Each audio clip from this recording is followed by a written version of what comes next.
Carl Jung. To see someone's true character, pay attention to just two things. The privilege of a lifetime is to become who you truly are. Carl Jung. In a world where image often outweighs authenticity, how do we truly see someone's real character?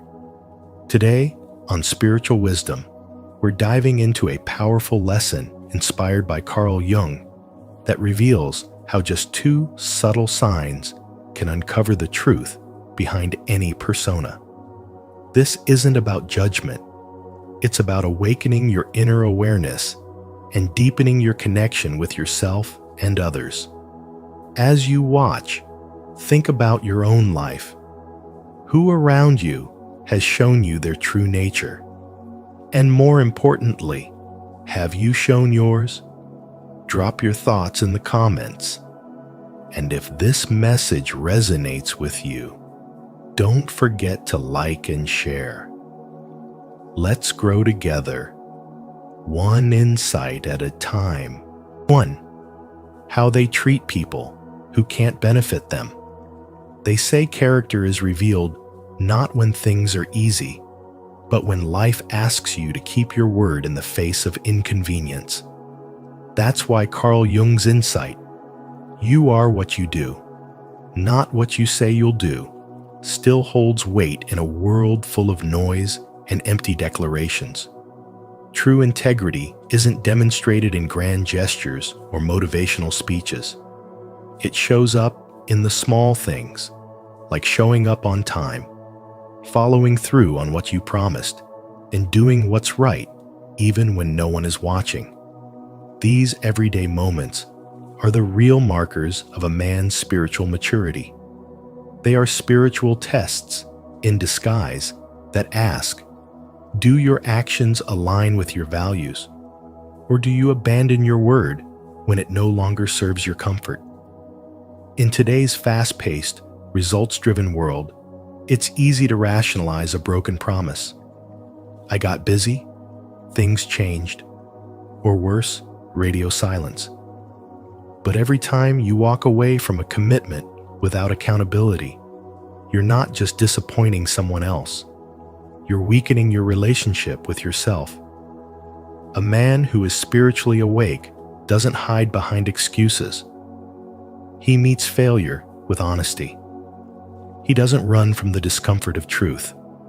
Why? Because integrity isn't about perfection. It's about owning your impact and repairing it with grace. Keeping your word, especially when it's inconvenient, is a mirror of your internal order. It reflects a spiritual alignment, a self-discipline that comes from knowing who you are and what you stand for. Let's bring this down to earth. Think of the guy who promises his kid he'll be at the soccer game, but lets work take over again. Or the friend who says, "Let's catch up soon," but never makes the call. These may seem harmless, but over time, they chip away at trust. Now flip it. A man who shows up, even when tired, who follows through even when there's nothing to gain, he becomes someone others can lean on. That reliability isn't just a social virtue. It's the result of spiritual grounding. It means your values aren't just concepts, they're lived. They're embodied in your calendar, your tone of voice, and the way you show up in the world. So here's the challenge. The next time you make a promise, pause. Ask yourself, am I speaking from truth or just trying to please in the moment? And when you feel tempted to back out, remember keeping your word, especially when no one would fault you for breaking it, is the moment you grow the most. Spiritual awakening isn't always about meditation or rituals. Sometimes it's in how you handle your agreements, your mistakes, and your moments of truth. What kind of man do you become when your back is against the wall? That's where the character lives. That's where your spiritual path begins. 2. How they keep or break their promises. Have you ever noticed how some people say all the right things, but do none of them? Carl Jung once said, "You are what you do, not what you say you'll do." And that one sentence reveals a powerful truth about character. If you want to truly understand someone, not their mask, but their soul, pay attention to how they handle promises, especially the small ones. You see, it's easy to talk about big dreams, to make grand declarations, or to post inspiring quotes online. But real characters show up when no one's watching and when it's inconvenient. A person's integrity isn't revealed in dramatic speeches. It's reflected in quiet moments of follow-through, like being on time when they said they would, or keeping a promise even when no one would notice if they didn't. Think about someone in your life who always keeps their word. Isn't there a sense of peace and safety that comes with knowing you can count on them? Now contrast that with someone who constantly overpromises and underdelivers. How does that make you feel? Let me tell you a story. A man once promised his daughter he'd attend her school play. It wasn't a big deal to the world, but it was her world. The day came, and he was exhausted from work, had emails piling up, and his boss had just asked him to stay late. But he remembered the promise, and despite everything, he showed up tired, stressed, but present. That moment didn't just make his daughter feel loved, it shaped how she would later define trust. Now ask yourself, how often do you show up for the people you love, even when it's hard? That's where the spiritual dimension comes in. Keeping promises isn't just about social duty, it's about alignment between your values and your actions. And that's what spirituality at its core is: living in alignment with truth, with love, with your highest self. Every time you honor your word, especially when it's difficult, you grow spiritually. And every time you avoid responsibility or make excuses, something within you weakens. Spiritual growth doesn't happen in a vacuum. It happens in the way we treat others, in the consistency of our actions, in how we carry ourselves when no one is applauding. When a promise is broken, a spiritually mature person doesn't run, deflect, or justify. They take responsibility with humility. And this self-awareness is the foundation of authentic personal transformation.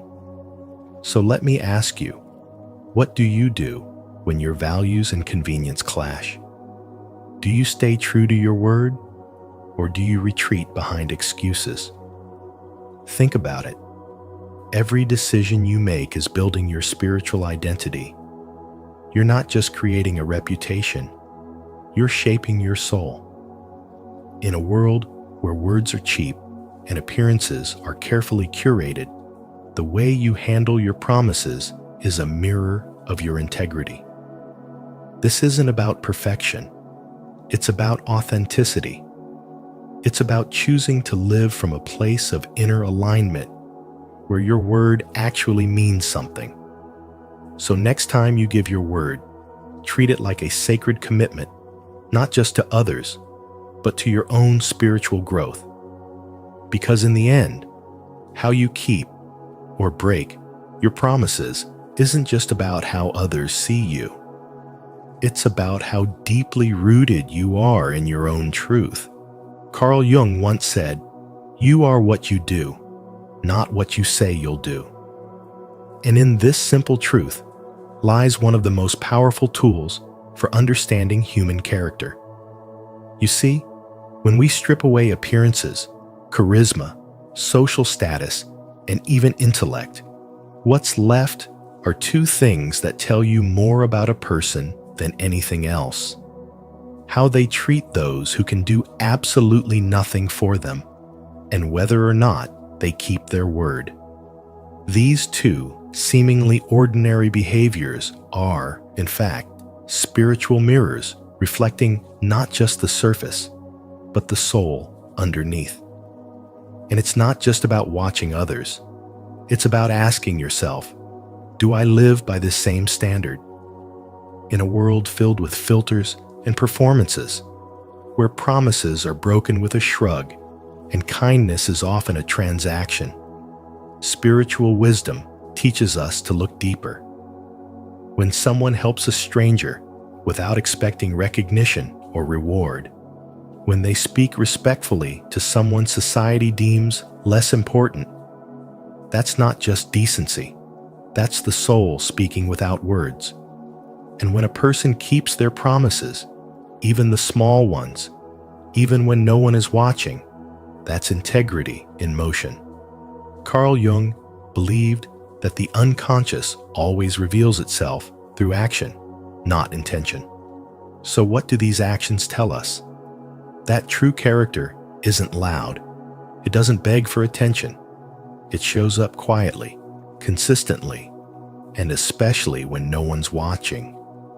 So let me ask you who you are when there's nothing to gain. Do you honor your commitments even when it's inconvenient? Because how you treat people who can't elevate you, and whether you live by your word, isn't just a reflection of your values. It is your values. And maybe the most powerful part of this is realizing that you have the power to build trust, to attract genuine relationships, and to grow spiritually just by showing up with authenticity. What if you stopped judging character by charm and started watching for those subtle moments, like how someone talks to a waiter, or whether they follow through on a promise they made months ago? These small moments are the keys to spiritual awakening, not just about others, but about yourself. Because as you begin to notice these signs in others, you'll also become more aware of your own patterns, your own truth, and your own path to inner alignment. So next time you want to understand someone, don't ask how successful they are or how well they speak. Pay attention to how they treat the unnoticed and how they honor their commitments. And if you're serious about living with more depth, clarity, and alignment, ask yourself, am I becoming the kind of person I would deeply trust? That question alone can change your life. Because spiritual wisdom isn't about knowing others. It begins with knowing yourself. As we close this video, remember the core message. True character isn't revealed in what people say when they're being admired, but in how they act when no one is looking. Carl Jung reminded us that the soul's truth shines through in ordinary moments, not performance. So, let these insights guide you, not just to better understand others, but to become more conscious, more authentic, and more aligned with your own spiritual path. If this resonated with you, leave a comment below. What do you notice first in someone's character? And how do you stay true to yourself in a world full of masks? Don't forget to subscribe to Spiritual Wisdom and share this video with someone who values depth and transformation. Growth begins when awareness turns inward. 13 signs. You're hiding a kind of pain most people will never understand. The most terrifying thing is to accept oneself completely. Carl Jung once said these words, not to frighten us, but to awaken something deeper within. In today's video, we're exploring 13 signs that reveal a hidden kind of pain. A pain so silent, so personal, that most people will never fully understand it. If you've ever felt like you're carrying a quiet storm inside, this message is for you. These signs aren't just reflections of suffering. They're symbols of strength, of a soul that's endured and survived. As you watch, ask yourself, which of these truths mirror your own journey? Leave a comment below to share your thoughts. And don't forget to like and subscribe to Spiritual Wisdom for more insights that speak to the soul. 1. You've mastered silent survival. There's a rare kind of strength that doesn't come from triumph, but from survival, a silent survival. And if you're here, it's likely because you know exactly what that means. You've mastered the art of carrying wounds no one can see, hiding your pain not out of pride, but because life left you no other option. While the world sees a composed, capable man, what they don't witness is the quiet collapse that happens behind closed doors. You've become fluent in the language of silence, speaking only when necessary, and even then, often with a voice that hides more than it reveals. Carl Jung once said, "Until you make the unconscious conscious, it will direct your life and you will call it fate." And perhaps that's why you're here, not to pretend anymore, but to begin awakening. You didn't become hyper-independent because you wanted to prove something.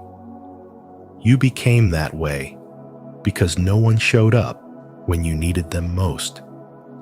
You've become your own anchor in storms that would have shattered others. But with every step forward, you've buried a piece of yourself deeper within. This is where the journey of spiritual awakening begins, not with fireworks, but with fatigue. Not with shouting, but with a whisper that says, "There's got to be more than this." And there is. Because your pain isn't meaningless. It's spiritual data. It's the coded language of your soul asking you to come back home to yourself. In a world that glorifies external victories, you've survived internal wars. You've built a life that works on the outside, even if sometimes it feels hollow on the inside. And that hollowness isn't weakness. It's the space your soul has been saving for something real, something sacred. You've worn masks of competence and confidence so well that most people wouldn't dare ask if you're okay. But underneath it all, you've been craving a space where being human is enough. Not being strong, not being successful, just being. And if that resonates, know this: you're not alone. Many men walk this path in silence because pain in masculinity is often met with shame. But you don't have to keep surviving alone. This is your invitation to step out of spiritual hiding and into spiritual healing. That means letting your walls down, not all at once, but enough to let the light in. In a modern world that pushes us to always be on, you have the right to unplug, to rest, to not have all the answers, because healing isn't weakness, it's a reclamation, and your soul knows it. When you start to acknowledge what you've buried, you begin to unlock a new kind of power, not the kind that conquers others, but the kind that frees you from yourself. This is the spiritual shift Jung spoke of. It's not about becoming more. It's about unbecoming everything you had to be to survive. So if you are tired, let that tiredness be a sign. If you feel lost, let that longing be your guide. If you are still here after all that you have been through, it means that something greater is calling you back within. Comment below, "I choose to come within." Your spiritual awakening is not about hiding from the world. It is about finally facing yourself and realizing that the pain you hide does not make you broken. It makes you real. And real is where your soul starts to breathe again. 2. Your strength hides your exhaustion.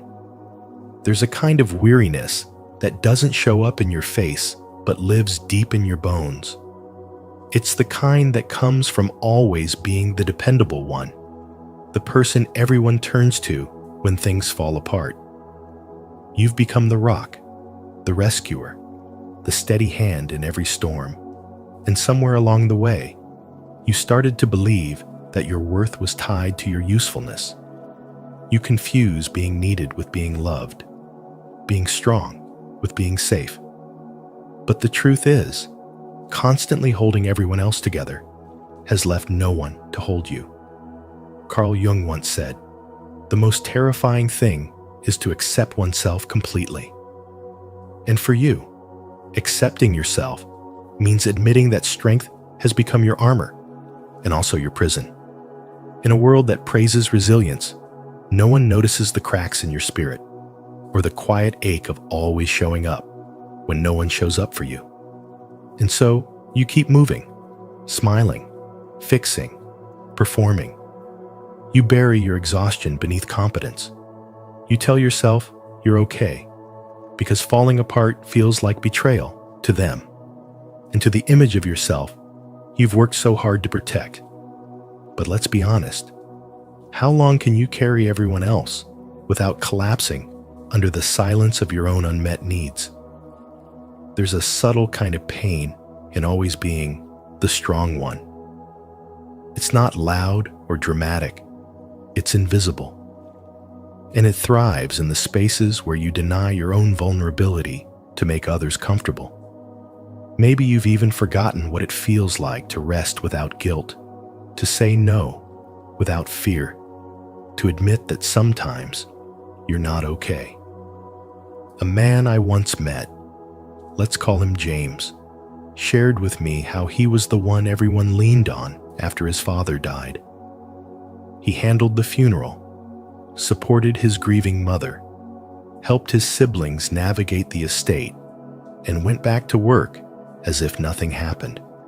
Months later, alone in his apartment, he found himself crying over a commercial about a father and son because it was the first time he allowed himself to feel. Not because he was weak, but because he had held so much for so long. James told me, "I didn't even realize I was exhausted until I finally let go." That's the kind of exhaustion we're talking about, the spiritual weight of constant emotional labor. Have you ever felt like your strength has become your mask? Like the more capable you appear, the less likely people are to check if you're okay. This is where spirituality and spiritual growth come in, not as escape routes, but as invitations. They ask you to peel back the layers, to confront not just the pain others give you, but the pain you carry in silence. True spiritual wisdom is learning that strength isn't just endurance, it's also honesty. It's in admitting, even just to yourself, that being the strong one doesn't mean you don't deserve to be held. In the teachings of Carl Jung, the path to healing always begins with facing the shadow of the part of you that feels unseen, unsupported, unacknowledged. That shadow is real, and it's not a weakness. It's your soul's way of asking for peace, rest, and reconnection. So, if you recognize yourself in these words, know that this is not a call to give up your power. It is a call to redefine it. Spiritual growth means learning to be strong and tender, courageous and open, trustworthy and honest. Comment below. I choose spiritual growth. You don't have to carry it all alone. And you certainly don't have to earn the right to rest. Maybe the next step in your journey isn't to keep going, but to stop. Not for them, but for you. Because your healing matters. Your tenderness matters. And in that stillness, you may realize that what you thought was your breaking point is actually your breakthrough. 3.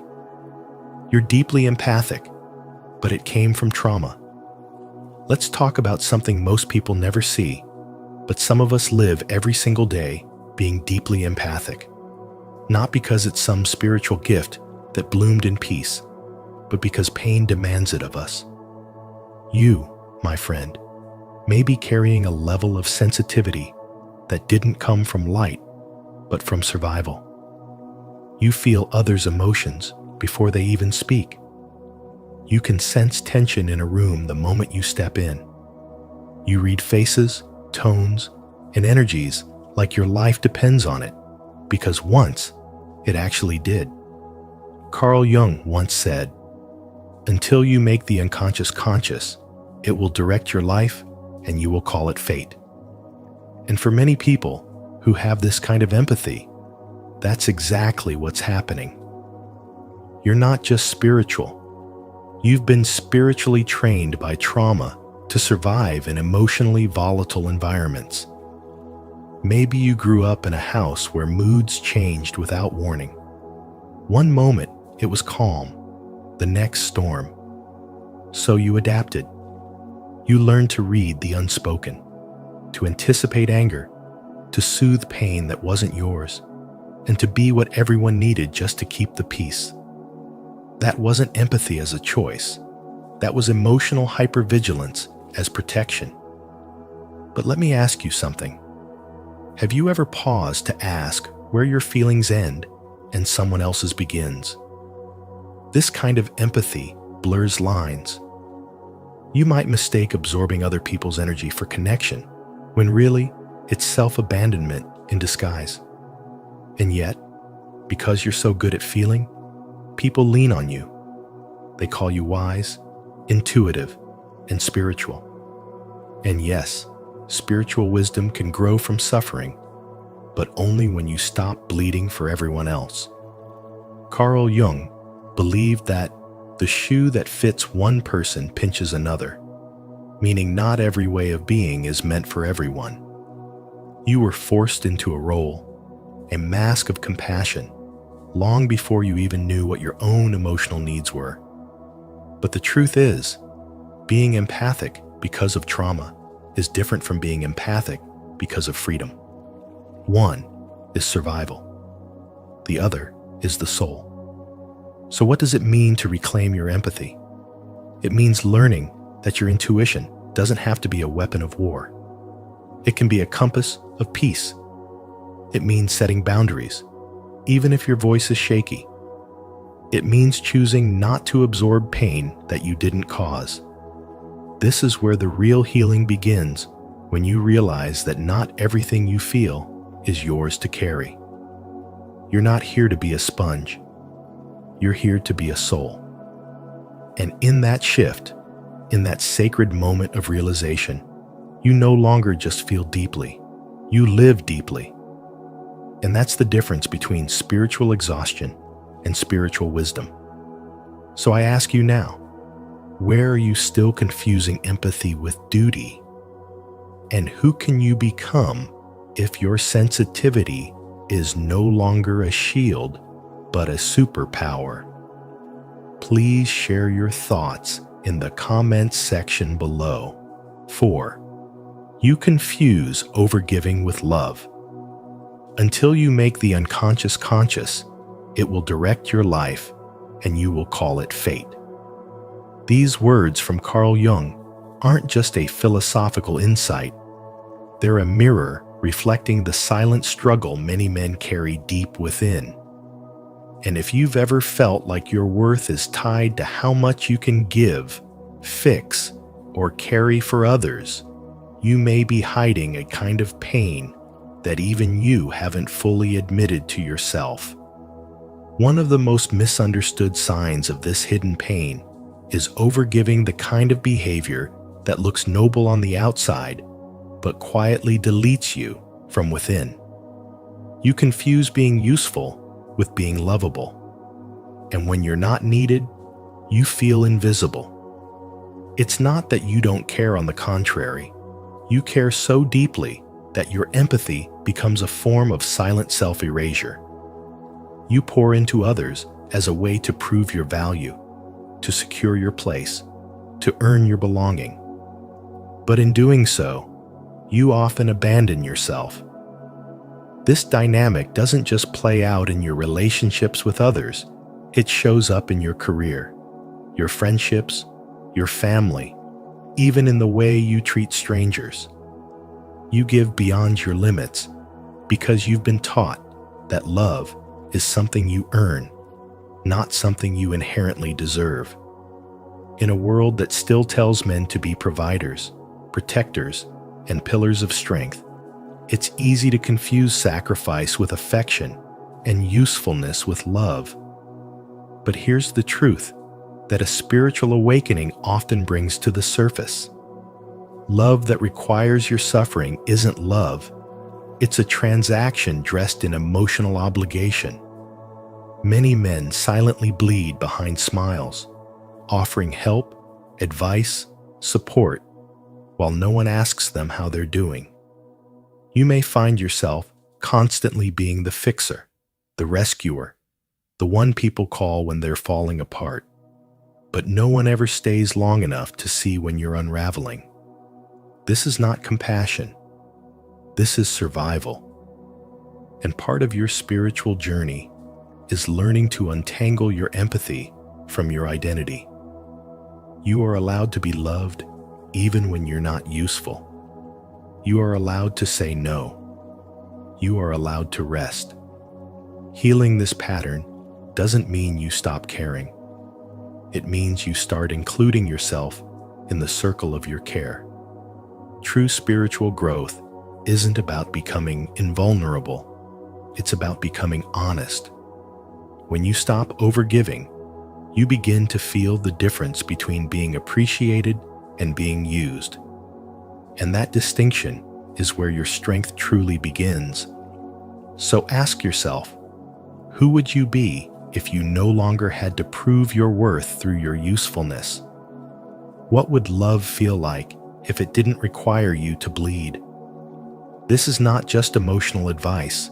It is the foundation of spiritual wisdom. It's the quiet transformation that turns pain into power, obligation into authenticity, and emotional labor into soul liberation. Gentlemen, your healing begins the moment you decide that your presence is valuable, not because of what you do for others, but simply because of who you are. If this resonates with you, consider subscribing and hitting the notification bell. 5. Love feels dangerous. When love feels dangerous, it's not because you're incapable of loving. It's because, at some point in your life, love was laced with pain.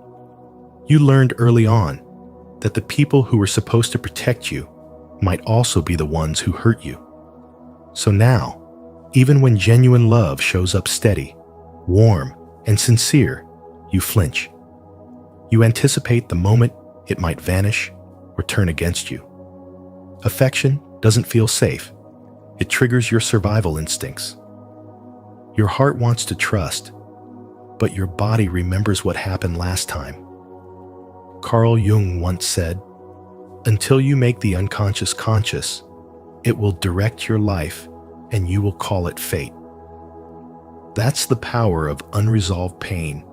It shapes our responses without asking for permission. You might push people away, not because you're heartless, but because your nervous system has been trained to equate closeness with threat. This isn't a lack of emotional maturity. It's trauma in disguise. In the world of spirituality, we often speak of love as the highest vibration. Yet for someone who has endured betrayal, abandonment, or emotional neglect, love can feel like a setup for destruction. It's the paradox of spiritual growth. To reclaim the tenderness you had to shut down just to survive. Think of the veteran who comes home from war and can't sleep in a quiet room because silence now feels threatening. The same thing happens emotionally. Love soft and open can feel just as jarring as a loud noise in the still of night. I once knew a man in his 40s, a successful entrepreneur, respected and admired, yet deeply alone. He told me, "When someone's kind to me, I keep waiting for the catch. I've built everything by trusting no one. I don't know how to let anyone in. That man wasn't broken. He was protecting a younger version of himself that never got the safety he needed. And this is where spiritual wisdom comes in, not in pretending we're fine, but in learning to sit with the wounds long enough to understand them. Have you ever asked yourself, why do I pull away just when things are going well? That's not sabotage, it's self-protection. But healing asks for more than survival. It asks you to challenge what your nervous system has taught you. It asks you to build new associations where closeness doesn't mean danger and love doesn't mean loss. The real question isn't whether you're worthy of love.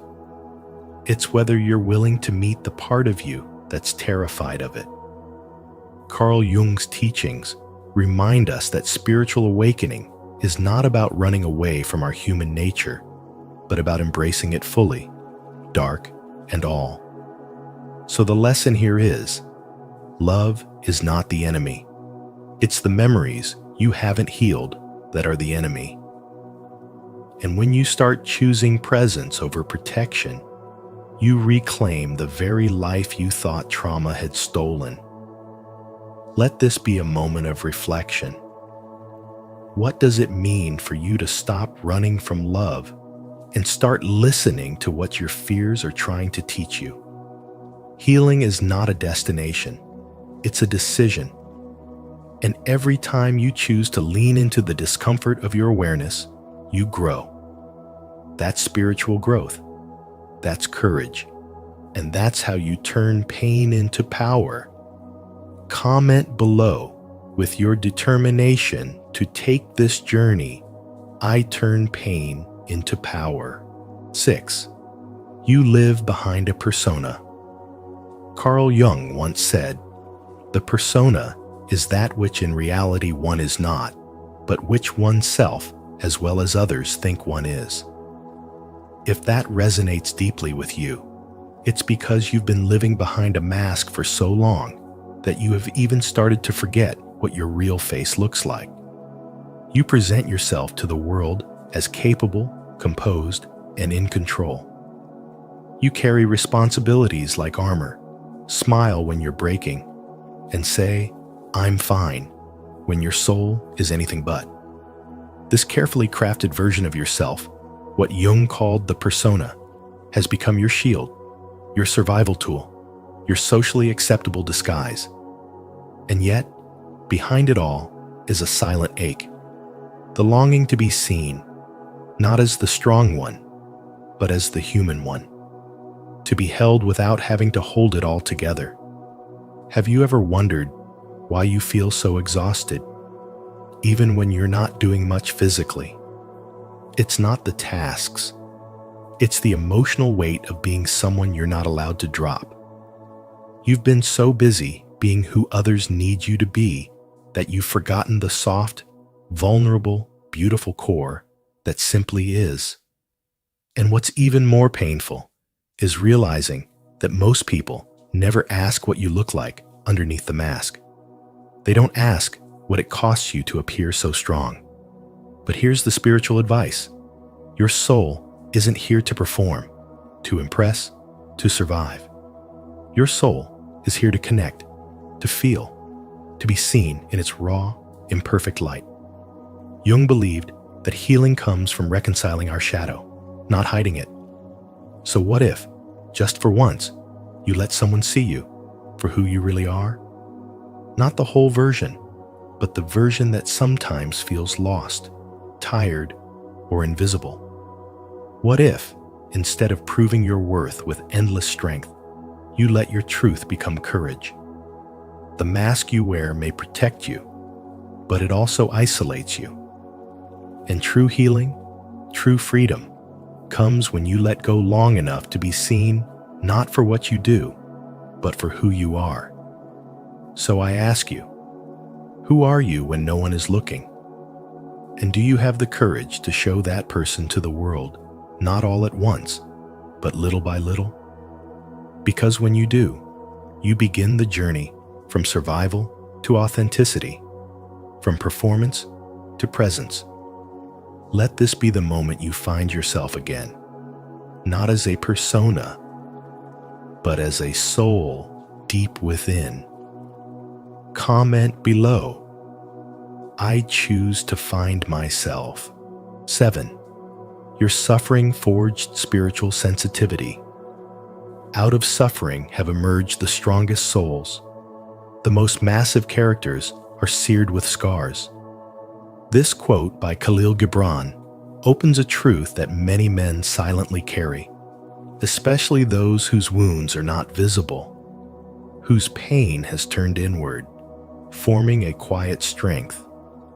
If you're the kind of man who has walked through fire but still finds yourself staring in awe at the way morning light dances on your kitchen counter, or the way a warm cup of coffee settles something deep in your chest, know that what you're experiencing isn't fragility. It's spiritual sensitivity forged through suffering. And in today's world, where stoicism is often misinterpreted as emotional suppression, this quiet awareness is rare and deeply powerful.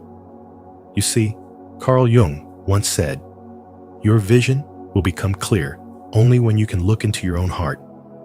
Who looks outside dreams. Who looks inside awakes."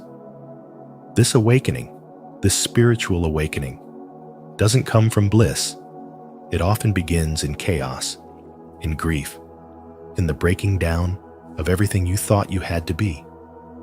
For many men, between the ages of 30 and 65, the expectations to perform, to protect, to provide, to never falter, can bury the soul under layers of unspoken pressure. But when pain has humbled you, when life has taught you to sit with discomfort instead of running from it, something sacred emerges, a sensitivity to life itself. You begin to notice the details others overlook. The sincerity in a handshake, the unspoken stories in tired eyes, the relief of silence after a long day. This isn't a weakness. It's a sign that your spirit, though wounded, never gave up. You didn't numb out. You didn't shut down. You stayed present, and that is strength. In an age of constant noise and show, your tenderness is not only groundbreaking, it is necessary. So let me ask you, how often do you stop to appreciate the version of yourself that keeps moving forward? The part of you that still finds beauty despite betrayal, that still believes in love despite pain, that still hopes even in silence. That is not just resilience, that is spiritual wisdom, and it deserves your respect. Because true spiritual awakening does not mean overcoming pain, but working with it. It means letting pain deepen your presence rather than harden your heart. It means trusting that your sensitivity is not a flaw, but a form of awareness, a finely tuned radar for what is real, what matters, and what you want to protect. So the next time you find yourself alone in quiet wonder at something small and beautiful, remember, it is your soul remembering itself. It is your heart proving that it is still alive. And that, my friend, is the kind of power that most people will never understand. But that is exactly what makes you unforgettable. If you find this helpful, please share this video so more people can hear these wonderful values. 8. You are undergoing individuation. Carl Jung once said, "Until you make the unconscious conscious, it will direct your life and you will call it fate." And if that quote stirs something deep within you, it's likely because you are going through something most people won't even recognize, let alone understand. You're not just healing, you're undergoing individuation, a powerful process in Jungian psychology where your true self begins to emerge, no longer hiding behind the roles, the pain, or the expectations you once had to wear just to survive. It's not always loud. In fact, most of the time, it's silent and internal, happening in the background of your daily life. You begin to feel a pull inward, a quiet call to integrate all the parts of yourself you once tried to reject: the anger, the grief, the confusion, and even the parts that longed for love in places it never arrived. This isn't just about personal development. This is about spiritual growth on a soul level. You are learning to embrace your sensitivity, not as a flaw, but as a spiritual compass, a guide that leads you back to the truth of who you are. That's the essence of real spiritual wisdom, not floating above the pain, but diving into it and letting it shape your character, your choices, and your compassion for others. There's a story I once heard about a man who had everything: success, a family, respect in his community, but he carried a quiet sadness, something that didn't go away no matter how much he accomplished. One day, he took a long drive to nowhere and ended up at a small diner in the middle of the desert. He sat there with a waitress who had lived through deep loss, and for the first time in years, he opened up. Not because she had answers, but because she listened without trying to fix him. That moment didn't change his life overnight, but it marked the beginning of his awakening. He stopped running. He began to let all of who he was come to the surface: his brokenness, his hopes, his failures, his longing, and slowly, through that acceptance, he found wholeness. That's what spiritual awakening looks like in real life. It's not dramatic or mystical all the time. Often, it's quiet, raw, and deeply human, just like you. So let me ask you this. Have you noticed a shift inside you lately? Do you find yourself becoming more reflective, more honest with yourself, more willing to feel instead of numb? That's not a weakness. That's transformation. Carl Jung believed the process of becoming whole required a descent into the shadow, a confrontation with all the parts of you that were hidden away for protection. But in that descent lies your power, your wisdom, your ability to live a life of meaning. Spirituality isn't about escaping reality. It's about meeting it face to face with truth, with love, and with a willingness to grow. And yes, growth is messy. It often feels like breaking before it feels like becoming. But in that breaking, you uncover strength that no surface-level comfort could ever give you. The lesson here is clear. Pain doesn't make you weak. It makes you wiser. Your sensitivity is not a curse. It's a gift. And your spiritual growth isn't about being perfect. It's about being authentic. So the next time you feel overwhelmed, misunderstood, or lost in your own emotional world, remember this: you are not broken. You are becoming. You are on a journey of individuation, and while it can be difficult, it is sacred. The world may not see the depth you carry, but it is that depth that makes your presence meaningful. So go ahead, embrace your story, speak your truth, and allow your spirituality to be more than just a belief system, but a living, breathing path back to yourself. If you find the video useful, please subscribe and like this video. It is the power that motivates us to share positive values. 9. You crave authenticity, not performance. There comes a moment in life when the weight of all the pretending simply becomes too much to carry. And if you've reached that point, then you're beginning to awaken into a deeper truth that only those who have suffered in silence truly understand. Carl Jung once said, "The privilege of a lifetime is to become who you truly are." And that privilege is earned through pain, through masks, and through the exhausting performance of being what others expected instead of who you really are. If you're listening to this and feel weary of constantly adjusting yourself to fit in, of always being on just to be accepted, then know this: you're not alone. And what you're feeling is not weakness. It is spiritual wisdom stirring within you. You no longer crave applause or admiration for pretending to be fine. Instead, what you want more than anything is to be seen without the costume, to be loved not for how well you hide your cracks, but for the courage it takes to reveal them.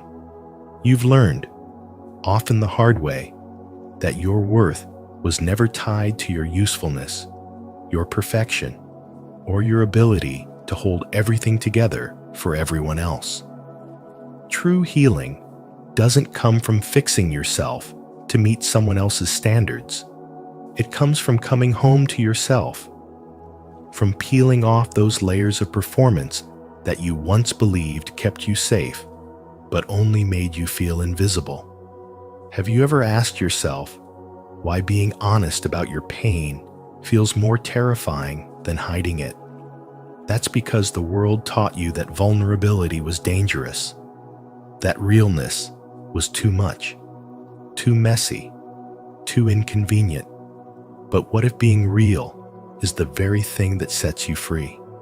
What if the people who are meant for you can only find you when you stop acting and start showing up as your whole self, scars and all? You're not seeking attention anymore. You're seeking connection. You're not trying to be impressive. You're trying to be at peace. And that shift in you is not small. It's spiritual. It is a sign of an inner awakening, of finally realizing that you were not born to perform. You were born to embody the wholeness of your soul. So here is a question for you to ponder. Who are you when no one is looking? And what does it feel like to let that person lead? The world is hungry for authenticity, but it begins with a courageous soul. The masks you wear were once your armor, but now they are your cage. And when you finally let them go, you will find that the truth of who you are is always enough. That is not only healing, that is liberation. And that, as Carl Jung might say, is the spiritual wisdom of becoming whole again. Comment below.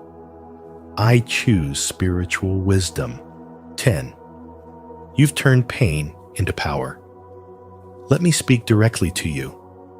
Man to man, there's a kind of transformation that doesn't announce itself with noise or fireworks.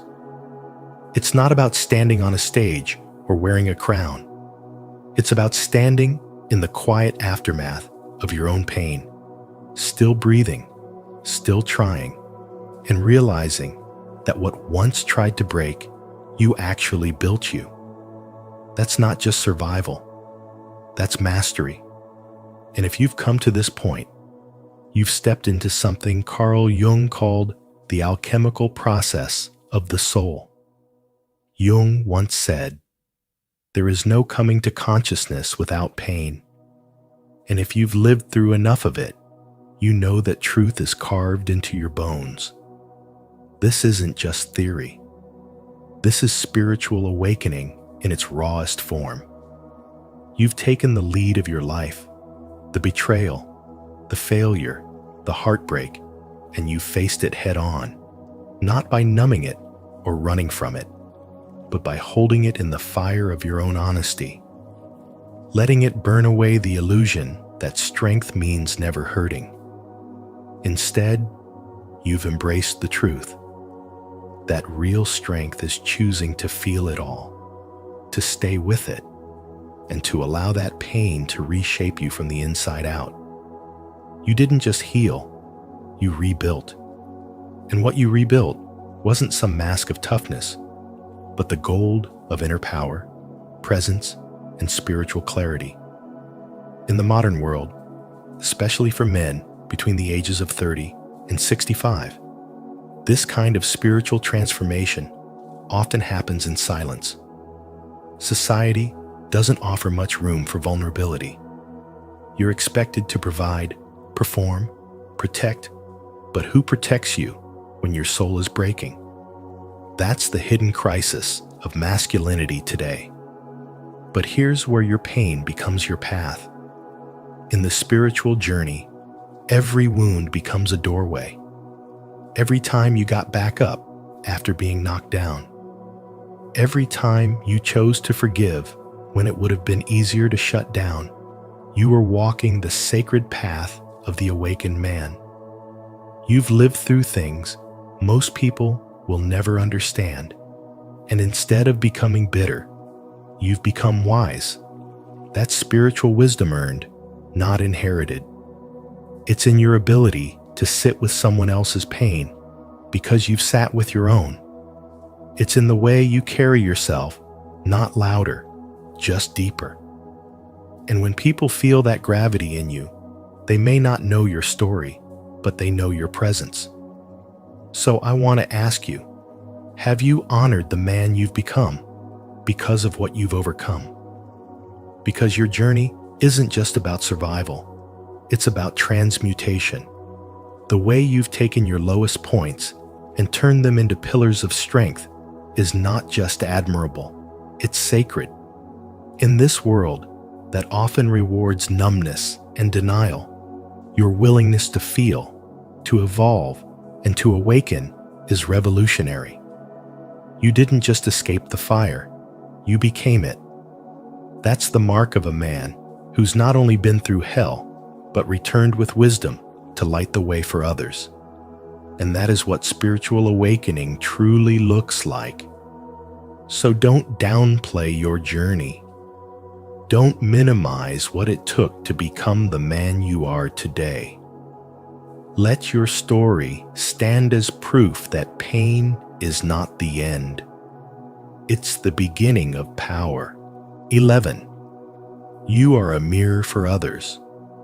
You might not realize this, but one of your most powerful gifts is the quiet way you help others feel understood.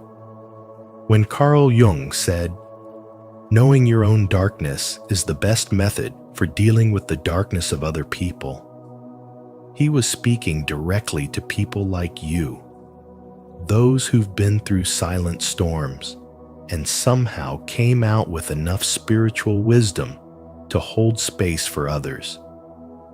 You've walked through the fire without screaming, carried emotional weight without complaining, and through that, you've unknowingly become a mirror. Not the kind that reflects appearances, but the kind that shows people their hidden pain and says, "You're not alone." That kind of spiritual presence, unspoken yet deeply felt, is rare. And what makes it even more extraordinary is that you're not trying to fix anyone. You don't hand out forced positivity or quick solutions. Instead, your presence validates. Your presence says, "I've been there. I see you. I get it." In a world obsessed with noise and superficial healing, you've cultivated a depth that only spiritual growth and experience can create. That depth, that empathy, comes from your own wounds, which didn't break you, but shaped you into the very healer you once longed for. And maybe that's what makes your journey sacred, not just that you survived, but that your survival became someone else's sanctuary. Think about someone in your life who always seems to gravitate toward you when they're struggling, not because you say the perfect thing, but because just being around you makes them feel safe. Maybe it's a coworker who opens up when nobody else is listening, or a friend who texts you during their worst moments because your silence is louder than empty comfort. These moments are not coincidences. They're evidence of your spiritual wisdom in action. People sense that you've wrestled with life in ways they don't fully understand, and that gives them permission to feel, to grieve, to hope. In a sense, you've become a vessel of healing without even trying. But have you ever stopped to wonder who holds space for you? Who mirrors your soul back to you when you're exhausted from being the strong one? That's where your own spiritual growth continues. The journey isn't just about giving to others. It's also about learning to receive, to allow yourself the same grace you offer so freely. So let me ask you this. What would happen if you stopped being strong for everyone else for a moment and just allowed yourself to be human? What would change if you realized that being a mirror doesn't mean being invisible? That your light isn't just meant to reflect others, but to be seen in its own right? In the path of spirituality, there's a lesson we often overlook. You are not just a healer, you are also worthy of healing. You are not just a guide, you are still allowed to get lost sometimes.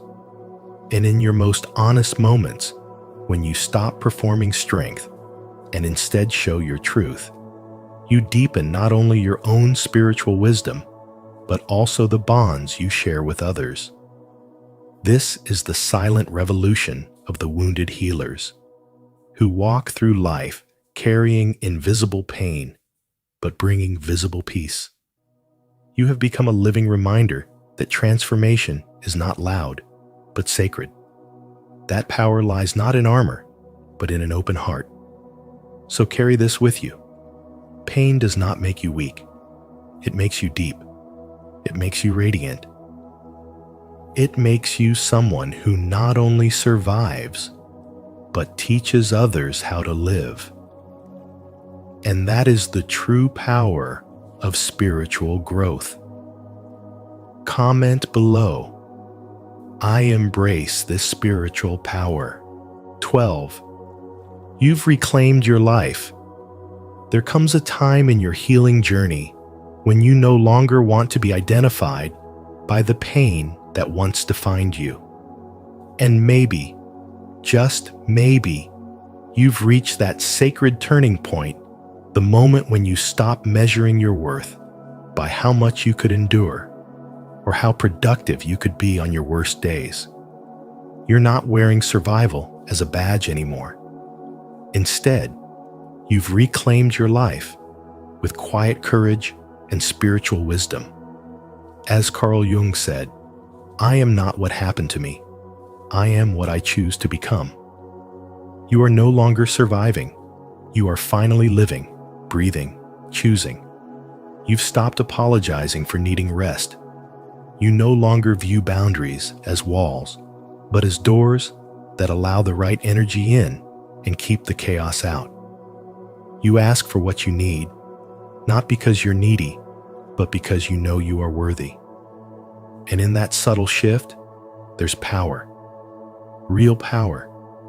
You've learned that softness isn't weakness. It's resilience wrapped in grace.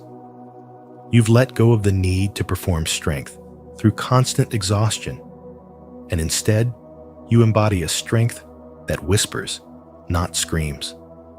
One that doesn't break itself to prove something to the world.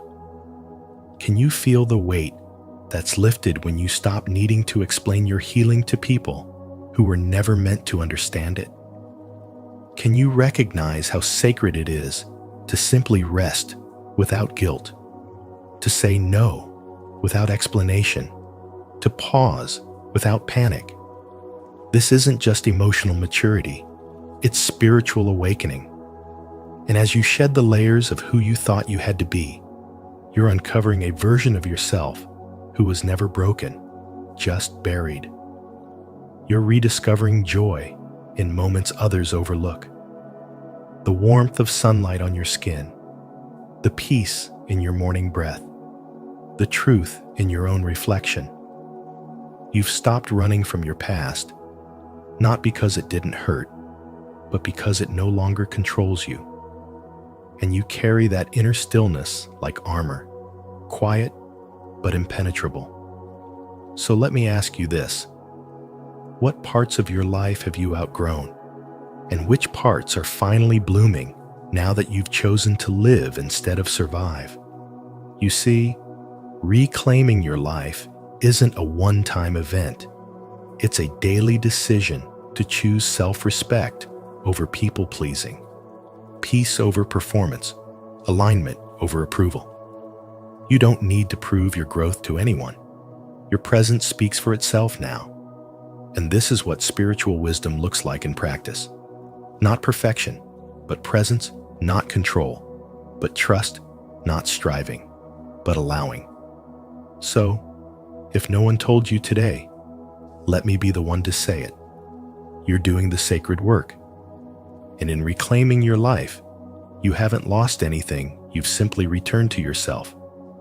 The journey may have started with pain, but where you're going now is defined by peace. Keep walking, because your path isn't just about survival, it's about awakening. If you find the video useful, please subscribe and like this video. It is the power that motivates us to share positive values. 13. You've risen transformed, not broken. There comes a point in every man's life when he realizes that the very pain he tried to hide has shaped the most sacred parts of who he is. Carl Jung once said, "One does not become enlightened by imagining figures of light, but by making the darkness conscious." And that truth echoes in you. You are not broken. You are transformed. What once felt like emotional overload, sensitivity, or depth that isolated you from the world has become your source of spiritual power. You walk not as a wounded man, but as a man who has been reborn through the ashes of everything that was meant to destroy him. In a world that taught you to equate masculinity with silence and toughness, you learned that real strength is found in your ability to feel deeply and survive anyway. You've been through the fire, and now your soul burns not with pain, but with purpose. This isn't weakness. This is a spiritual awakening. It's the moment when you stop hiding your emotional truth and start embracing it as a divine instrument of clarity and connection. You have become the quiet revolution, a man who leads not through loudness, but through presence, whose energy shifts the room not with dominance, but with gravity. In modern life, where men are constantly told to man up, what does it mean to rise spiritually? It means becoming unshakable, not because you avoid pain, but because you've sat with it, wrestled with it, and learned from it. Your pain is not a scar to conceal, but a compass that now guides you toward meaning, love, and authenticity. You're not here to play small or perform perfection. You're here to be real, to be awake, to be whole. And yes, that scares people who haven't faced themselves. But that's not your burden to carry anymore. You've outgrown the illusion that your softness makes you weak. You've realized that your emotional honesty is a form of spiritual wisdom, one that few understand, but many need. So now, as you stand in your truth, ask yourself this: are you living to be accepted, or are you living to be free? The world doesn't need more men pretending to have it all together. It needs men like you, awakened, aware, and willing to be the mirror that shows others what transformation really looks like. Because when you stop seeing your past as a curse and start honoring it as the birthplace of your awakening, you become something unforgettable. Not invincible, but undeniable. Not flawless, but unshakably real. That is the man you were always meant to become. That is your spiritual revolution. And the question is, are you ready to walk fully in it? As we come to the end of this video, remember this: the pain you've hidden, the silence you've carried, and the depth you've earned were never signs of weakness. They were the birthplaces of transformation. You've turned suffering into wisdom and become a soul forged in fire, not to be pitied, but to be revered. So let today be the day you stop hiding your truth and start honoring your strength. What part of your journey resonated most with you? Share it in the comments. We'd love to hear your story. And if this message spoke to your soul, don't forget to like, share, and subscribe to Spiritual Wisdom, and turn on notifications so you won't miss what's coming next. Your healing is not just personal, it's powerful.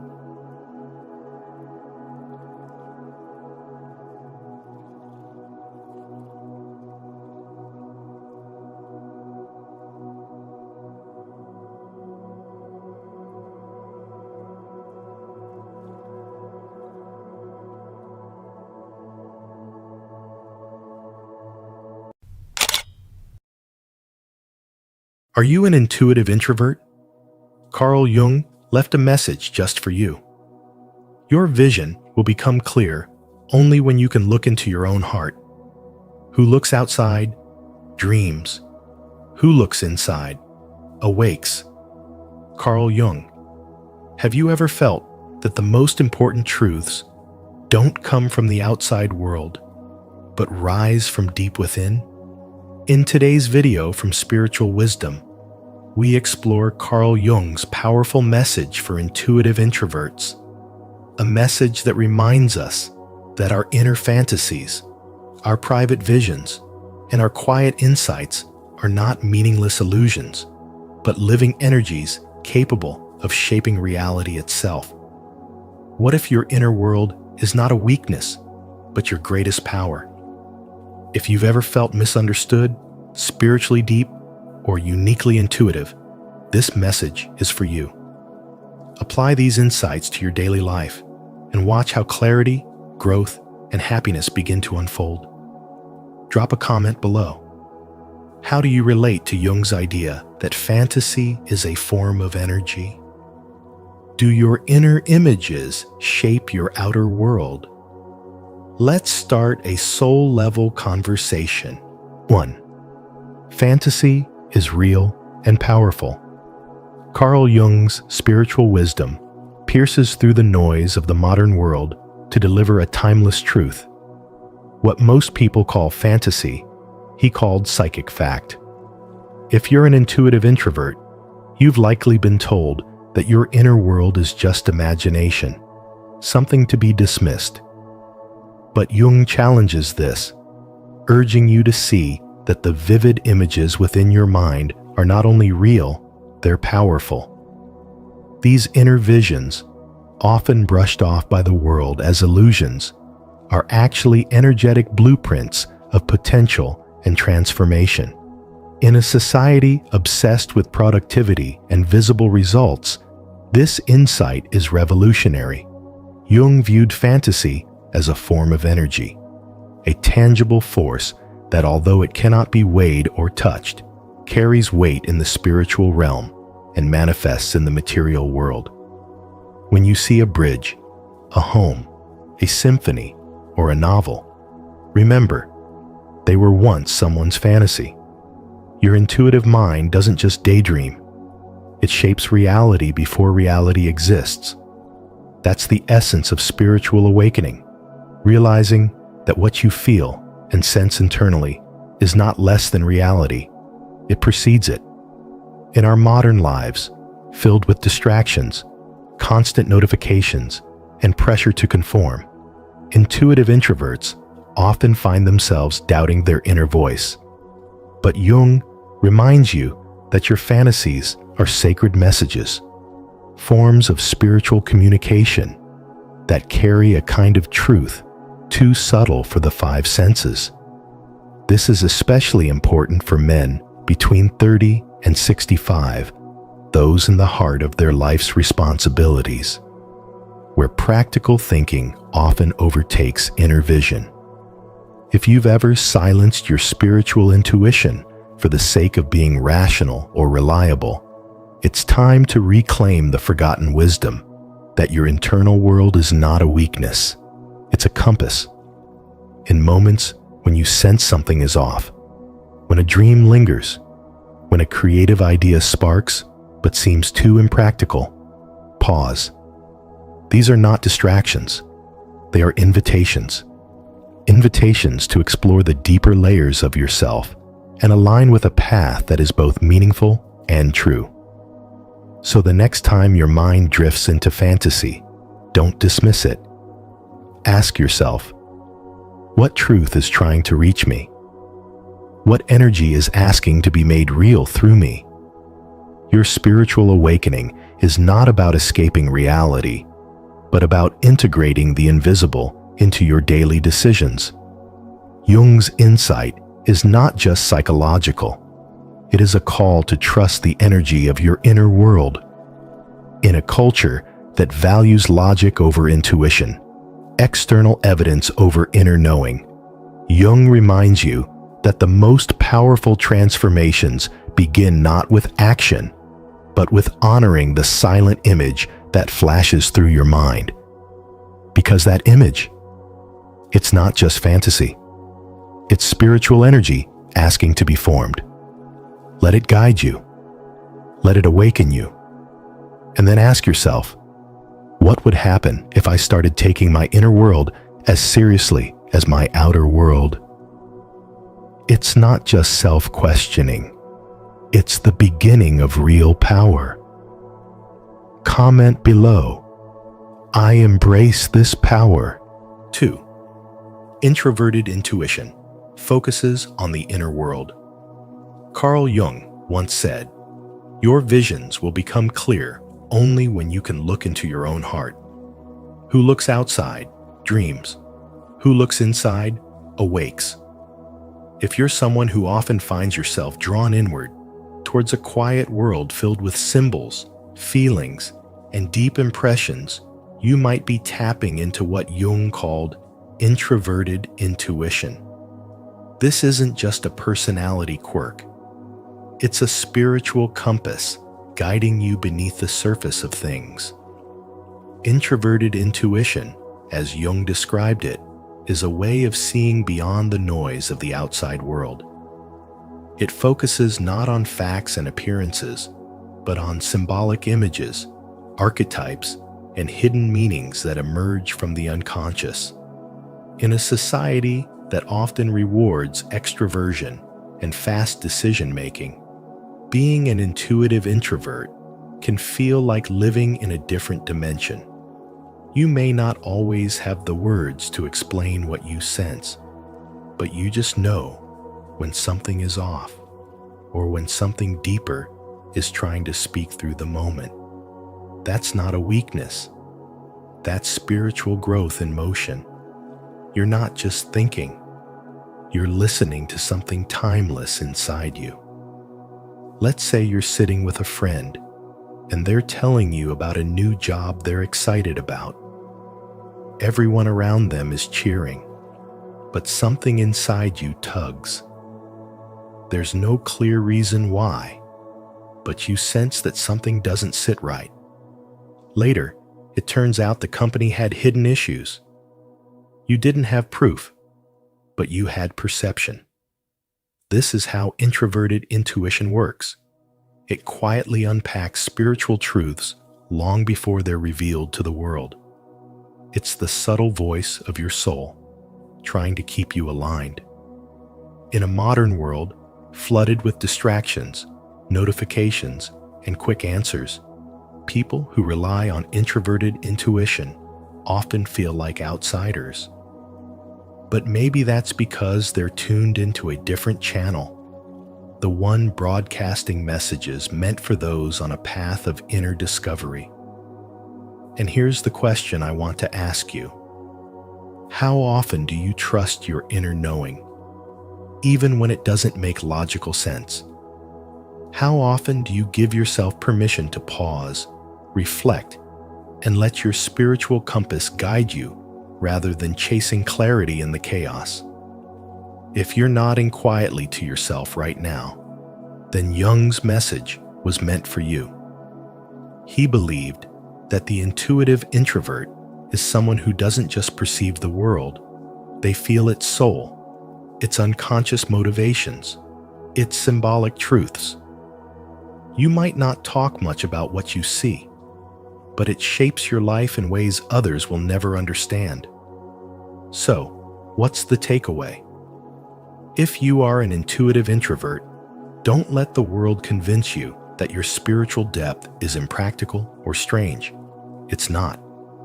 In fact, it might be the very thing the world needs more of: people who can pause, feel, discern, and connect with life on a soul level. Use this gift, hone it, let it guide your relationships, your decisions, and your personal healing. Spirituality isn't always loud or visible. Sometimes it whispers through intuition, waiting for someone brave enough to listen. That someone might be you. And if that resonates, ask yourself, what inner truth have I been ignoring that might actually be the key to my next chapter? Drop your thoughts in the comments. I'd love to hear how this has shaped your journey. 3. Society misunderstands intuitive introverts. Have you ever felt like your thoughts run so deep that words just can't capture them? Like there's a rich inner world inside you, full of insight and vision, but the moment you try to speak it out loud, it gets lost in translation? If so, you're not alone and you're not broken. You might just be an intuitive introvert. And Carl Jung had something deeply important to say to people like you.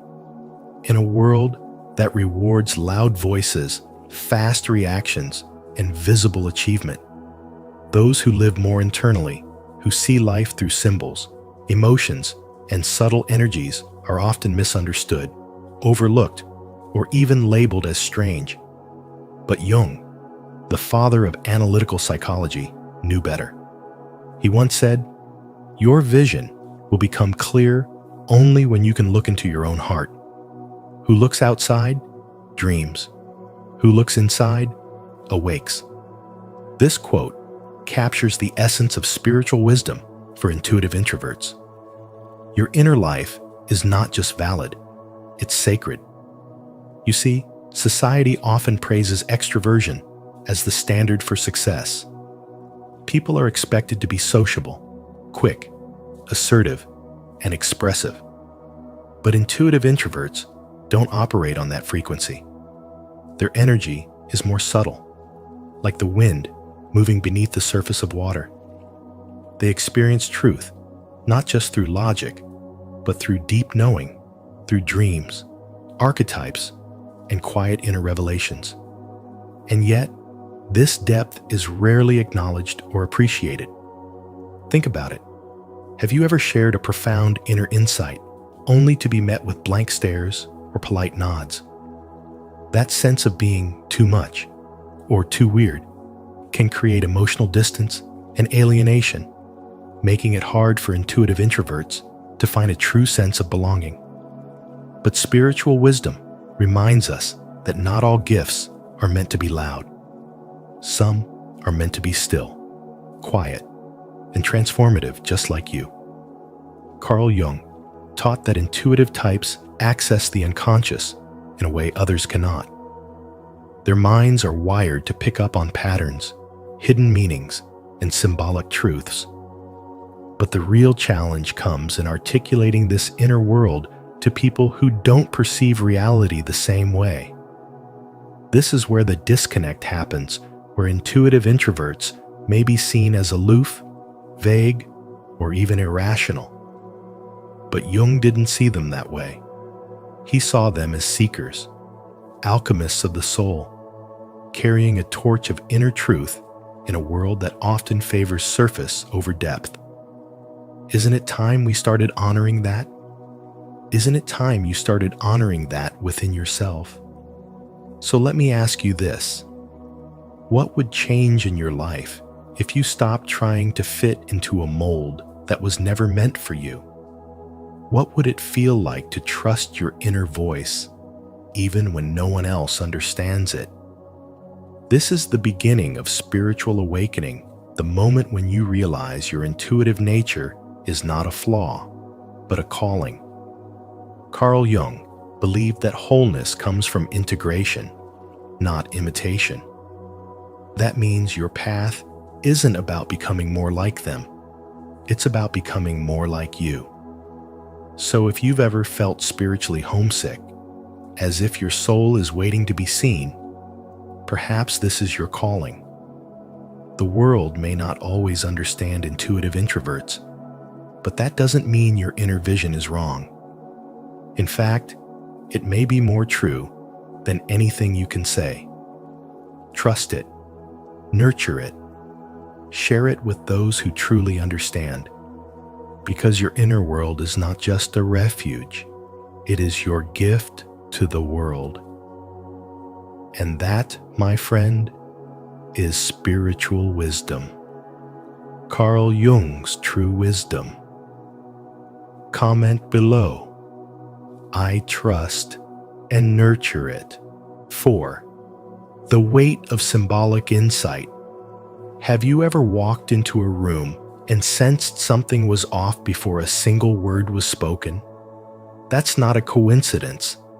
That's the quiet language of intuition. And for men who identify as intuitive introverts, Carl Jung believed this wasn't just personality, it was spiritual design. Jung once said, "Your vision will become clear only when you look into your heart. Who looks outside, dreams. Who looks inside, awakes." This awakening, however, doesn't always come with clarity. It often arrives as symbols, metaphors, an unspoken knowing that the world barely understands. Unlike extroverted types who anchor their reality in the tangible, the measurable, and the seen, intuitive introverts live in a different dimension altogether, one built from shifting symbolic images, emotional truths, and archetypal meaning. They move not from fact to fact, but from vision to insight, decoding universal truths that others may miss completely. This is where the journey of spiritual awakening begins, not through noise, but through inner clarity. Carl Jung observed that intuitive introverts are often deeply absorbed in the realm of the symbolic. They are not distracted. They are tuned into a different frequency, a spiritual one. While others may see their quietness as aloofness, or label their intense focus on the invisible as mystical or eccentric, the reality is they're reading life through a different lens.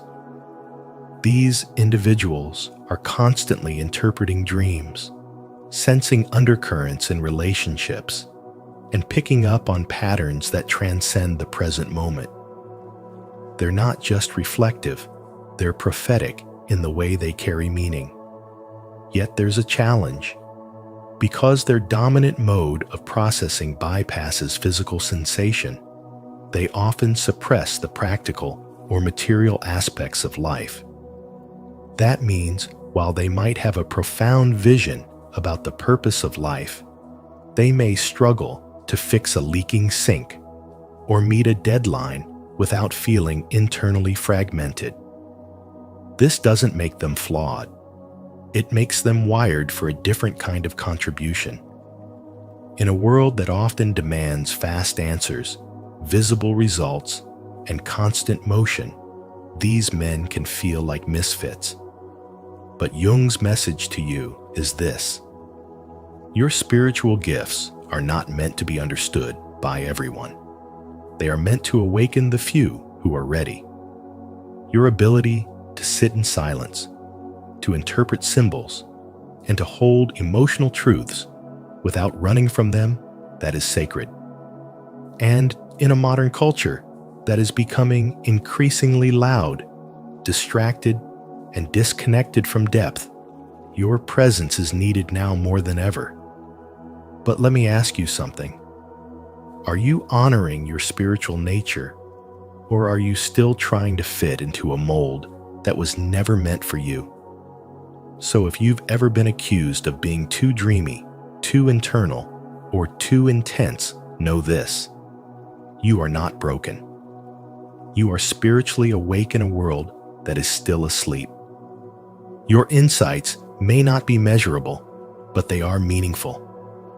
And the path forward is not to explain yourself louder, but to walk your path deeper. Jung's message wasn't just psychological, it was spiritual. The weight of symbolic insight is heavy, but it is also holy. Let that truth guide your steps today. If this resonates with you, consider subscribing and hitting the notification bell. Your journey to stoic self-mastery and victory continues with each lesson. 5. They are often misjudged as strange or detached. Have you ever felt like people completely misunderstood you, not because of what you said, but because of what you didn't say? If you're an intuitive introvert, Carl Jung believed your inner world holds more truth than any external validation, and yet that same rich inner life can make others label you as strange, detached, or even aloof. But let's get one thing clear. This is not a flaw. It's a spiritual trait. You process life through images, symbols, and sensations that don't always make sense to the outside world. But that doesn't mean they aren't powerful. In fact, Jung once said, "Your vision will become clear only when you look into your heart. Who looks outside dreams. Who looks inside awakens." That inward gaze, so natural to intuitive introverts, is the very gateway to spiritual growth. But here's the challenge. Because your communication is episodic, symbolic, and emotionally nuanced, it often gets misread. People see your stillness and assume you're cold. They observe your silence and think you're disinterested. They notice you drifting into thought and believe you're lost in fantasy. What they don't see is the rich inner dialogue you're constantly having, an unfolding of insights, patterns, and subtle truths that others might miss completely. Let me share a story to bring this to life.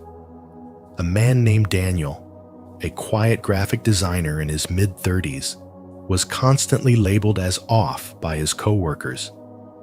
He didn't engage in small talk, rarely joined team lunches, and seemed to live in his own world. What they didn't know was that Daniel had a vivid, intuitive mind. He was constantly thinking in symbols, colors, and abstract connections. One day, when a major project was about to collapse due to a lack of creative direction, Daniel stepped up. He presented a design that didn't just solve the problem, it elevated the entire brand. It wasn't loud, it wasn't showy, but it was spiritually aligned, symbolically rich, and deeply intuitive. Suddenly, the same colleagues who once labeled him as strange were now calling him a genius. So what changed?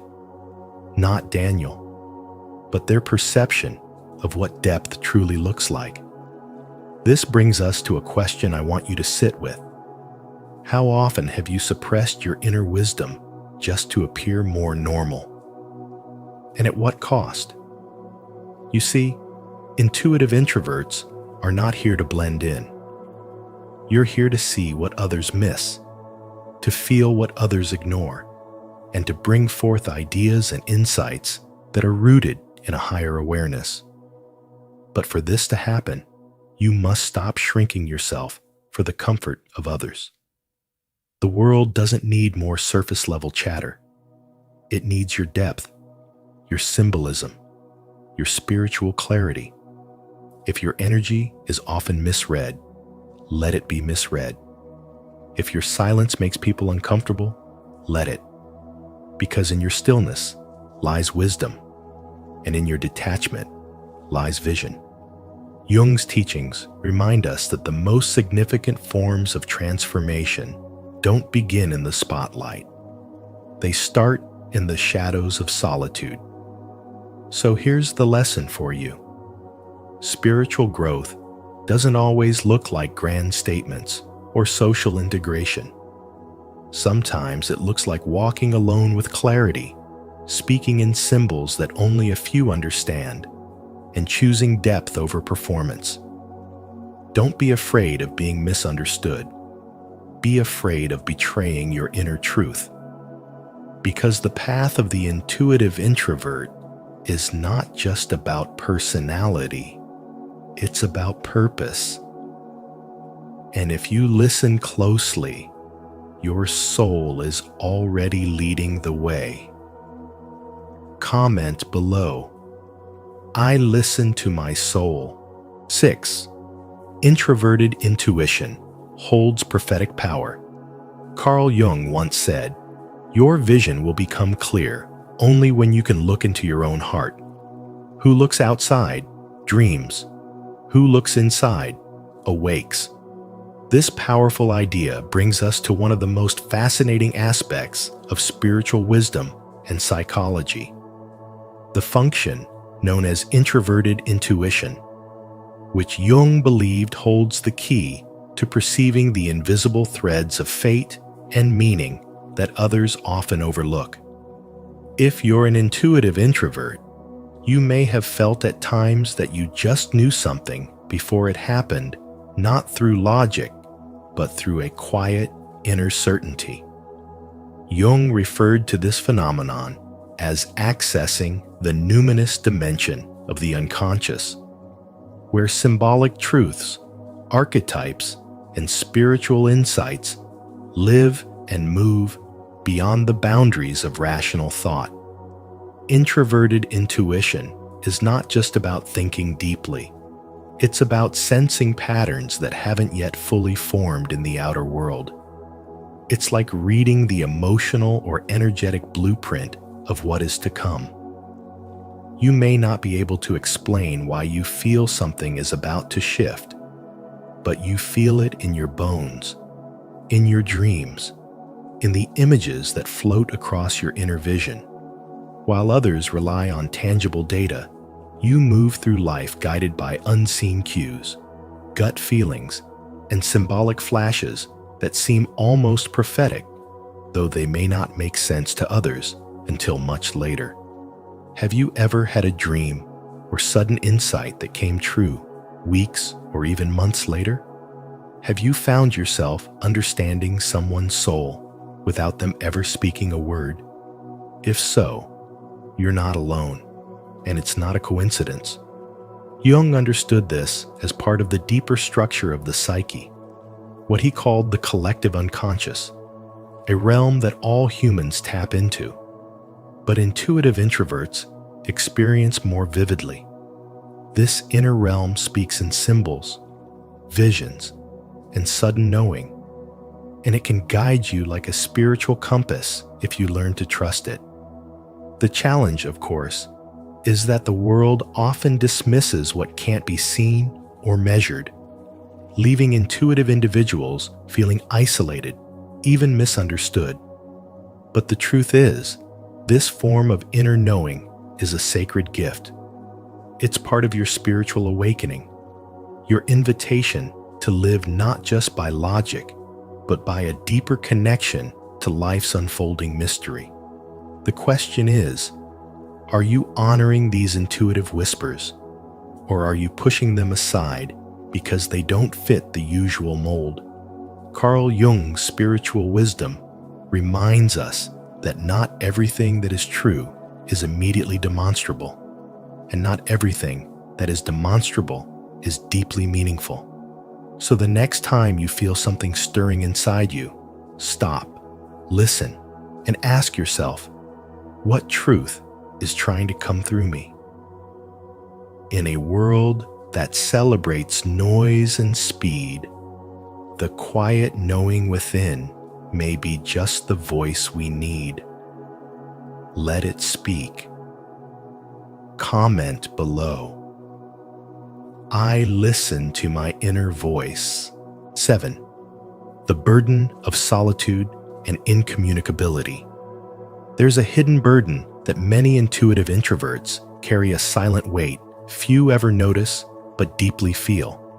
And it's the burden of seeing more than they can say. Carl Jung once observed, "Your vision will become clear only when you can look into your own heart. Who looks outside dreams.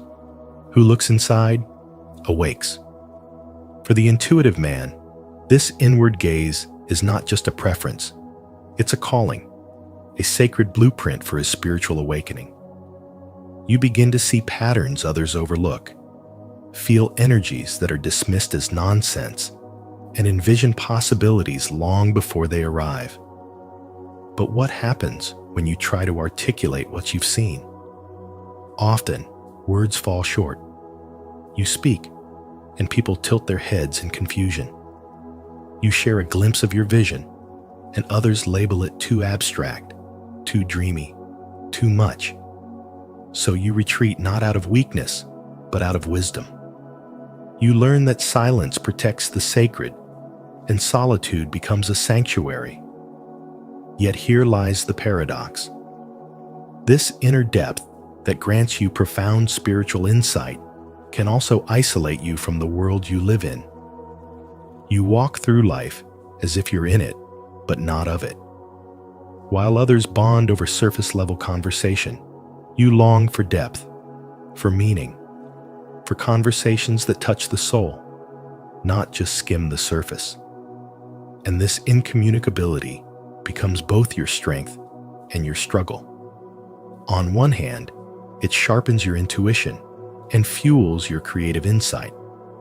On the other, it separates you from those who can't meet you at that depth.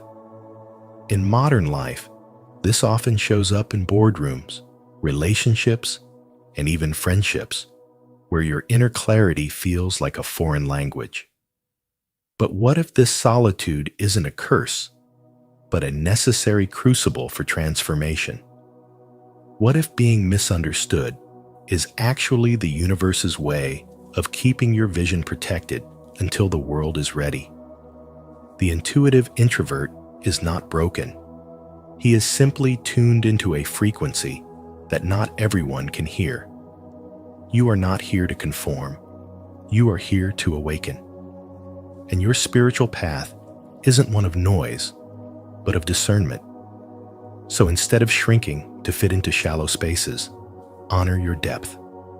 Channel your insight into your work, your art, your presence. The world may not always understand you, but the right people, those with eyes to see and hearts to feel, will recognize your light without explanation. Have you ever felt this tension between your inner knowing and the inability of the outside world to receive it? It is not your failure. It is your calling to rise. Because your solitude is not absence, but preparation. Your silence is not emptiness, but sacred space. And your journey, though quiet, is incredibly loud in the spiritual realm. This is not the time to doubt your design. This is the time to strengthen your faith in the invisible path that is unfolding within you. So take a breath, stand firm in your truth, and know that your inner world is not so much. It is the birthplace of something eternal.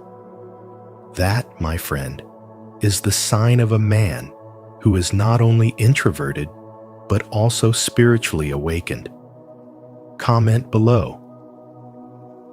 I choose spiritual awakening. 8. Their lives are their message. What if I told you that your quiet presence, your depth, your sensitivity to the unseen are not weaknesses, but spiritual strengths that the world desperately needs? Carl Jung once said, "Their lives or their message. And in that one sentence, he captured the essence of intuitive introverts.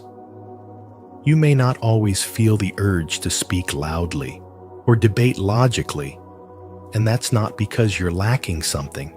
It's because you're tuned into a different kind of truth. You live through meaning, you communicate through energy, and you teach through being.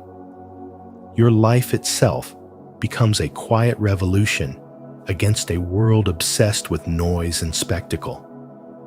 This is the spiritual path of those who embody an alternative way of knowing and being one, rooted in intuition, reflection, and depth. In today's society, where attention spans are shorter than ever and external achievement is worshipped, people often overlook the richness of the inner world.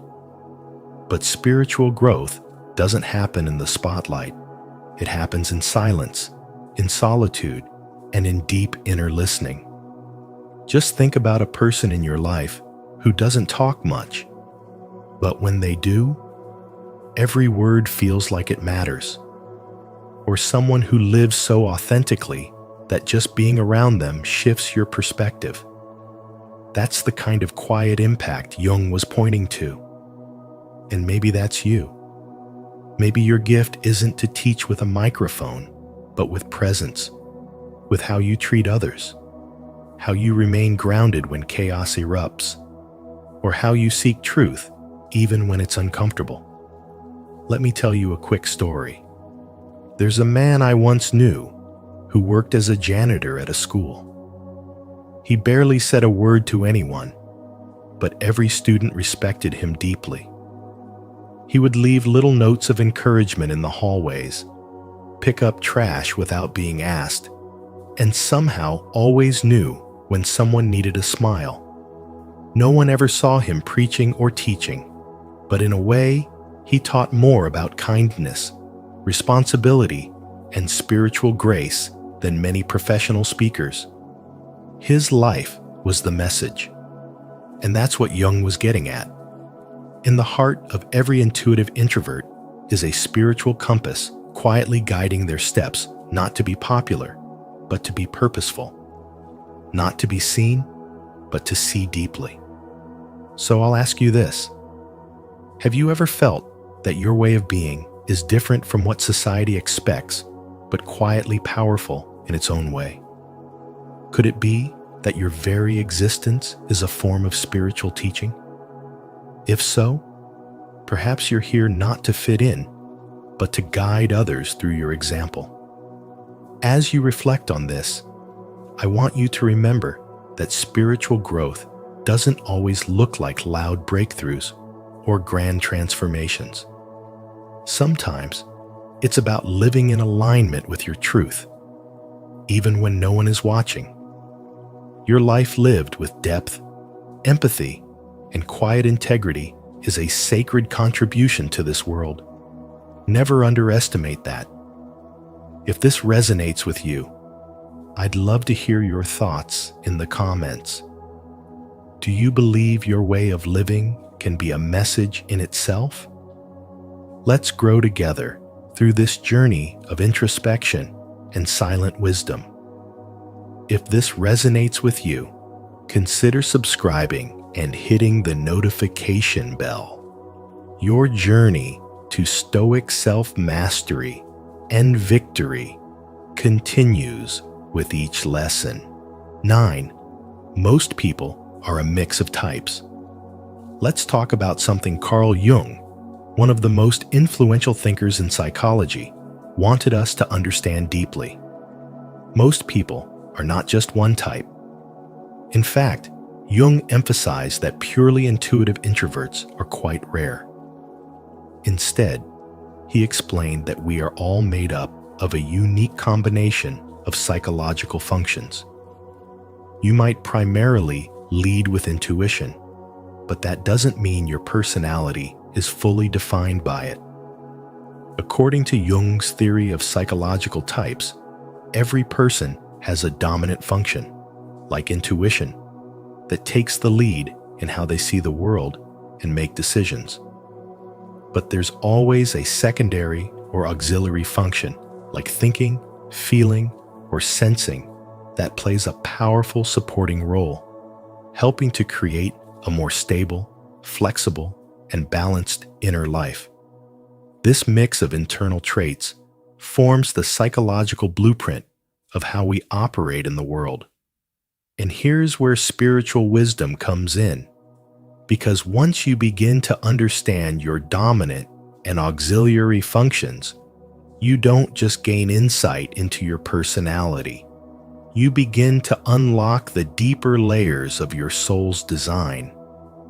Isn't it powerful to consider that your inner wiring is not random, but purposeful? Carl Jung once said, "The privilege of a lifetime is to become who you truly are." But how can you become who you are if you haven't learned the tools to decode your inner architecture? If you're an intuitive introvert, you may often feel misunderstood, even by yourself. You might sense things others miss, feel deeply connected to symbols and meanings that are hard to express, or get overwhelmed in environments that lack depth. But maybe the reason you're overwhelmed isn't because you're broken. Maybe it's because you've only been taught to look at yourself through a narrow lens. Jung's spiritual wisdom invites us to view our personalities like instruments, each with unique tuning. And when the dominant and auxiliary functions play in harmony, life begins to sound like music instead of noise. Now let's ground this idea in something relatable. Have you ever met someone who was extremely analytical, but surprisingly empathetic in the way they listen? Or maybe you know someone who's deeply imaginative, yet unusually practical. That's not a contradiction. It's a perfect example of Jung's theory in action. These are people who have a dominant function, like intuition or thinking, but also a complementary one that balances them out. So instead of asking, "Am I an intuitive introvert or something else entirely?" perhaps the real question is, what are the other inner tools I've been gifted that I haven't explored yet? This opens the door to self-acceptance and growth rather than boxing yourself into a single identity. The beauty of Carl Jung's message is that it's not just about labeling yourself, it's about awakening. It's about discovering the patterns in your inner world and learning to live more intentionally and peacefully. When you understand your personality mix, you begin to see how you respond to stress, what energizes you, how you connect with others, and what your soul truly desires.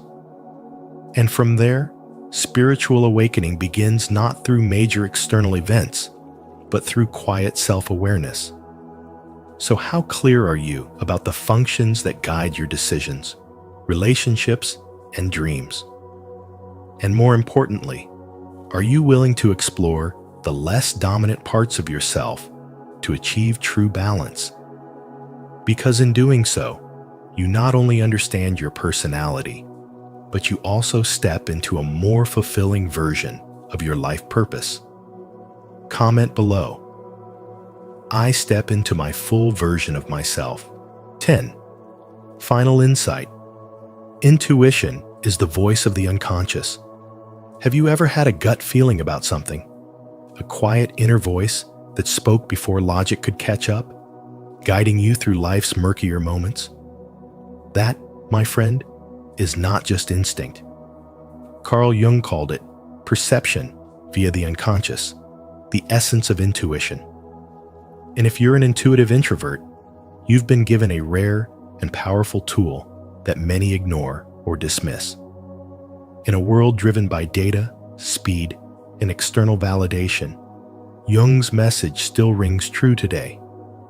Your ability to access the invisible is not a flaw. It's the very proof of a deep spiritual intelligence that's awakening within you. While others chase certainty in the external, You are quietly tuned to something far older and wiser than your inner world.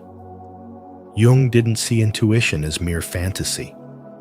He saw it as a function of the unconscious, the part of the psyche that holds ancient memory, symbolic truth, and untapped potential. It is often in times of crisis or confusion, when facts fail and logic breaks down, that this inner compass rises and whispers the path forward. Have you noticed that? In the silence between your thoughts. Have you ever sensed a direction forming before you had words for it? That's not your imagination. It's your soul speaking. Many men live half alive because they've been taught to silence their intuition, to ignore their spiritual senses in favor of cold facts. But here's the truth. Real strength comes from knowing when to listen to the unseen. Jung believed that the unconscious mind isn't a dark basement to be feared. It's a vast inner temple filled with sacred guidance, creativity, and spiritual energy. To walk through life without honoring that voice is to miss the very core of your spiritual awakening. And yet, society has conditioned us to believe that intuition is irrational, that feelings are distractions, and that stillness is laziness. But what if your quiet moments of reflection, your solitude, and your deep knowing are actually the birthplace of transformation? As Jung said, "Who looks outside dreams, who looks inside awakens." Your spiritual path begins not in noise, but in awareness, and your intuition is the torch that lights the way. Let's be honest. We live in a time where emotional numbness is praised as stoicism, and outward performance is mistaken for purpose. But intuitive men sense that something deeper calls them. If you're one of them, you are not weak.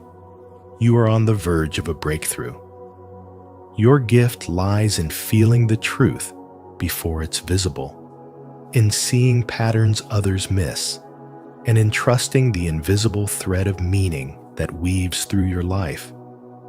So let me ask you this. How would your life change if you started honoring your intuition not as a vague feeling, but as a sacred message from your unconscious? What if instead of silencing your inner voice, you strengthened it with stillness, reflection, and spiritual practice? The world doesn't need more noise. It needs men who are deeply rooted, spiritually awake, and brave enough to follow their inner compass. Intuition isn't a luxury. It's a necessity in a world that has lost its way. And in your journey as a man, it may just be the most trustworthy guide you'll ever have. What part of this message resonates with you the most? Drop your thoughts in the comments.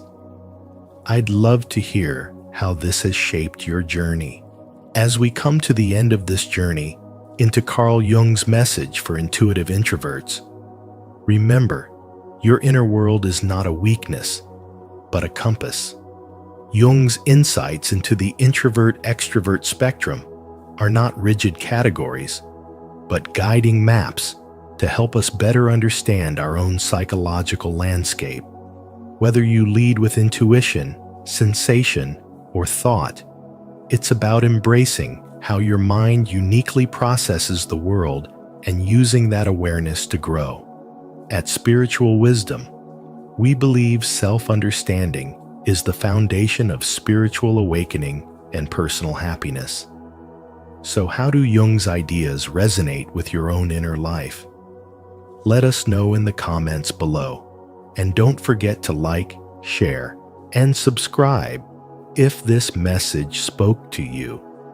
Your journey of spiritual growth begins with a single step inward. They love you. So why are they ignoring you? The Hidden Psychology, Carl Jung. So as we've explored today, love is not always straightforward. Sometimes, the deeper it goes, the more it triggers hidden fears and unresolved emotions in the other person. As Carl Jung taught, what we awaken in someone else's unconscious can cause them to pull away, not because they don't care, but because they're overwhelmed by what they feel. True love is not control, but a journey of mutual growth. If it's real, it will find its way back. Have you ever faced a situation like this?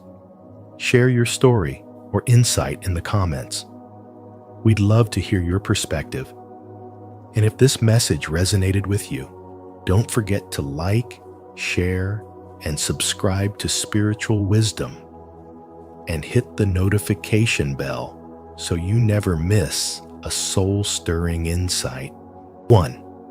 Love triggers the unconscious, not just the heart. Love, as Carl Jung warned, doesn't just stir the heart, it disturbs the soul. Especially for men between the ages of 30 and 65, who often carry decades of emotional conditioning, love can act as a spiritual awakening, not a comforting escape. Jung believed that true love doesn't just touch the surface of our desires, but drills deep into the psyche, unearthing unconscious fears, childhood wounds, and old emotional scars we thought we had buried long ago. When someone loves you deeply, truly, soulfully, it doesn't only activate longing or passion, it can shake the foundation of their emotional defenses. And in modern life, where men are expected to be strong, rational, and in control at all times, this sudden emotional upheaval can be terrifying. That's why a man who loves you may suddenly withdraw, ignore, or become cold, not out of indifference, but because the relationship has triggered something far more complex than just affection. It has touched his shadow, the hidden self that Jung described as the repository of everything we reject or repress. This is not rejection. This is psychological self-preservation. In today's world, where relationships are often reduced to text messages and short-term connections, the moment a deep, spiritual connection forms one that feels different, unfamiliar, and intense, it can push a man to retreat. The silence, the distance, the ignoring, these are not always signs that he doesn't care. They can be signs that he cares so much. He's terrified of what it awakens in him. That fear might come from early abandonment, a sense of inadequacy, or the unconscious belief that he doesn't deserve such love. As Jung emphasized, we don't just fall in love with a person, we fall into the projections of our psyche. We see parts of ourselves in the other person, including parts we've disowned or never learned to love. That's why spiritual relationships that awaken us can be so volatile. They force us to look at ourselves in a way that surface-level relationships never could. If you're experiencing this today, if someone you love is ignoring you without explanation, take a step back and consider the possibility that your presence in their life has stirred something unconscious and raw. This isn't a time to chase or demand clarity. It's a time to understand that spiritual love is not always soothing. It is often disruptive. It doesn't just want to make you feel good. It wants to make you whole. And wholeness requires that both people face their shadows. In this light, ignoring isn't always rejection. Sometimes it's a subconscious call for space to process a psychological storm. To the men listening, if you found yourself walking away from someone you love, sit with discomfort instead of running. Ask yourself what you're really afraid of. Is it her, or what she reflects back to you? And to those on the receiving end of that silence, know this: spiritual awakening rarely comes gently. It often arrives wrapped in confusion and silence. Don't take it personally. Take it as a sign that your love might be opening doors within them that have never been opened before. In a world addicted to instant gratification, true love remains a sacred interruption. It is not always neat, logical, or convenient, but it is always transformative. As Jung said, until you become conscious of the unconscious, it will direct your life, and you will call it destiny. Love, especially spiritual love, is one of the most powerful forces that can bring the unconscious into consciousness. And sometimes, the silence you hear is not an absence, but the soul processing something it never expected to find. Comment below. I listen to my inner voice. 2. Ignoring may be a defense mechanism, not rejection. When someone you care about begins to ignore you without warning, your first instinct might be to believe they've stopped loving you, that something about you pushed them away. But what if I told you that their silence could actually be a reflection of just how deeply they feel for you? In the world of spirituality and emotional psychology, this kind of withdrawal is often not a sign of rejection, but a sign of inner chaos. Carl Jung, the great analytical psychologist, taught that our shadow, the unconscious part of us we try to hide, can become activated in the presence of deep connection. When love touches a part of someone they haven't yet made peace with, it doesn't always feel like bliss. It can feel like a threat. This is when emotional avoidance becomes a subconscious tool for survival.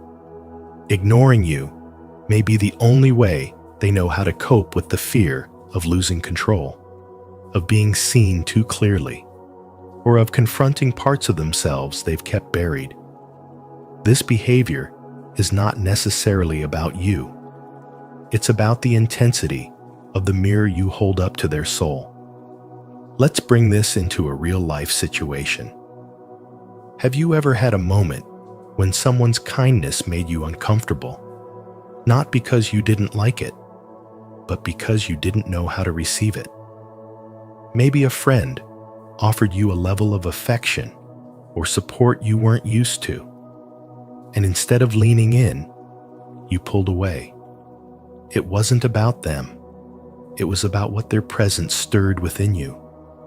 In the same way, someone ignoring you might actually be wrestling with their own unhealed wounds, fears of vulnerability, or past trauma that your love unintentionally awakens. Their silence is not a declaration that you're unworthy. It's a sign that they're overwhelmed by the emotional intensity. It's like standing in front of a spiritual mirror and seeing not only who they are, but who they're afraid to become. And when people aren't ready to grow, they retreat.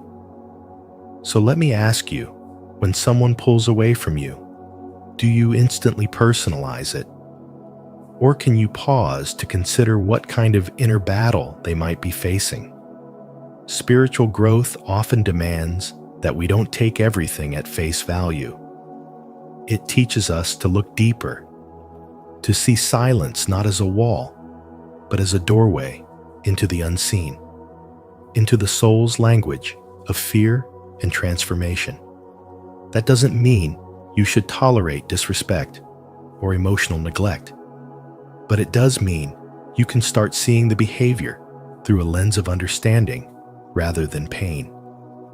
Sometimes, the one who ignores you is the one who is most afraid to lose you, because your presence challenges the identity they've built around not feeling enough. Ultimately, the lesson is this: not all silence is rejection. Some silences are a sign of an inner storm. If love opens someone's wound, healing it is not your job, but an invitation to grow spiritually. Learn to recognize when someone's withdrawal is due to their own struggles, not your values. By doing so, you not only protect your heart, but also expand your capacity for compassion and inner peace. That is the true power of spiritual growth, learning to stay balanced, even when others are out of balance. Comment below. I choose spiritual growth. 3. Emotional intimacy awakens. Fear of vulnerability. When emotional intimacy begins to deepen, when someone starts to truly feel seen, known, and accepted for who they are not, for who they pretend to be, it can stir something unexpected. Fear. And not just any fear, but the fear of vulnerability. You see, the closer the emotional bond becomes, the more it threatens the protective walls people have built over a lifetime. For those who carry spiritual wounds, perhaps from abandonment in childhood, betrayal in past relationships, or rejection during formative years, being loved deeply doesn't always feel safe. It can actually feel like a loss of control.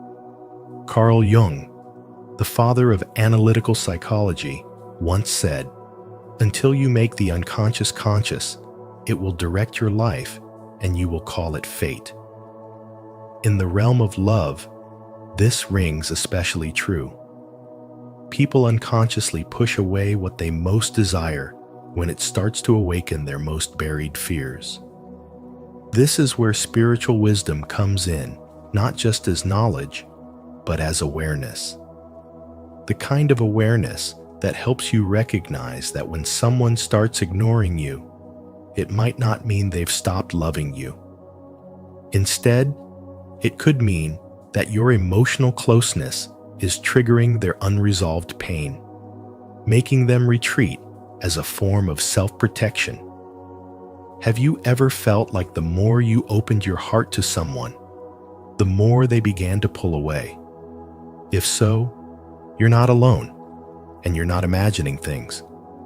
This isn't a simple case of emotional detachment. It's often a subconscious defense mechanism. Many people believe that love is only about joy, warmth, and connection. But Carl Jung teaches us that love also exposes the shadow of the part of ourselves we hide, deny, or fear. When love gets close enough to shine a light on that shadow, some people panic. They might distance themselves, go silent, or even sabotage the relationship, not because they don't care, but because caring too much terrifies them. It's a paradox. They crave closeness, yet flee from it. They want to be held, yet they're terrified of being seen.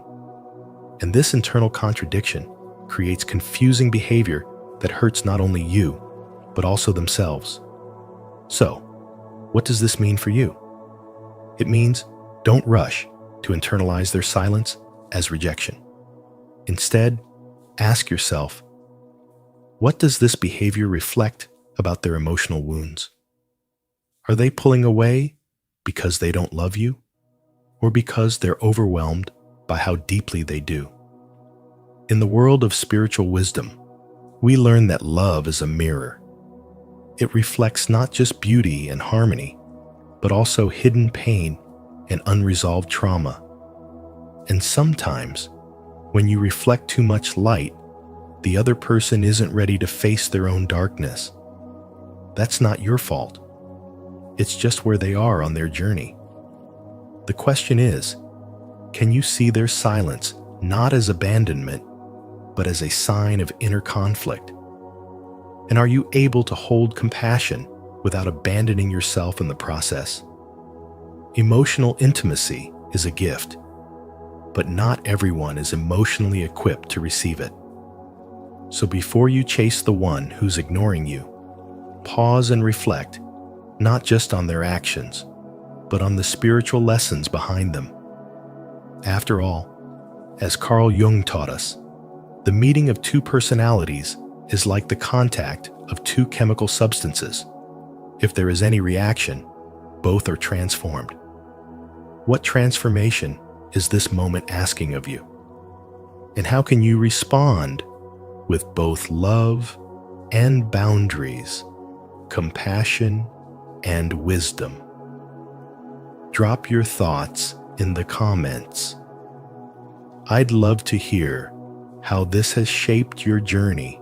4. The shadow self sabotages love unconsciously. Until you make the unconscious conscious, it will direct your life and you will call it fate. These powerful words from Carl Jung open the door to a deeper truth, one that many men overlook when love turns cold and silence replaces connection. You see, in relationships, especially those that stir deep emotions, the spiritual journey doesn't always look like peace and harmony. Sometimes, love activates hidden wounds buried so deeply in the unconscious that even the person experiencing them cannot understand their own reactions. When someone you love begins to ignore you, not with malice, but with quiet withdrawal, it's easy to internalize that as rejection, as if you're somehow not enough. But here's the spiritual wisdom that Jung left behind. What we repress does not vanish. It gets projected. In other words, their silence may not be about you at all. It may be their shadow, the denied, unacknowledged, and unloved parts of themselves rising to the surface in the presence of real love. And that kind of love is terrifying. Not because it's harmful, but because it's honest. It shines a light on the parts of them that are still trapped in pain, shame, fear, or unresolved trauma. Your love becomes a mirror, and what they see reflected back isn't just affection. It's the parts of themselves they've tried to bury for decades. And so, they run. They ignore it. They retreat. But their avoidance isn't necessarily a lack of love. It's a reaction to an inner war. In modern life, this plays out more than we admit. A man might find the woman of his dreams, but the moment things feel real, he pulls away. Why? Because true intimacy is not just physical, it's spiritual. It triggers a spiritual awakening, and with that comes the confrontation of everything that has been left in the dark. The shadow self doesn't want to be seen, but love exposes it anyway. So what can you do? First, understand that being ignored in love is not always a personal failure. It may be a reflection of someone else's internal chaos, their fear of being vulnerable, or their resistance to transformation. Second, this is your invitation not to chase them, but to turn inward. What is their silence showing you about your own wounds, your own expectations, your own emotional patterns? Third, instead of clinging or reacting, hold space with dignity, strength, and awareness. As Jung taught, who looks outside dreams, who looks inside awakens. Let this be the moment you choose awakening over reaction, spiritual clarity over emotional chaos. Ask yourself, are you truly seeing them, or are you reacting to the absence of validation? And deeper still, are you at peace with your own presence when love feels distant? Real love requires us to meet ourselves fully before we can truly meet another. In their silence, you may find your own voice.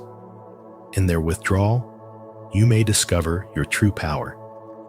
The man who can sit with his pain without projecting it, he's the one who rises. He becomes grounded, spiritual, awake.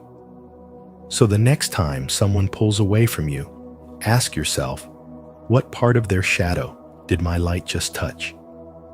Because when love feels confusing, that's often when it's closest to the truth.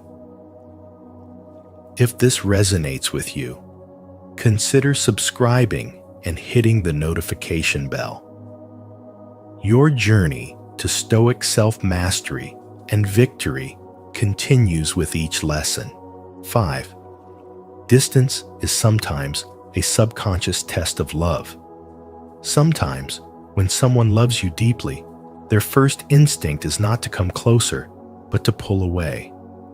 And while that may seem confusing, even painful, it often stems from something buried deep within their subconscious. Carl Jung once said, "Until you make the unconscious conscious, it will direct your life, and you will call it fate."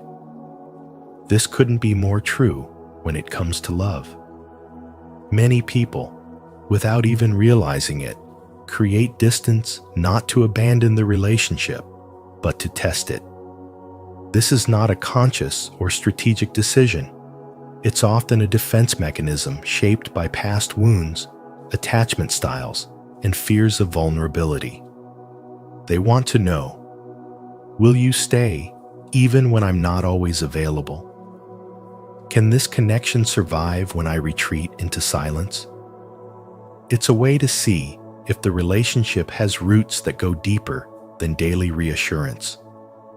And while this silent test of love might feel cruel, it's a cry for emotional safety masked as withdrawal.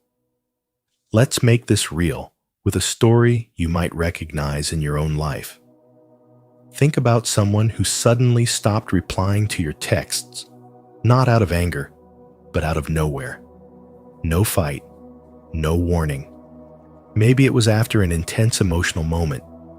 Perhaps you felt like things were finally getting closer, more intimate, more real, and then they disappeared. You waited, confused, wondering what went wrong. But what if nothing went wrong? What if their silence was a mirror of their inner chaos? What if their love for you triggered an old wound that told them, "This will hurt you, run before it's too late"? In a world where emotional survival has often meant shutting down, stepping back, or pretending not to care, this kind of distancing becomes a form of self-protection. It doesn't mean the love is fake.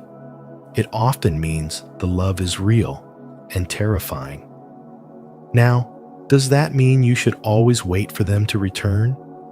Not necessarily. Here's where spirituality and spiritual growth come into play. True spiritual growth invites you to understand the unseen forces behind human behavior, but it also teaches you to protect your energy, your peace, and your heart. You are not here to chase someone who is still running from their own soul. The healthiest kind of love is not proven by how much pain you can endure, but by how much peace it can bring to both people involved. So the next time someone pulls away, ask yourself, is this distance a reflection of their inner conflict or a lesson for me about my own worth? Can you hold space for their journey without abandoning your own? In the end, this hidden dynamic isn't about games. It's about fear, about wounds, about a heart unsure how to receive what it deeply desires.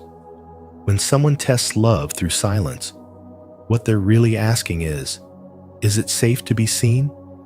Will I still be loved if I don't perform, explain, or show up perfectly? It's a shadowed plea for unconditional acceptance. But remember, your spiritual path is not just about understanding others, but also about standing in your truth. Love them, but don't lose yourself trying to prove your love. Real love should expand both souls, not shrink them. So let me ask you, have you ever felt like someone's silence was testing you? Did you stay, or did you grow from it? Share your experience below, because these are the real questions of the heart that lead us into the most profound spiritual awakening. 6. Your reaction should be rooted in self-awareness, not fear. When someone you care about suddenly begins to pull away or goes silent without explanation, your first instinct might be to panic, to overthink, or to chase after them for answers. But what if I told you that your reaction in those moments can reveal far more about your own inner world than theirs. Carl Jung, the great thinker of the unconscious, once said, "Who looks outside dreams. Who looks inside awakes." And that's the spiritual wisdom we must lean into when we're faced with emotional distance. Their silence may not be a reflection of your shortcomings. It could be a mirror reflecting their own unresolved battles. People often retreat when they feel emotionally overwhelmed, when love activates old wounds, or when they are confronted with parts of themselves they are not ready to face. So, if someone's absence is making you question your worth, pause and ask yourself, what wound is this silence touching in me? Is it abandonment, rejection, the fear of being unlovable? That reaction isn't something to suppress. It's an invitation to investigate. Spiritual awakening begins when we stop reacting out of fear and start responding with self-awareness. When you resist the urge to chase, to force clarity, or to beg for emotional breadcrumbs, you create space not just for them, but for yourself to understand what is truly happening beneath the surface. Because the truth is, not all distance is personal. Sometimes, people pull away not because you did something wrong, but because your presence activates something deep within them, something they're not ready to explore. And here's the hard part. You may never get the explanation you think you deserve. So the question is, what do you do with this silence? Do you let it break you or build you? In moments like this, spiritual wisdom teaches us to turn our focus inward, to be curious about our own emotional triggers rather than trying to decipher the confusion of others. Have you ever thought about how we often seek healing through the words of others, when what we really need is to listen to our inner voice? Carl Jung warned us that our shadow, the unconscious part that we deny or reject, often comes out in how we respond to rejection or ambiguity. So when someone disappears, that shadow becomes loud. But instead of running from it, what if we sat with it, understood it, and let it transform us? Because growth doesn't come from control. It comes from letting go, understanding, and being emotionally honest. The next time someone leaves you, instead of rushing to fill the void, try sitting down next to them. Let it teach you things that still need healing. Let it awaken your spiritual power. Ask yourself, what would it be like to choose peace over panic? You see, the biggest breakthroughs in love often don't happen when we cling, but when we let go with dignity, and with a deep commitment to our own emotional evolution. Comment below. I am committed to my feelings. 7. Real love evolves through awareness, not control. They say that real love doesn't chain you, it frees you. And in the words of Carl Jung, the meeting of two personalities is like the contact of two chemical substances. If there is any reaction, both are transformed. So let's talk about what that really means when someone you love starts ignoring you. Especially as a man in your 30s, 40s, 50s, or even 60s, this silence can feel confusing, even humiliating. You gave your heart, your presence, your effort, and now you're left with distance and questions. But what if that space isn't rejection? What if it's the exact environment required for spiritual awakening, for both you and them? Because real love is the kind that matters. The kind that endures isn't about control, manipulation, or clinging to someone until they bend to your will. It's about awareness. It's about growth. It's about creating the kind of connection that breathes, evolves, and allows both people to expand. Jung taught us that the greatest love helps us understand who we truly are. So when they walk away, the pain might actually be a portal, a signal that you are meant to evolve, not for them, but for yourself. This is spiritual maturity, knowing that if love is real, it will come back not because you chased it, but because both souls have transformed into new versions of themselves who can meet again on higher ground. And if it doesn't return, then it wasn't meant to survive the spiritual fire, and that's not a failure. That's a sacred lesson, a message that love must first deepen within yourself before it can flourish with another. So what does that look like in modern life? It means not sending that angry text when you feel ignored. It means choosing growth over reaction. It means building a life that's so fulfilling, so rooted in spiritual self-respect, that whether they come back or not, you've already won. You've already become the man you were supposed to be. So let me ask you, what would it look like if you saw silence not as abandonment, but as an invitation to expand your awareness, to reconnect with your values, to refine your purpose, to become someone whose love radiates from self-possession, not need? Because at the end of the day, that's the kind of man who doesn't just attract love, he sustains it. And when someone leaves, they remember him, not for how loud he shouted, but for how deeply he understood. That is the quiet power of spiritual wisdom. That is the real work. So if you're facing distance right now, don't just wait until you elevate. Do your inner work, embrace your shadow, walk through the pain, and transform it into strength.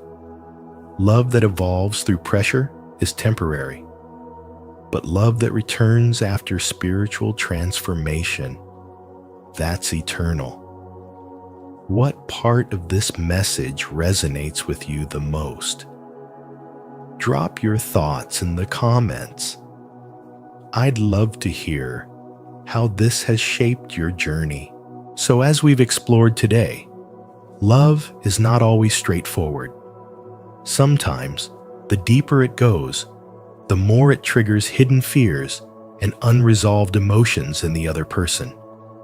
As Carl Jung taught, what we awaken in someone else's unconscious can cause them to pull away, not because they don't care, but because they're overwhelmed by what they feel. True love is not control, but a journey of mutual growth. If it's real, it will find its way back. Have you ever faced a situation like this? Share your story or insight in the comments. We'd love to hear your perspective. And if this message resonated with you, don't forget to like, share, and subscribe to Spiritual Wisdom. And hit the notification bell so you never miss a soul-stirring insight.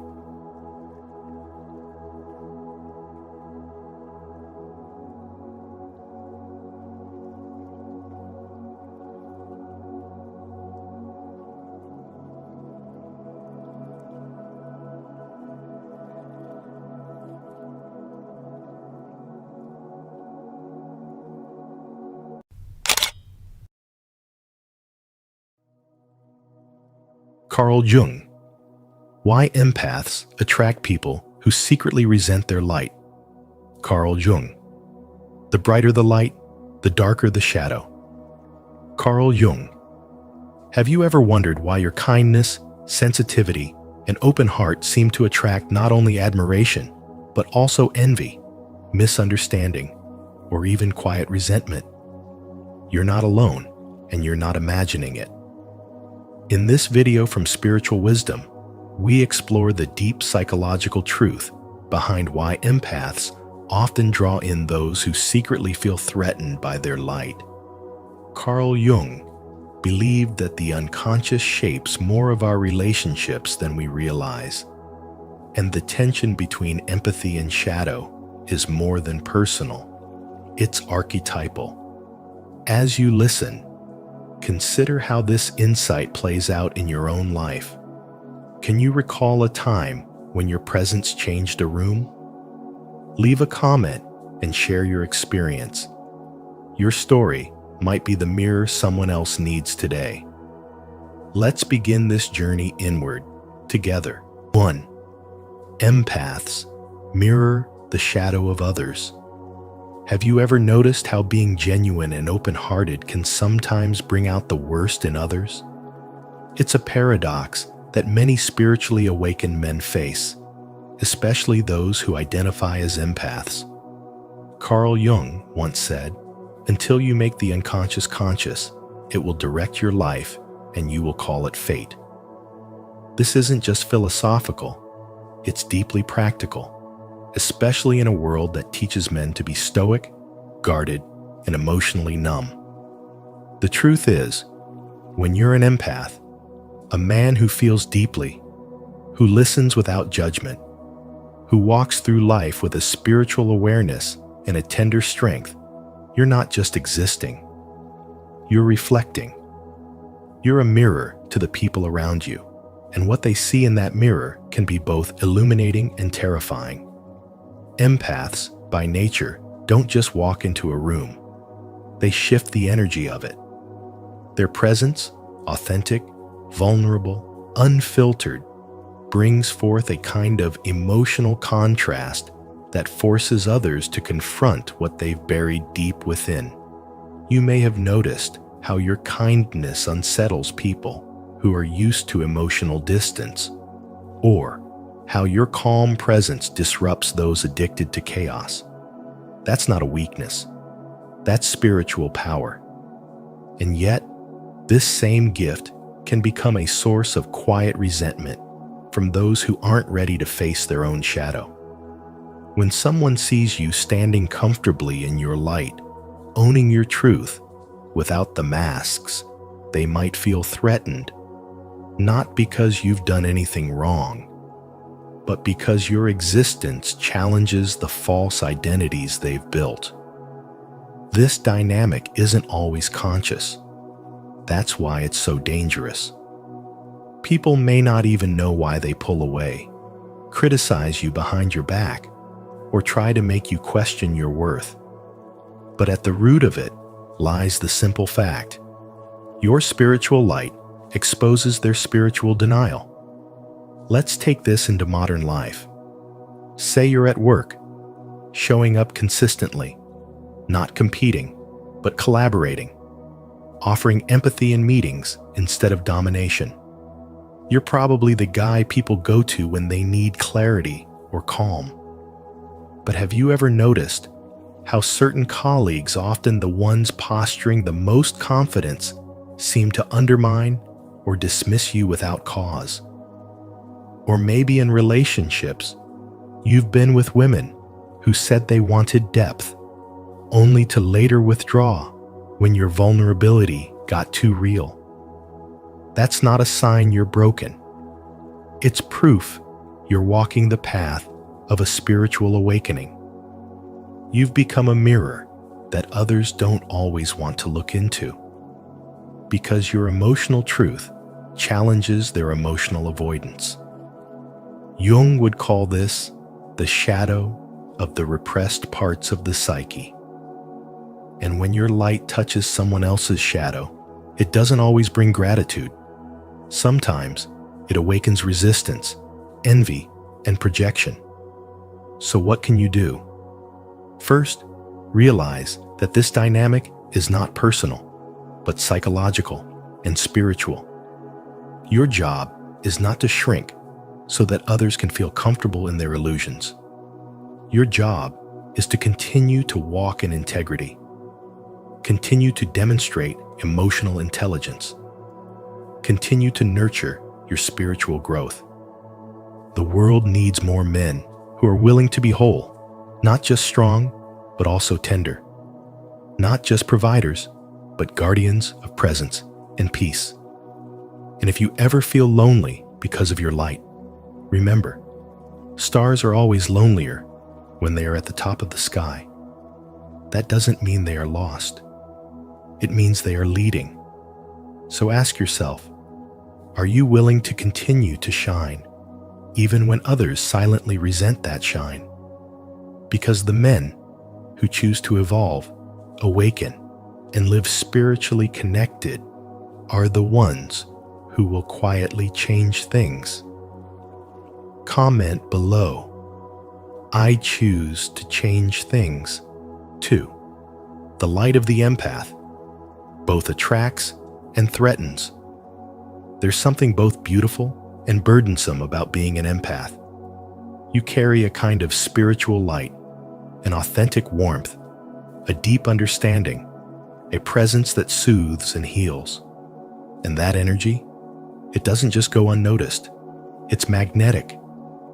People feel it even before you speak. It draws in the broken, the searching, the curious. But here's the paradox. While your light attracts, it also threatens. Not everyone who walks toward your radiance comes with love. Some are drawn in by something they don't even understand themselves. They feel the pull, but once they get too close, something within them starts to shift. Insecurities bubble up. Wounds they've buried begin to ache. And suddenly, your light isn't a gift, it's a mirror. And in that mirror, they don't like what they see. Carl Jung once said, people will do anything, no matter how absurd, to avoid facing their own souls. When they stand in the presence of someone deeply tuned into their own soul, someone walking a path of spiritual growth and authenticity, they're forced to confront the parts of themselves they've long ignored. You might be wondering why this keeps happening in your life.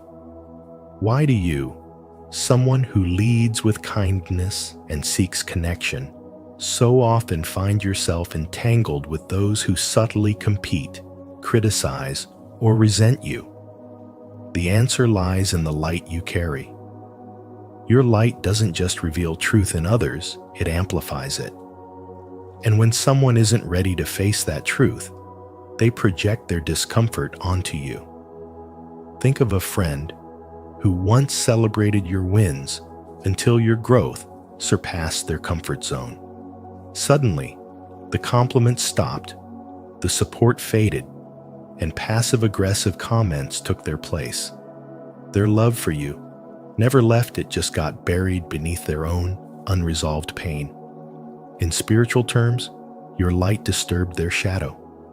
This isn't your fault. It's a spiritual pattern, and it plays out over and over again in the lives of empaths who walk with depth and clarity. Let me tell you a quick story. There was a man in his 40s named James, a soft-spoken teacher with a remarkable gift for sensing people's emotions.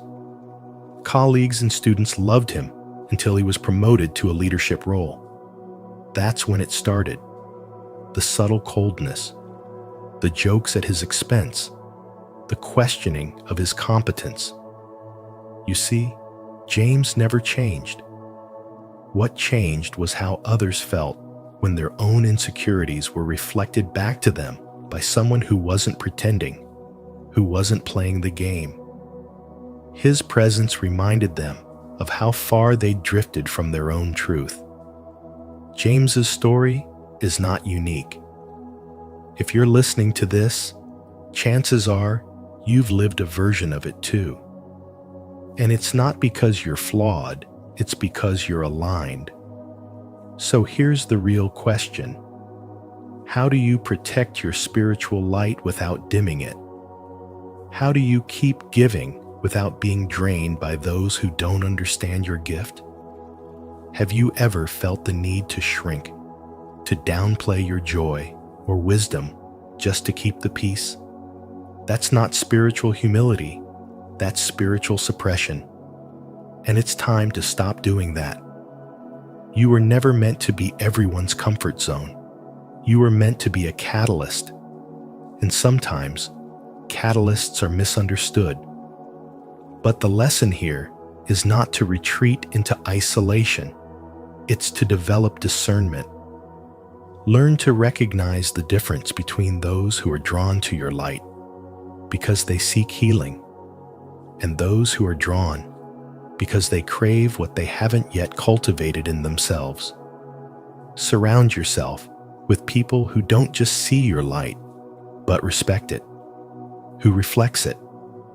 That's the space where true spiritual growth thrives. Ultimately, your gift of empathy is not a burden to be carried in silence, but a spiritual responsibility. You were born with the ability to feel deeply, and that is not weakness. It is strength. Yes, your light may be confusing to some, but never let that convince you that it should be hidden. The world does not need you to be smaller. It needs you whole. Let your spiritual presence remind people of what is possible when one chooses authenticity over approval. Because true spirituality is not about dimming your light to make others comfortable, but about shining in a way that calls them to rise. Comment below, I choose to shine. 3. Resentment is not personal, it's archetypal. When you, as an empath, encounter resentment from others, it's easy to take it personally after all. You've done nothing but show kindness, offer presence, and lead with your heart. But what if I told you that this resentment has little to do with you as an individual, and everything to do with something far deeper, something archetypal? Carl Jung, the father of analytical psychology, said, "Until you make the unconscious conscious, it will direct your life and you will call it fate." This truth lies at the heart of why empaths often attract people who secretly or even unknowingly resent their light. You see, your light doesn't just illuminate the room, it also exposes the shadows. And those shadows aren't always ready to be seen. The resentment you experience is not a rejection of your essence, but a reaction from those who have not yet made peace with their own. When someone has repressed their pain, buried their truth, or denied their spiritual self for too long, encountering someone who is authentic, emotionally open, and spiritually awake can feel like a threat. It activates old wounds, stirs unhealed archetypes like the wounded inner child or the rejected self, and brings the unconscious discomfort bubbling to the surface.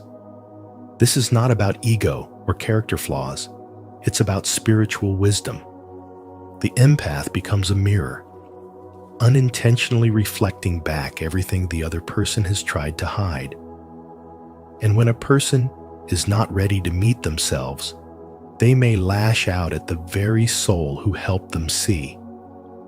In that sense, their resentment is more about their inner struggle than it is about your light. So, ask yourself this: have you ever noticed how some people pull away from you just as you begin to show them real compassion or insight? Why is it that your spiritual presence feels like too much for those still hiding from their own truth? Carl Jung taught us that the relationship between the self and the shadow is not a flaw. It's a foundational structure of the psyche. When that structure is out of balance, your light doesn't just shine, it disrupts.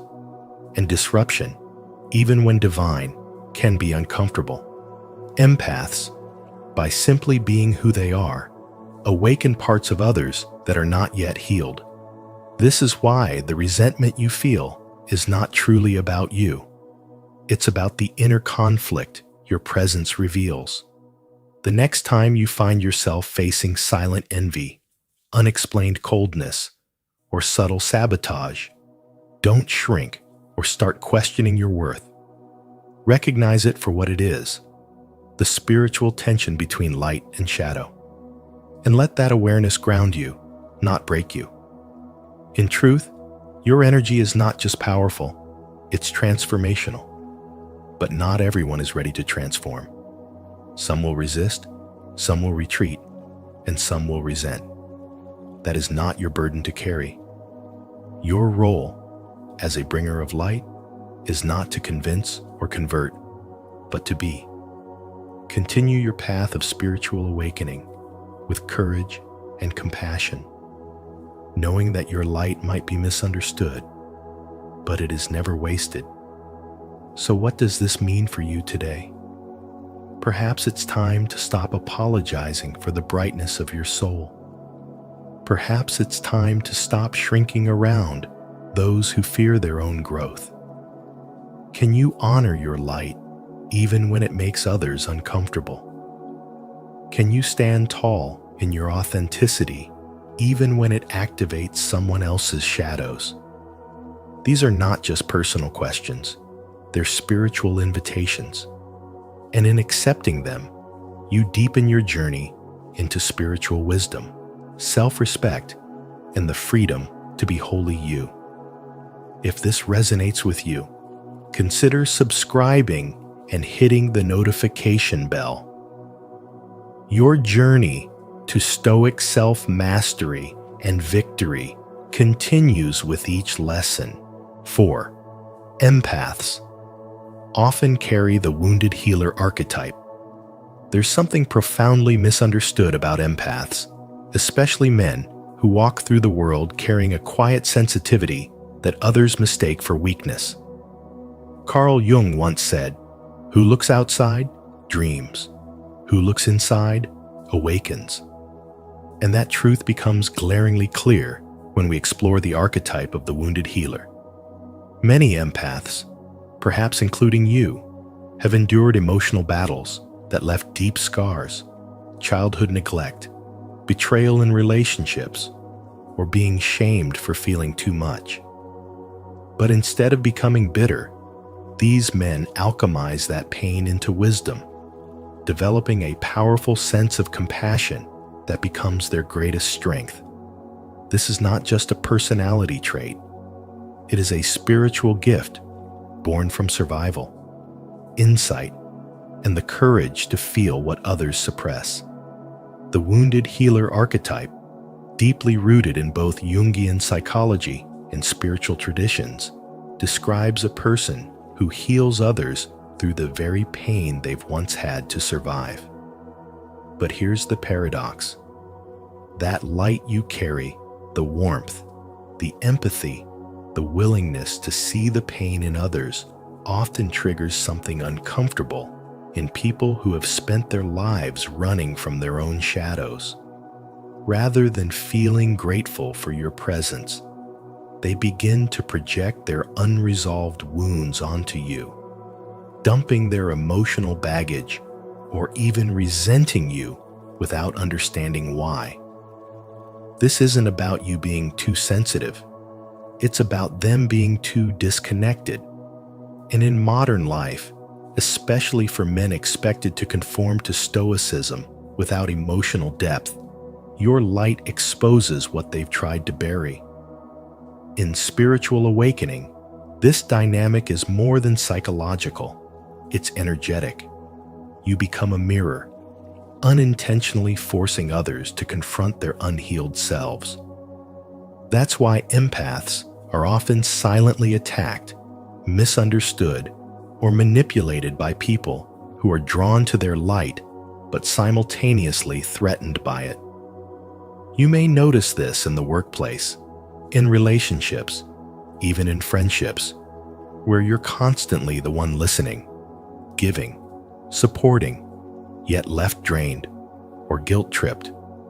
The advice here isn't to stop being who you are. It's to become more aware of the sacred nature of your emotional intelligence. Protect your energy. Learn to discern between those who are genuinely receptive and those who seek you out as an emotional crutch. You don't need to carry every broken soul on your back.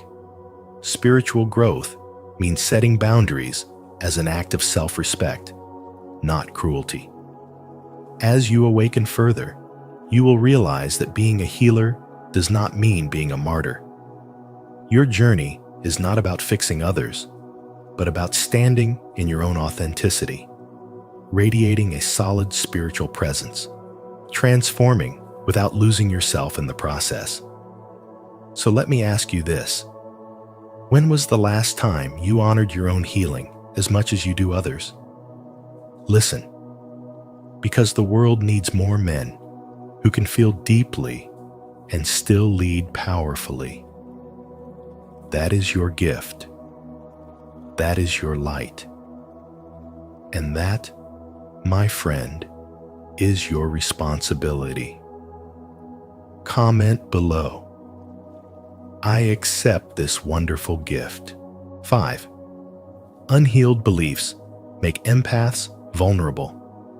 Have you ever asked yourself why, despite your kind heart and spiritual awareness, some people seem drawn to you only to later act cold, resentful, or even draining? If so, you're not alone. One of the biggest reasons empaths attract people who secretly resent their light is rooted in an unhealed belief many carry deep inside. The unconscious idea that their worth is tied to healing or fixing others. This belief, often formed in childhood through emotionally unstable or inconsistent environments, teaches the empath that love must be earned through self-sacrifice. And so, without even realizing it, they begin to equate being loved with being needed. But here's the trap. When your self-worth depends on being a savior, you unconsciously tolerate emotional exhaustion, ignore red flags, and overextend your energy trying to rescue people who may not want to be saved. This is not spirituality. It's spiritual bypassing masked as virtue. The desire to help others becomes a silent contract. If I heal you, maybe you'll love me. But in reality, what often happens is that those who receive this care begin to resent it, not because the empath did anything wrong, but because their very presence exposes what the other has been avoiding within themselves. Let me tell you a story. There was a woman in her 40s who had spent her entire adult life giving emotionally, financially, spiritually to every man she dated. She believed that if she just gave more, stayed longer, loved harder, she would finally be loved the way she yearned for. But instead of receiving love, she received emotional distance, manipulation, and subtle contempt. One day, during a therapy session, she broke down and said, "I don't understand why people either adore me or secretly hate me." And her therapist gently replied, "Because your light is a mirror, and not everyone is ready to see what's being reflected." That moment was the beginning of her spiritual growth. She realized that healing others could no longer come at the cost of abandoning herself. She didn't need to earn love, she needed to embody it. So let me ask you, are there places in your life where helping others has become a way to avoid helping yourself? Do you ever feel like you're betraying your own needs just to be accepted or stay connected? These are not small questions. They are invitations to look deeper into your patterns and to reclaim your energy from relationships that feed on your empathy without honoring your humanity. Because true spirituality is not about martyrdom, it's about alignment. And spiritual growth means learning to love without losing yourself. It means setting boundaries without guilt. It means realizing that your light doesn't have to be dimmed to make others feel safe. If you take one thing away from this, let it be this. You are not here to bleed for the world in order to prove your worth. You are here to shine so fully that your presence alone is healing, whether or not others choose to receive it. The lesson is simple, yet profound. Your value does not lie in how much you carry for others. It lies in how fully you carry yourself. Now ask yourself, what would change in your life if you truly believed that? Drop your thoughts in the comments. I'd love to hear how this has shaped your journey. 6. Boundaries are essential for survival. In a world that often mistakes kindness for weakness, it is crucial for empaths to understand that spiritual wisdom is not about endlessly giving until you are empty. It's about knowing when to say no to preserve your inner light. Carl Jung once said, "The privilege of a lifetime is to become who you truly are." But becoming who you truly are requires discernment, and that includes setting boundaries that are not made of stone, but of self-respect. You see, if you are an empath, your gift is your ability to feel deeply, to sense what others miss, to intuitively understand emotional undercurrents, but without clear energetic boundaries. This gift can quickly become your greatest vulnerability. Have you ever left a conversation feeling completely exhausted, like your soul had been siphoned? That's not random. It's because your energetic field is so open that others unconsciously pour their unprocessed emotions into your space. And here's the spiritual truth. When you don't know where you end and someone else begins, you start living their pain as if it were your own, abandoning your own needs in the process. Carl Jung's teachings remind us that the unconscious seeks expression, and if not given space, it will manifest in the form of projection. That means others may project their wounds onto you because your light reflects the parts of themselves they haven't yet faced. And without boundaries, you absorb those projections like a sponge. But boundaries are not selfish. They are self-honoring. Think of them as spiritual filters that let in love, but keep out chaos. You don't need to shut the world out. You just need to stop bleeding for people who would never offer you a bandage. So ask yourself this: where in your life are you overextending, giving too much, or allowing guilt to override your intuition? When did you last pause to ask if someone else's emergency was really your responsibility? This is where spiritual wisdom becomes survival. It's not about building walls to isolate, but about building clarity to protect. Boundaries allow you to love from a place of wholeness, not depletion. And as you grow in spiritual awareness, you begin to realize that the more you honor your energy, the less you attract those who seek to exploit it. Isn't it time to stop apologizing for needing space, peace, and protection? After all, you weren't created to be a container for unresolved trauma. You were created to be a lighthouse, not a lifeboat. And a lighthouse shines not by rushing to every drowning soul, but by standing firm and steady, even in the midst of storms. The lesson here is simple but profound. Your light is sacred, and if you want to keep it, you must learn to protect it.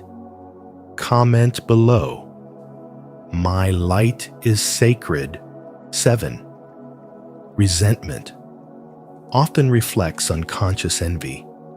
There's a powerful quote by Carl Jung that says, "Everything that irritates us about others can lead us to an understanding of ourselves."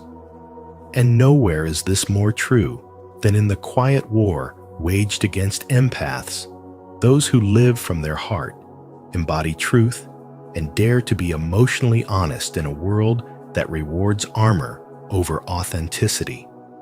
Men, especially those of you who've walked through life with depth and integrity, have likely noticed this pattern. The more grounded and emotionally clear you become, the more resistance you attract, not from overt enemies, but from people who silently resent your light. This resentment though often hidden behind sarcasm, avoidance, or passive aggression, is rarely about you. It's a reflection of an inner war waging inside them. The truth is, resentment often masks unconscious envy. When someone sees in you a kind of emotional freedom or spiritual clarity they haven't yet earned or have long abandoned, they don't know whether to admire you or tear you down. They won't say, "Teach me," or "How did you learn to be so calm in chaos?" Instead, they mock your peace, question your motives, or distance themselves, not realizing that their reaction is a mirror of their own unhealed story. And that is where spiritual awakening begins, not in escape, but in awareness. In the presence of an empath, others are often forced to confront the masks they wear. Your light exposes what they've buried. And in a society where masculinity is often defined by dominance rather than depth, a man who shows emotional availability can be deeply unsettling to those who still live behind walls. Now let's make this real. You've probably had a moment when your simple kindness was misinterpreted. You offered support without asking for anything in return, and yet someone accused you of being manipulative or having a hidden agenda. That wasn't about you. That was their projection. As Carl Jung taught, until you make the unconscious conscious, it will direct your life and you will call it fate. People project their hidden insecurities onto those who awaken their dormant potential. And for many, an empath feels like a spotlight on their shame, their apathy, their denial. It's easier for them to call you too sensitive than to admit they've forgotten how to feel. So what do you do with this awareness? First, you stop shrinking. You stop apologizing for your spiritual strength or watering down your compassion to make others comfortable. You continue your own spiritual awakening, not to prove anything, but to stay aligned with your core truth. And second, you let their resentment teach you something too, not about your flaws, but about their unmet longing. You're not here to heal everyone. You're here to embody wholeness so that those ready for their own awakening can find the courage to begin. And here's a question worth reflecting on. When someone resents your light, is it your responsibility to dim it, or their responsibility to deal with their shadow? The answer determines whether you continue to live in fear of your own light or step boldly into the role life is calling you to. And if you're hearing this right now, it's probably because your path is about more than just survival. It includes healing, guidance, and being steadfast in your spiritual presence. Because true power doesn't come naturally. And the more you commit to living fully as yourself, the more you realize that not everyone is ready to receive your light. But that doesn't mean you have to hide it. Just shine. The right people will show up to meet you. Comment below. I live committed to myself. 8. The path of the empath is to shine anyway. There comes a point in every empath's journey where they must decide whether to dim their light to make others comfortable or to stand tall in their authenticity and shine anyway.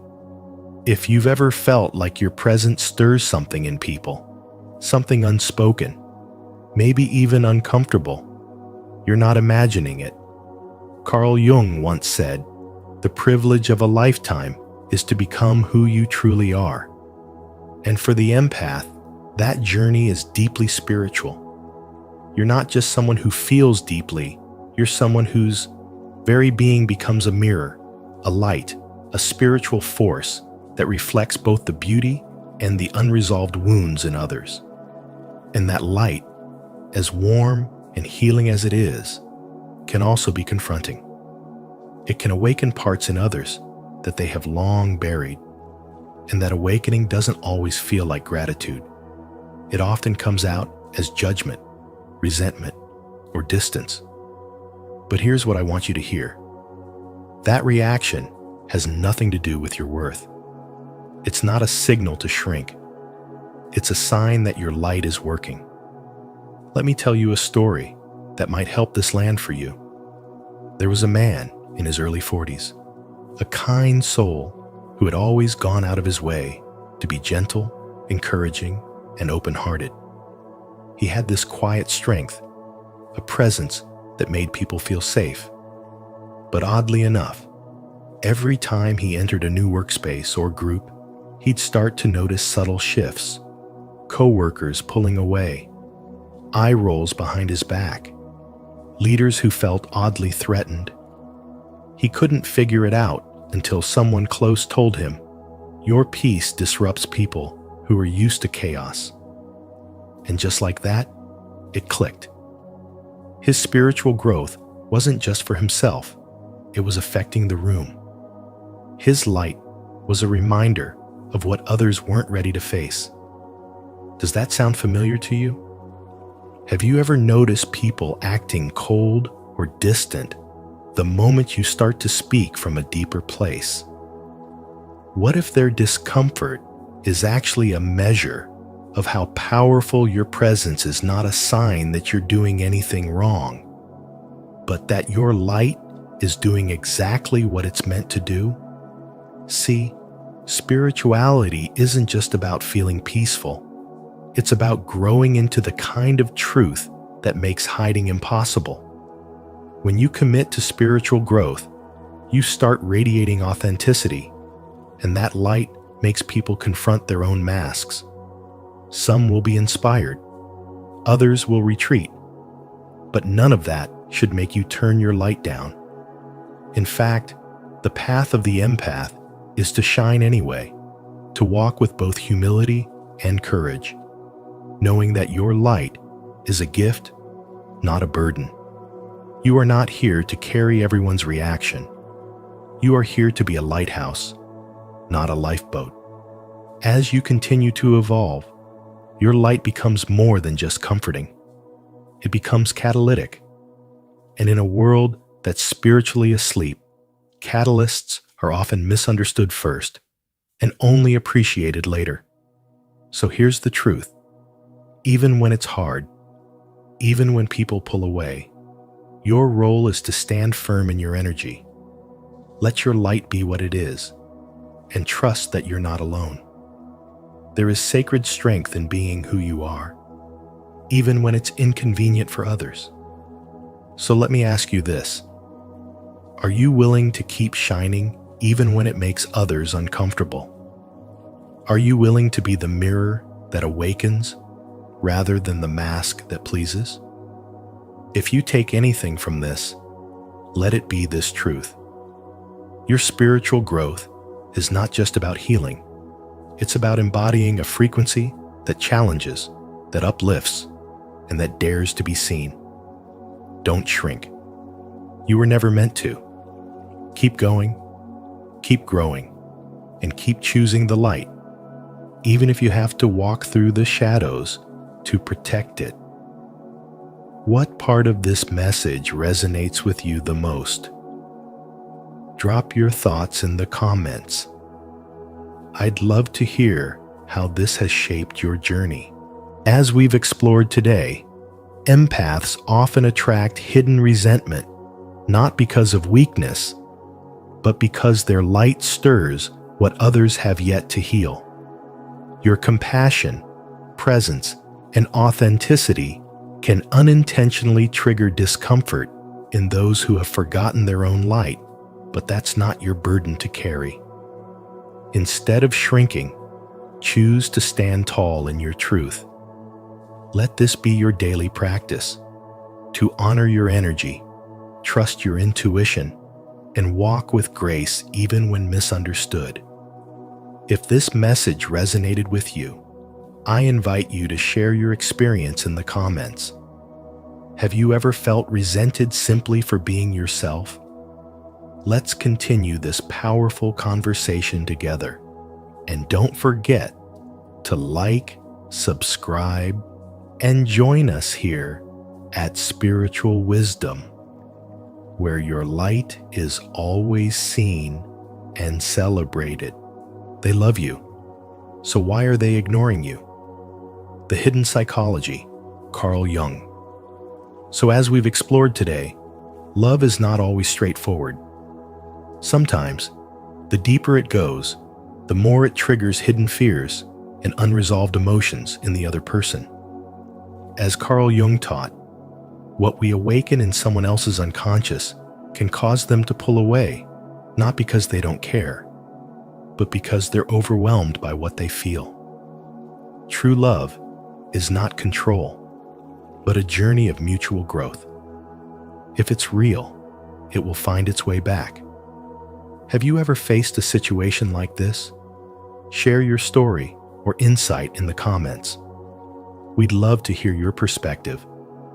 And if this message resonated with you, don't forget to like, share, and subscribe to Spiritual Wisdom, and hit the notification bell so you never miss a soul-stirring insight.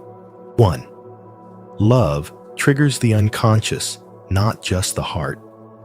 Love, as Carl Jung warned, doesn't just stir the heart, it disturbs the soul. Especially for men between the ages of 30 and 65, who often carry decades of emotional conditioning, love can act as a spiritual awakening, not a comforting escape. Jung believed that true love doesn't just touch the surface of our desires, but drills deep into the psyche, unearthing unconscious fears, childhood wounds, and old emotional scars we thought we had buried long ago. When someone loves you deeply, truly, soulfully, it doesn't only activate longing or passion, it can shake the foundation of their emotional defenses. And in modern life, where men are expected to be strong, rational, and in control at all times, this sudden emotional upheaval can be terrifying. That's why a man who loves you may suddenly withdraw, ignore, or become cold, not out of indifference, but because the relationship has triggered something far more complex than just affection. It has touched his shadow, the hidden self that Jung described as the repository of everything we reject or repress. This is not rejection. This is psychological self-preservation. In today's world, where relationships are often reduced to text messages and short-term connections, the moment a deep, spiritual connection forms one that feels different, unfamiliar, and intense, it can push a man to retreat. The silence, the distance, the ignoring, these are not always signs that he doesn't care. They can be signs that he cares so much. He's terrified of what it awakens in him.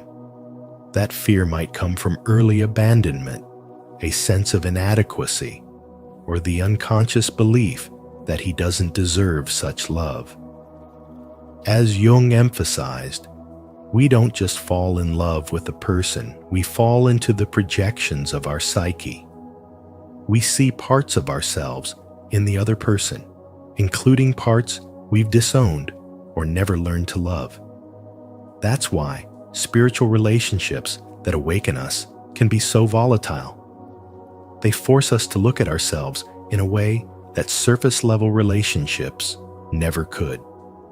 If you're experiencing this today, if someone you love is ignoring you without explanation, take a step back and consider the possibility that your presence in their life has stirred something unconscious and raw. This isn't a time to chase or demand clarity. It's a time to understand that spiritual love is not always soothing.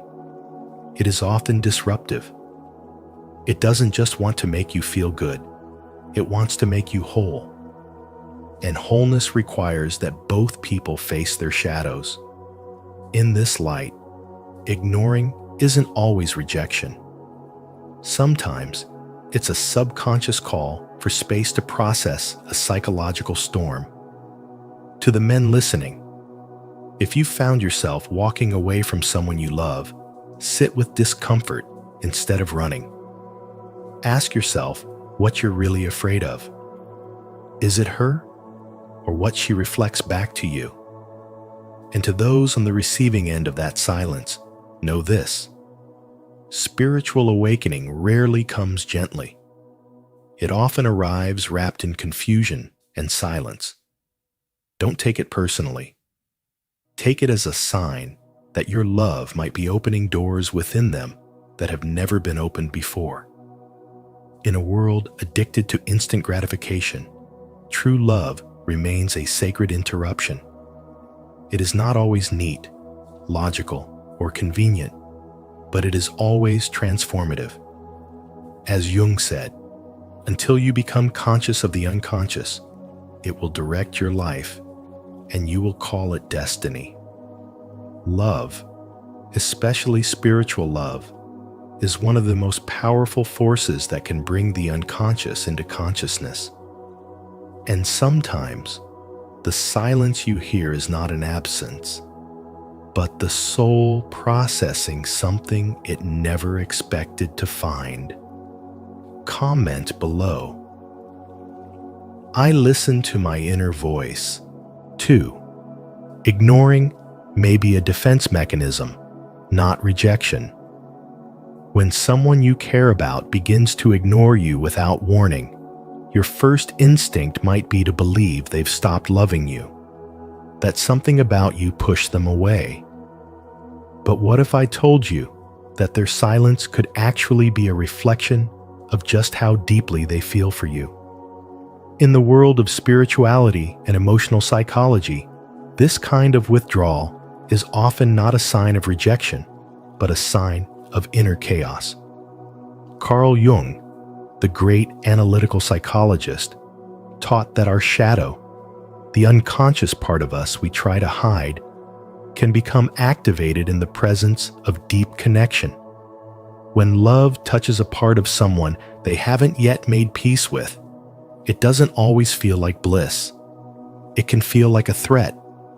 This is when emotional avoidance becomes a subconscious tool for survival. Ignoring you may be the only way they know how to cope with the fear of losing control, of being seen too clearly, or of confronting parts of themselves they've kept buried. This behavior is not necessarily about you. It's about the intensity of the mirror you hold up to their soul. Let's bring this into a real-life situation. Have you ever had a moment when someone's kindness made you uncomfortable? Not because you didn't like it, but because you didn't know how to receive it. Maybe a friend offered you a level of affection or support you weren't used to, and instead of leaning in, you pulled away. It wasn't about them.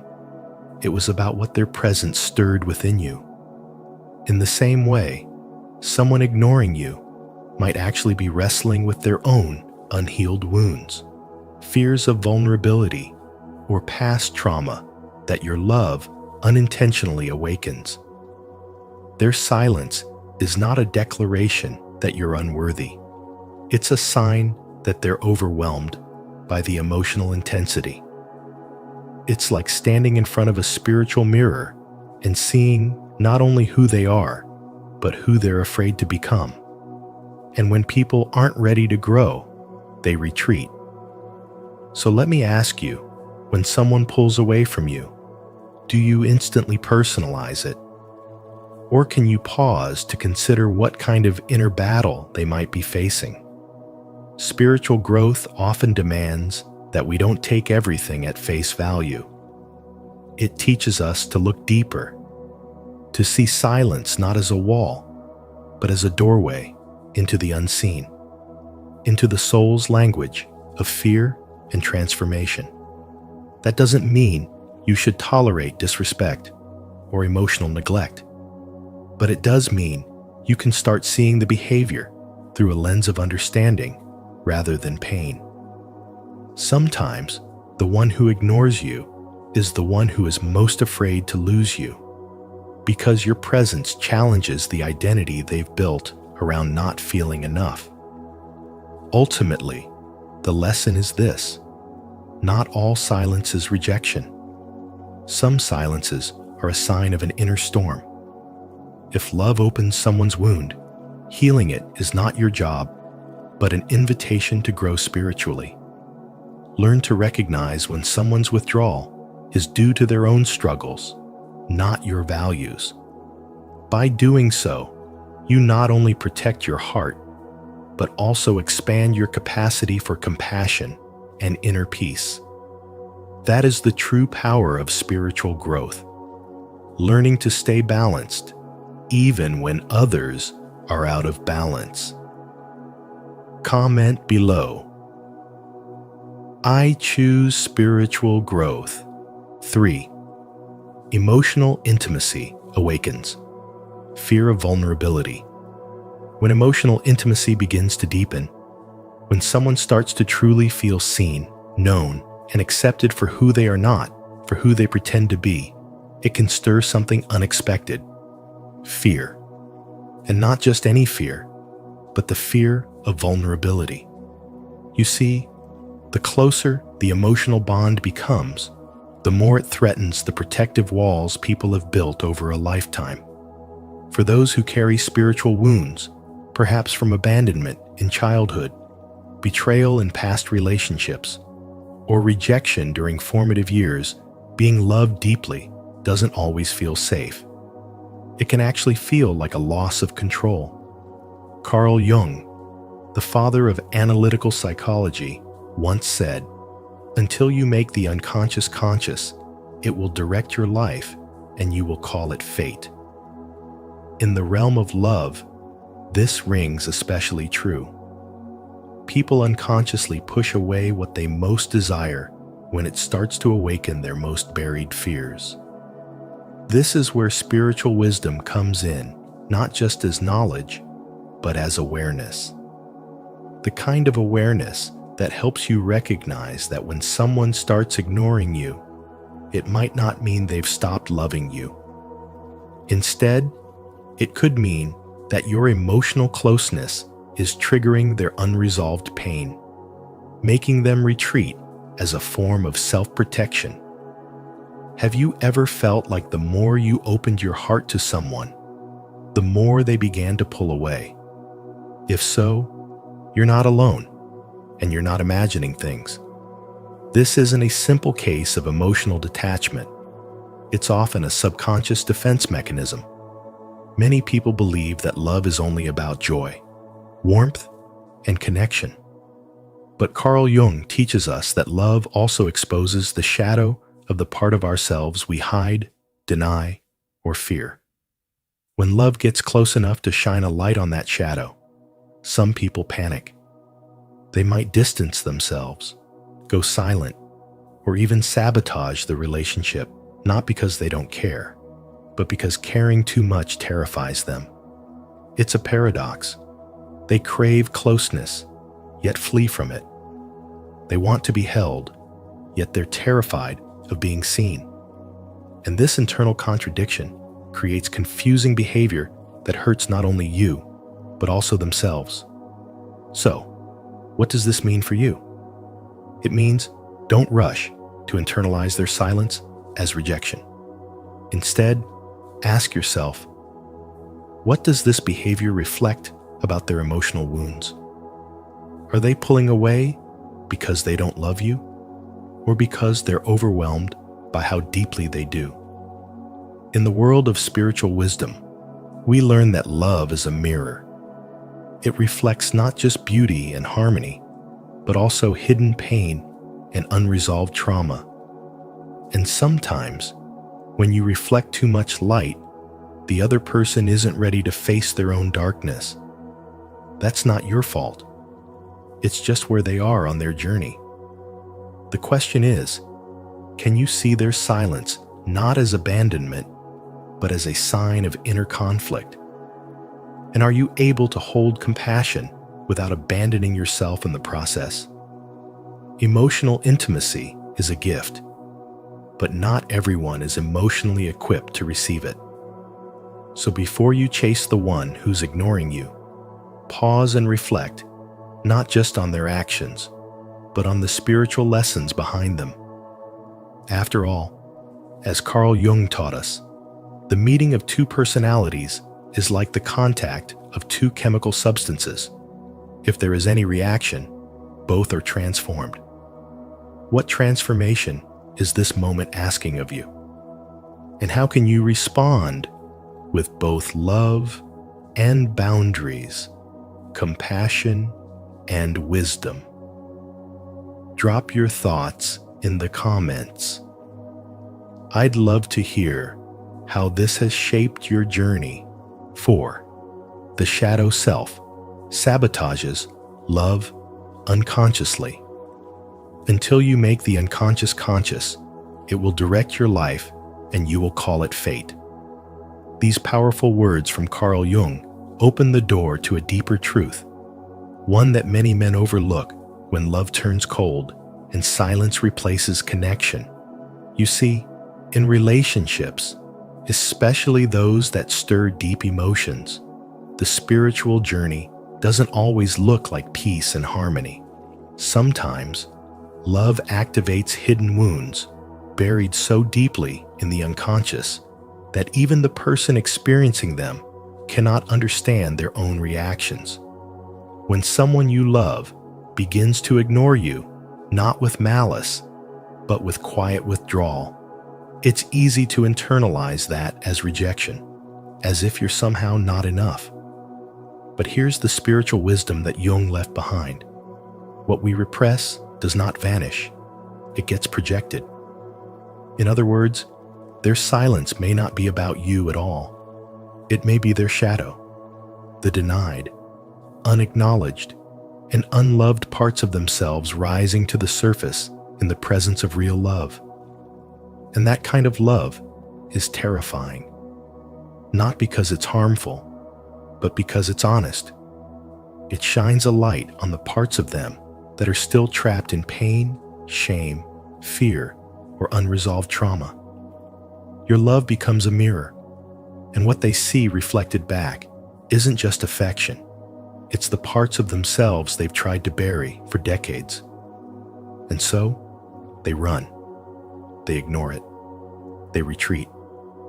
But their avoidance isn't necessarily a lack of love. It's a reaction to an inner war. In modern life, this plays out more than we admit. A man might find the woman of his dreams, but the moment things feel real, he pulls away. Why?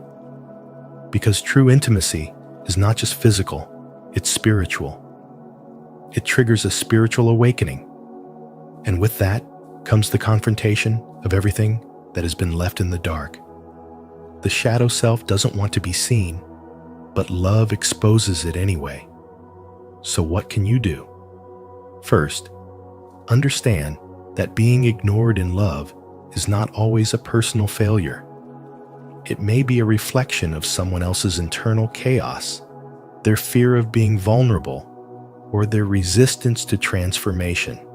Second, this is your invitation not to chase them, but to turn inward. What is their silence showing you about your own wounds, your own expectations, your own emotional patterns? Third, instead of clinging or reacting, hold space with dignity, strength, and awareness.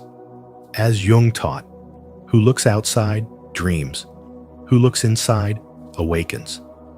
Let this be the moment you choose awakening over reaction, spiritual clarity over emotional chaos. Ask yourself, are you truly seeing them, or are you reacting to the absence of validation? And deeper still, are you at peace with your own presence when love feels distant? Real love requires us to meet ourselves fully before we can truly meet another. In their silence, you may find your own voice. In their withdrawal, you may discover your true power. The man who can sit with his pain without projecting it, he's the one who rises.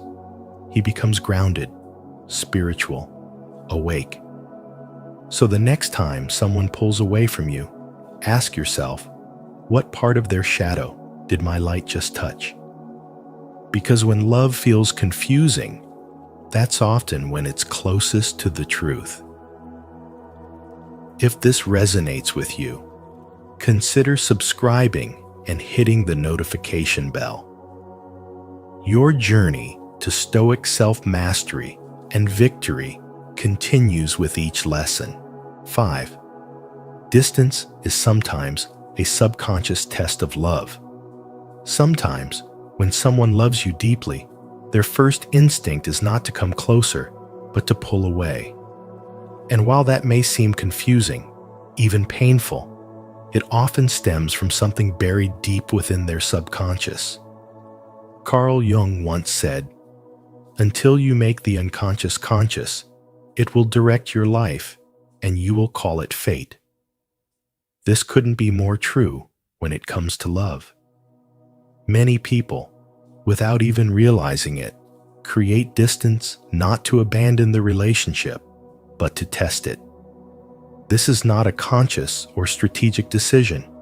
It's often a defense mechanism shaped by past wounds, attachment styles, and fears of vulnerability. They want to know, will you stay even when I'm not always available? Can this connection survive when I retreat into silence? It's a way to see if the relationship has roots that go deeper than daily reassurance. And while this silent test of love might feel cruel, it's a cry for emotional safety masked as withdrawal. Let's make this real with a story you might recognize in your own life.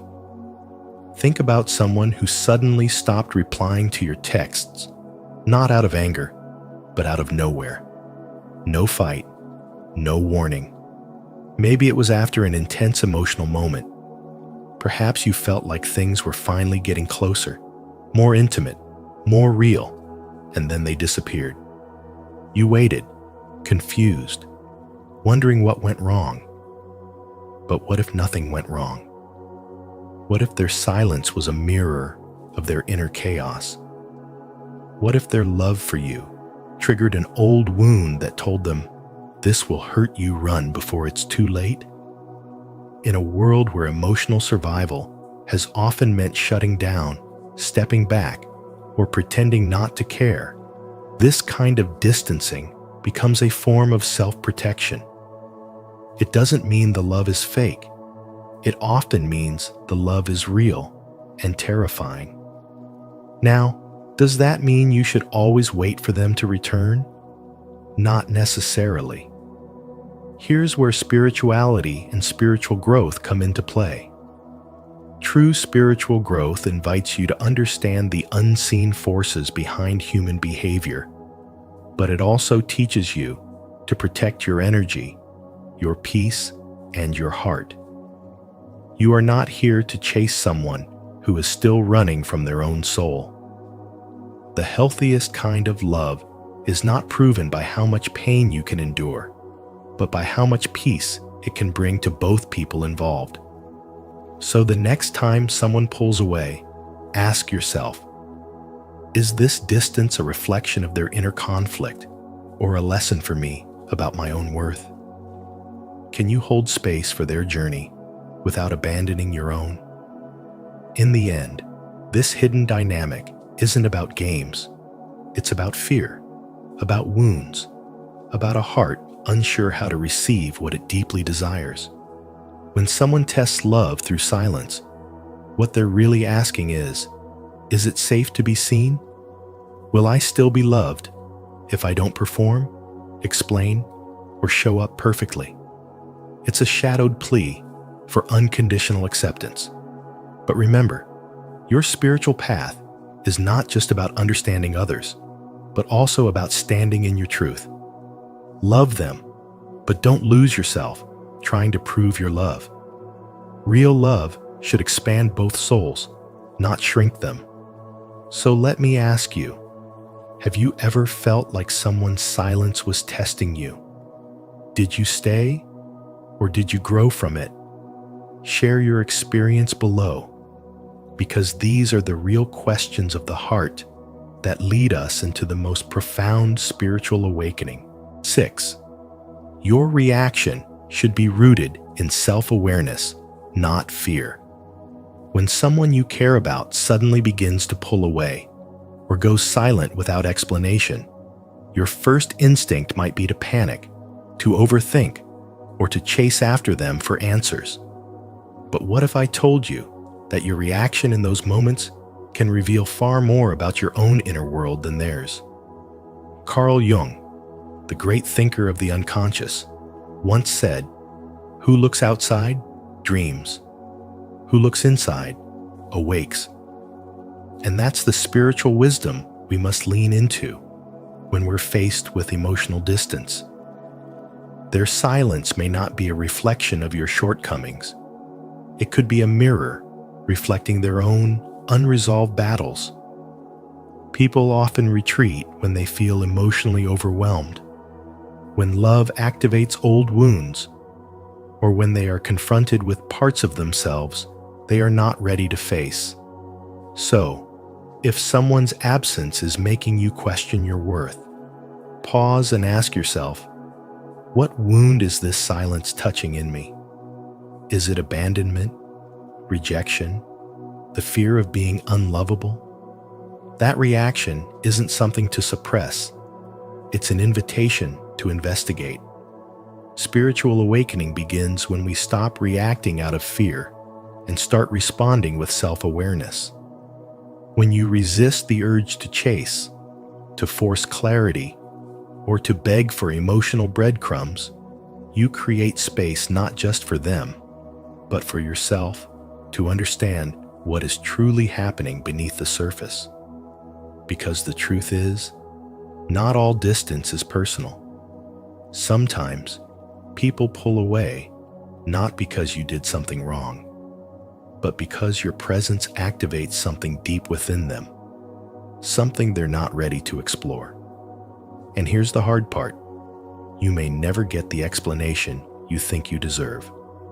So the question is, what do you do with this silence? Do you let it break you or build you?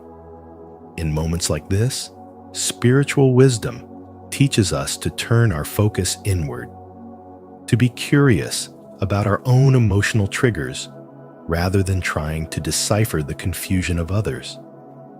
Have you ever thought about how we often seek healing through the words of others, when what we really need is to listen to our inner voice? Carl Jung warned us that our shadow, the unconscious part that we deny or reject, often comes out in how we respond to rejection or ambiguity. So when someone disappears, that shadow becomes loud. But instead of running from it, what if we sat with it, understood it, and let it transform us? Because growth doesn't come from control. It comes from letting go, understanding, and being emotionally honest.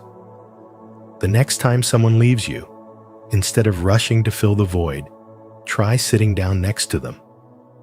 Let it teach you things that still need healing.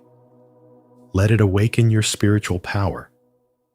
Ask yourself, what would it be like to choose peace over panic? You see, the biggest breakthroughs in love often don't happen when we cling, but when we let go with dignity, and with a deep commitment to our own emotional evolution. Comment below. I am committed to my feelings. 7. Real love evolves through awareness, not control. They say that real love doesn't chain you, it frees you. And in the words of Carl Jung, the meeting of two personalities is like the contact of two chemical substances. If there is any reaction, both are transformed. So let's talk about what that really means when someone you love starts ignoring you. Especially as a man in your 30s, 40s, 50s, or even 60s, this silence can feel confusing, even humiliating. You gave your heart, your presence, your effort, and now you're left with distance and questions. But what if that space isn't rejection? What if it's the exact environment required for spiritual awakening, for both you and them? Because real love is the kind that matters, the kind that endures, isn't about control, manipulation, or clinging to someone until they bend to your will. It's about awareness. It's about growth. It's about creating the kind of connection that breathes, evolves, and allows both people to expand. Jung taught us that the greatest love helps us understand who we truly are. So when they walk away, the pain might actually be a portal, a signal that you are meant to evolve, not for them, but for yourself. This is spiritual maturity, knowing that if love is real, it will come back not because you chased it, but because both souls have transformed into new versions of themselves who can meet again on higher ground. And if it doesn't return, then it wasn't meant to survive the spiritual fire, and that's not a failure. That's a sacred lesson, a message that love must first deepen within yourself before it can flourish with another. So what does that look like in modern life? It means not sending that angry text when you feel ignored. It means choosing growth over reaction. It means building a life that's so fulfilling, so rooted in spiritual self-respect, that whether they come back or not, you've already won. You've already become the man you were supposed to be. So let me ask you, what would it look like if you saw silence not as abandonment, but as an invitation to expand your awareness, to reconnect with your values, to refine your purpose, to become someone whose love radiates from self-possession, not need? Because at the end of the day, that's the kind of man who doesn't just attract love, he sustains it.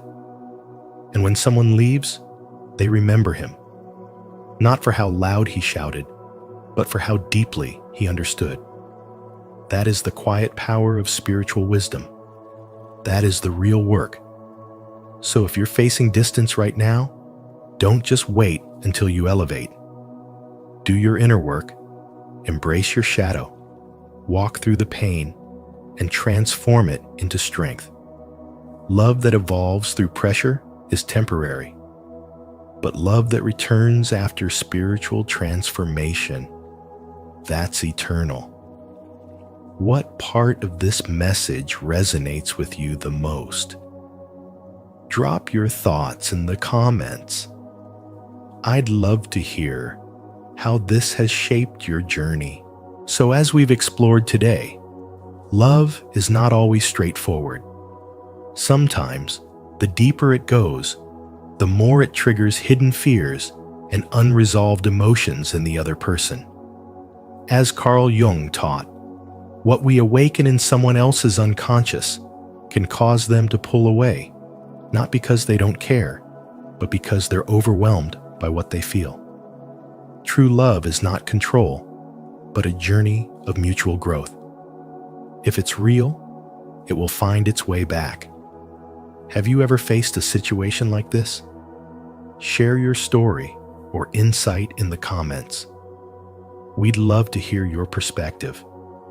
And if this message resonated with you, don't forget to like, share, and subscribe to Spiritual Wisdom. And hit the notification bell so you never miss a soul-stirring insight.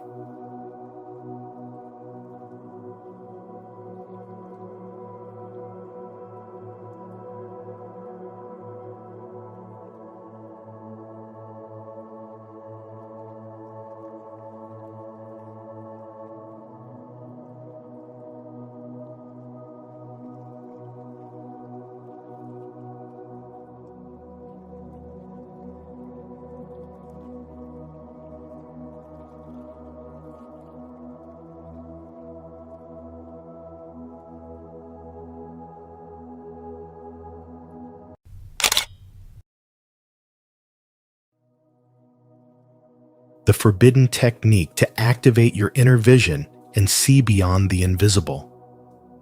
Your vision will become clear only when you can look into your own heart.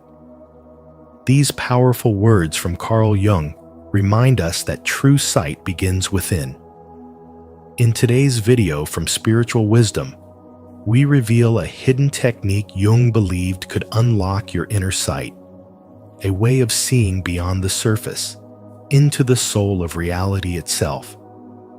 This isn't just philosophy. It's a spiritual practice you can apply every day to deepen your awareness, awaken your intuition, and live with more clarity and purpose.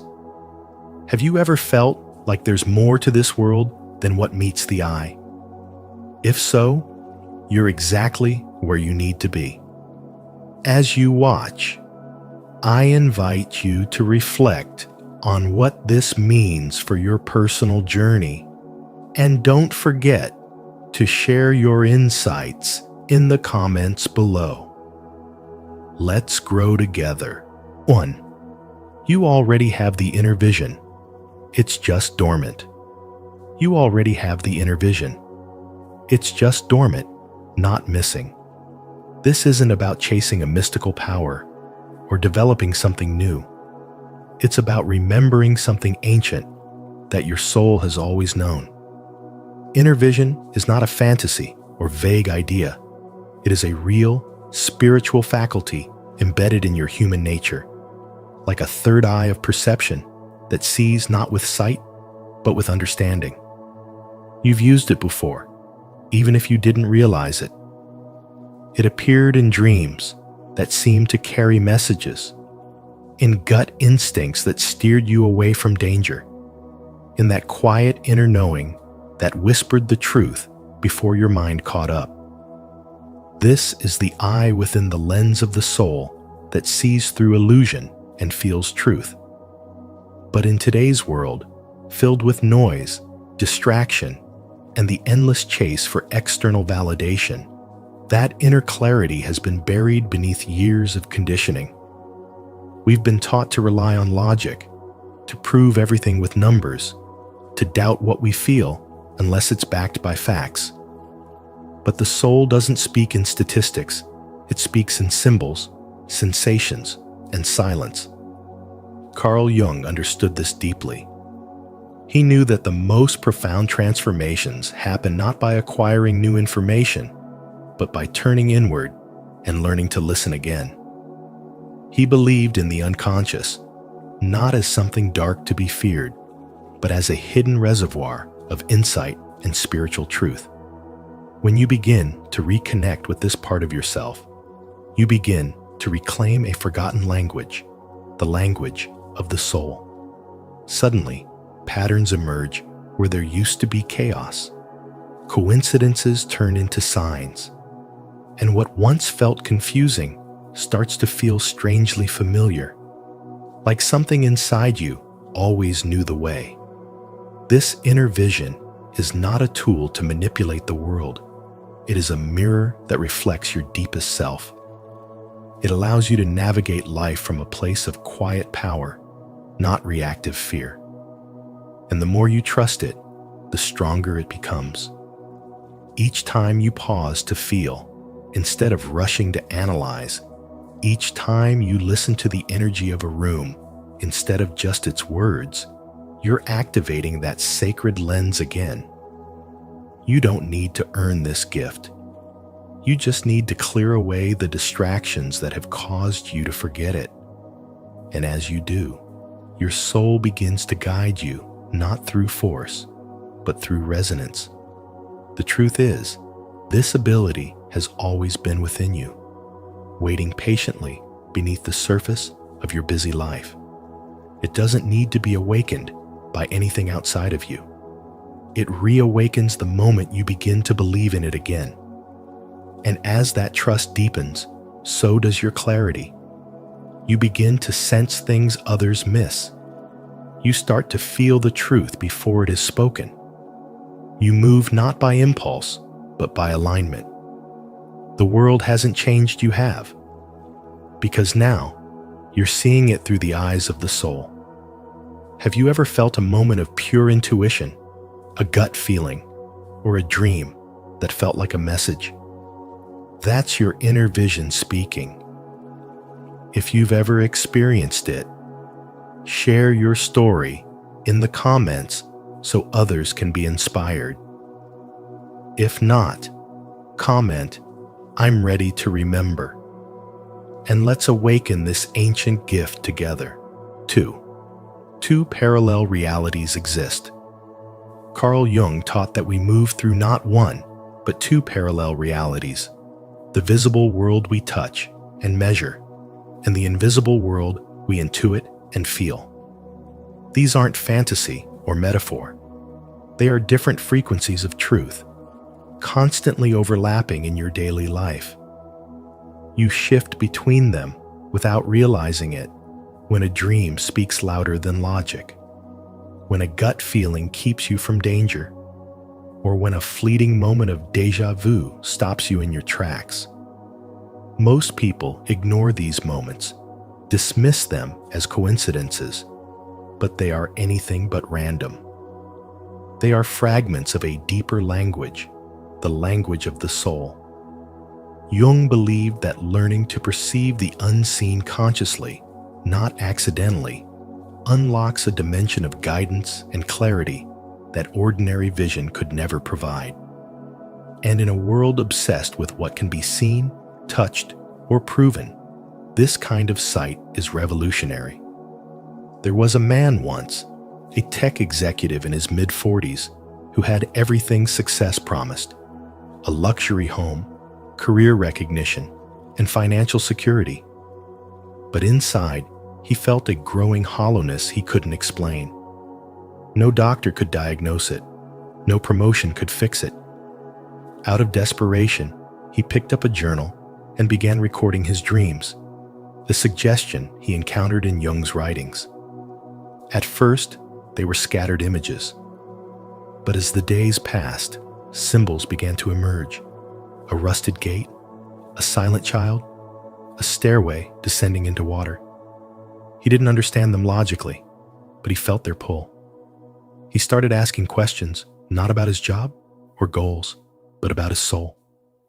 Through this process, he realized he had abandoned parts of himself for years: his need for connection, his creative longing, his spiritual hunger. It wasn't the dreams that changed his life. It was that he finally listened to what had been speaking all along. This is what Jung meant by inner sight. Not a fantasy, but a shift in awareness so profound it reorders your entire reality. To perceive the unseen is to reclaim your birthright to wholeness. The world behind the world is not a place you visit. It's a part of you that has been patiently waiting to be remembered.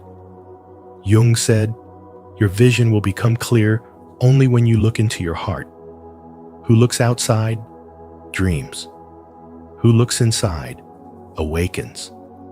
And when you begin to trust that inner voice, those subtle nudges, those dreamlike insights, you no longer walk blind in the material world.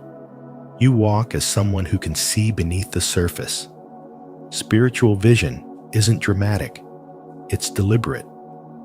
It's the ability to discern truth when no one else sees it, to feel the invisible thread guiding your steps, and to understand that the soul knows things the mind cannot yet explain. Carl Jung didn't hide this technique in secrecy. He embedded it in the human experience. The real secret is that you've always had access to it, but only when you are willing to see with something deeper than your eyes. Begin where you are, listen more closely, and let the inner world speak. It already is. 3. The 3 pillars to awaken inner vision. To awaken your inner sight, you must return to the ancient wisdom that Carl Jung quietly preserved. A technique not designed for the masses, but for those brave enough to face themselves. He understood that spiritual vision is not something you acquire. It is something you uncover when the layers of noise, fear, and distraction are peeled away. The first key is conscious silence, not just quietness, but the sacred space between thoughts, where the soul whispers. In that stillness, you begin to witness the workings of your own mind without judgment. You notice how thought clings to fear, how memories rise and fall like waves, and how awareness, when separated from noise, reveals a deeper truth. Jung knew that true insight only arises when the mind stops trying to fix, solve, or escape, and instead simply observes. The second practice is sacred breathing, a forgotten art in the modern world. Every breath you take is not just oxygen, it is spirit, presence, and life force. When you breathe intentionally, slowly, fully, you step out of linear time and into eternal presence.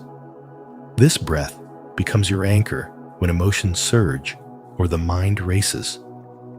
Spiritual traditions across the world, whether in yogic pranayama, Buddhist mindfulness, or Christian contemplative prayer, have used breath to bridge the conscious and unconscious, the earthly and the divine. Jung saw breath as the threshold between the seen and unseen, a path inward where symbols, dreams, and archetypes begin to emerge. Then comes directed focus, the most difficult and the most liberating.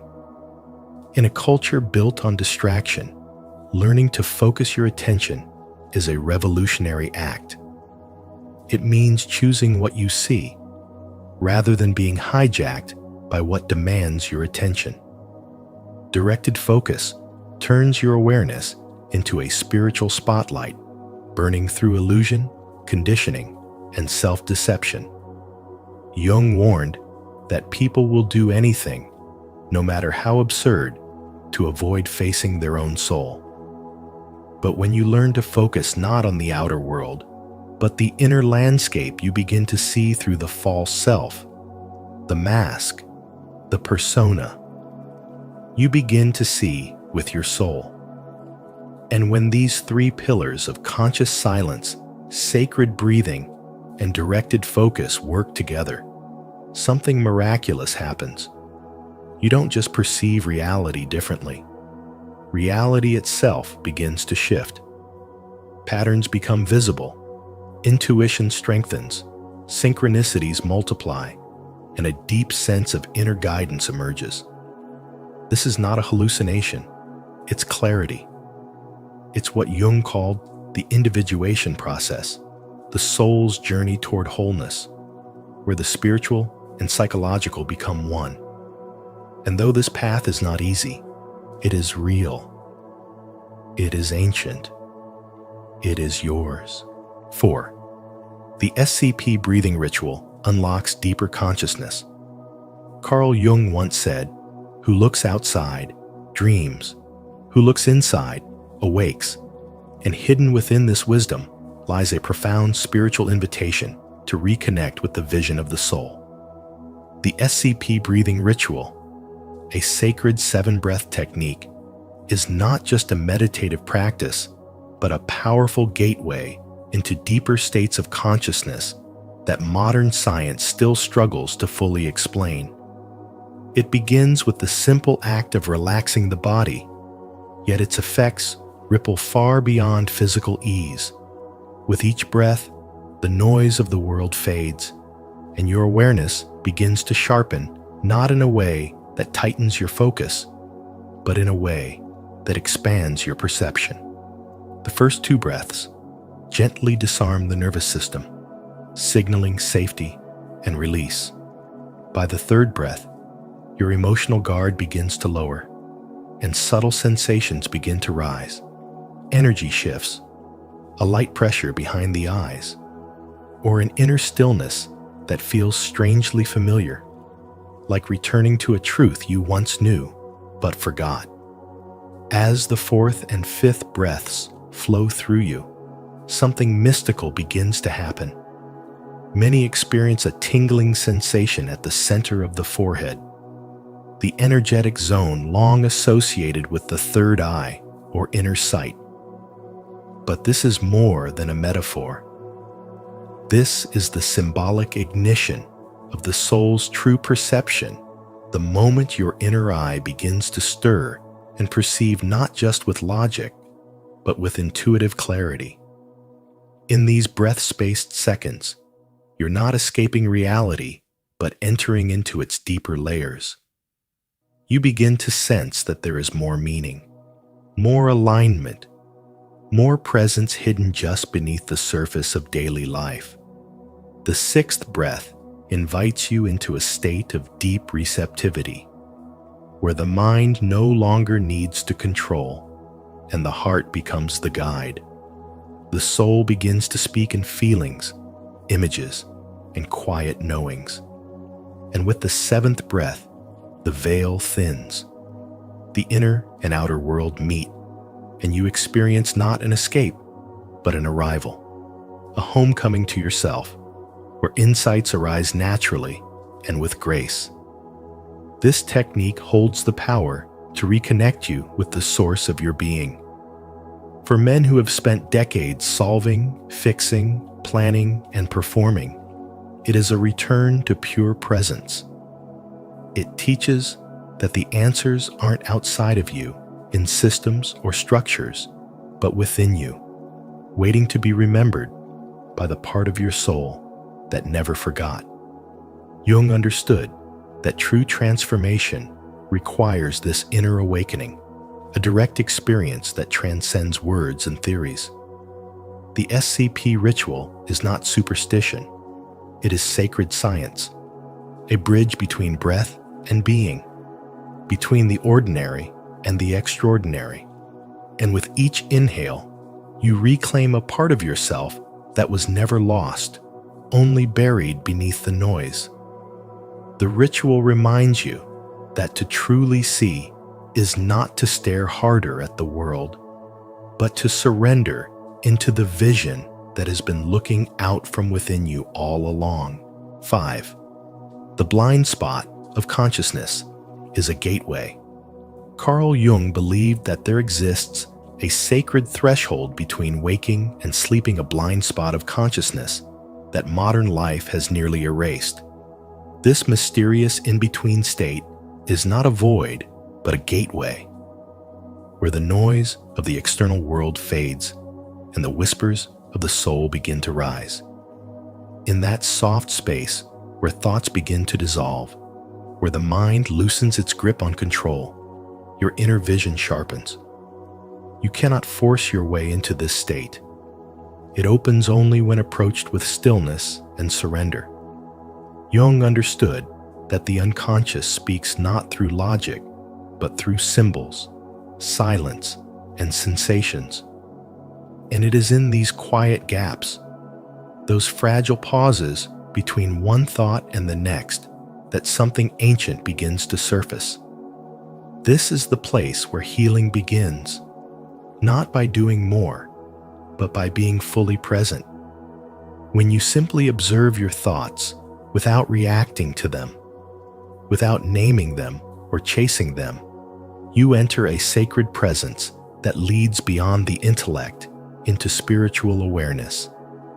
In the modern world, we rarely notice these moments because we're conditioned to believe that insight only comes from thinking harder or doing more.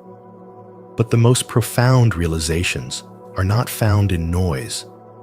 They arise in the silent transitions that we so often overlook. Consider a man in his 40s named Daniel, a father of 3 who works long hours in a stressful corporate job.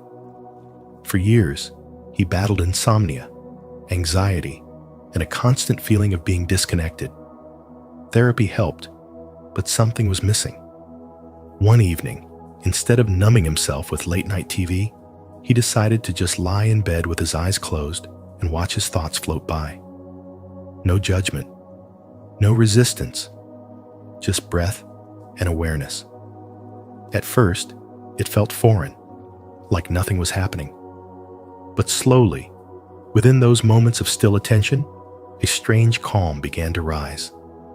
His breath slowed, his muscles softened, and then From the quiet, an image emerged of his childhood home, a long-forgotten memory, followed by a deep emotional release. He wasn't dreaming, and he wasn't awake. He had entered what Carl Jung described as the threshold space of the unconscious, where the soul begins to show you what the ego has hidden. This practice is not mystical nonsense. It's a return to something ancient that modern society has taught us to ignore. The blind spot of consciousness is the bridge between your rational mind and your deeper truth. You access it not through effort, but through gentle awareness. When you surrender to this space, you begin to understand why Jung emphasized the necessity of looking inward. This is where individuation begins, where the fragments of your identity start to integrate. The soul doesn't speak in noise, it speaks in silence, in images, in felt sense.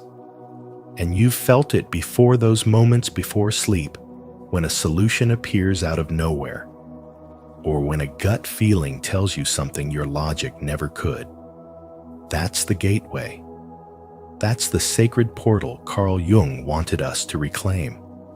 And when you honor it, when you stop forcing and start listening, something powerful happens. You begin to see not with your eyes, but with your soul. Don't forget to subscribe for more wisdom on accessing the silent spaces of consciousness where the unseen becomes clear and true inner vision begins to awaken. 6. Brain waves are the pathways to inner worlds. Your brain is not just a tool for thinking, it is a bridge, a frequency tuner, a spiritual antenna. All day long, it shifts between different states of what science calls brain waves. But Carl Jung understood something deeper. These waves are not just physical rhythms. They are access points to inner dimensions. When you're alert and focused, you're in beta. But when you're calm, creative, or slipping into sleep, your brain enters alpha and theta. And it is in these slower states where something profound begins to happen. The veil between your conscious mind and your unconscious starts to thin, and through that crack, the soul speaks. Jung once said, "Who looks outside, dreams. Who looks inside, awakes." That awakening happens when you're still enough to feel it. In the moments before sleep, in meditation, in daydreams, your intuition sharpens. Synchronicities appear. Visions surface. These aren't fantasies. They are glimpses into a deeper spiritual reality that's always been with you, waiting for you to slow down enough to notice. This is why people throughout history, mystics, monks, shamans, have used breathwork, chanting, stillness, and ritual, not to escape reality, but to tune their minds into these receptive states. When you're in theta, your brain moves slowly, and in that space, your inner world becomes vivid. It's where healing happens, where repressed memories rise, where you remember truths you've long forgotten. And when you stay in that state long enough, you don't just see visions, you begin to understand your life differently. You see patterns instead of problems. You feel energy instead of confusion. You trust your gut because your soul has become louder than your fear. This isn't just spiritual theory. Neuroscience now confirms what ancient teachers and Jung always knew. The mind, when trained and calmed, unlocks pathways into a greater intelligence. These brain waves are not accidents. They are invitations. You've already felt it, those moments when time slowed, when your heart whispered something true, when the outside world faded and your inner world lit up. That was the door. And the more you learn to ride those waves, not fight them, the more often that door opens. Meditation, breath work, intentional rest, visualization, all of these help you stabilize in that state. And once you do, your perception begins to shift. You become more awake in your sleep, more lucid in your day, more centered in your chaos. The outer world won't always change, but the way you see it will. You won't just react to life, you'll begin to read it like a sacred text. That is the power of brainwaves, when you understand them not just as biology, but as spiritual keys. The technique Jung hinted at was never complicated. It was simply forgotten. But now you remember, and now you see. 7. You must face the 4 inner guardians. Doubt is the first threshold guardian that rises when the soul begins to awaken an echo in the mind that questions not only the path you're on, but whether the path even exists at all. It whispers with surgical precision, challenging your beliefs, your intentions, and even your right to pursue deeper truth. But doubt is not here to destroy your journey. It's here to purify it. It asks whether you are seeking truth for the sake of power or for the sake of transformation. If you cannot face your doubt and move through it with clarity and humility, it will turn your spiritual quest into an intellectual game. But if you allow doubt to refine your inner compass, it sharpens your discernment and makes your soul less susceptible to illusion. And once you've crossed that line, fear steps forward, not just fear of failure, but fear of dissolution, the kind that haunts men who sense their identity unraveling. Fear is the soul's alarm bell when you begin shedding your false selves. It warns you that you are entering territory where logic has no dominion and the ego no longer rules. This fear isn't irrational, it's ancient. It's the soul's trembling in the face of immense expansion. But expansion always begins with contraction. You must lose your grip on certainty to open your hand to mystery. Impatience then comes cloaked in urgency. It is the hunger to arrive before the journey has done its work. It pushes you to demand results from processes that were never meant to be rushed. The modern mind is conditioned to expect spiritual experiences like fast food, quick, cheap, and instantly gratifying. But the soul does not bloom on demand. Its wisdom is slow-cooked in silence, time, and surrender. Impatience will cause you to mistake early insights for full awakenings, temporary calm for lasting peace. But when you breathe through it, you begin to realize that spiritual maturity is not a destination, it's a rhythm, one that honors pauses, setbacks, and stillness as much as breakthroughs. And then, when you've made progress, when visions emerge and intuition deepens, you meet the final guardian spiritual ego. It arrives not as a warning, but as a reward, telling you that you've ascended, that you've seen more than others, that your awakening makes you chosen. And in that moment, you risk falling further than you ever did at the beginning. Because the soul doesn't awaken to be admired, it awakens to serve. The deeper you see, the more invisible you must become. The higher you climb, the more rooted you must stay. Spiritual ego turns sacred vision into performance and turns you from a vessel into a performer. If you don't see this trap, you'll confuse elevation with enlightenment. These 4 guardians, doubt, fear, impatience, and ego, are not your enemies. They are sacred filters through which only the sincere can pass. They test your readiness to truly see, not with the eyes in your head, but with the eyes of the soul. Each one strips you of what is false so that only the essence remains. Your soul's vision is not something you acquire. It is something you remember once the noise has been cleared.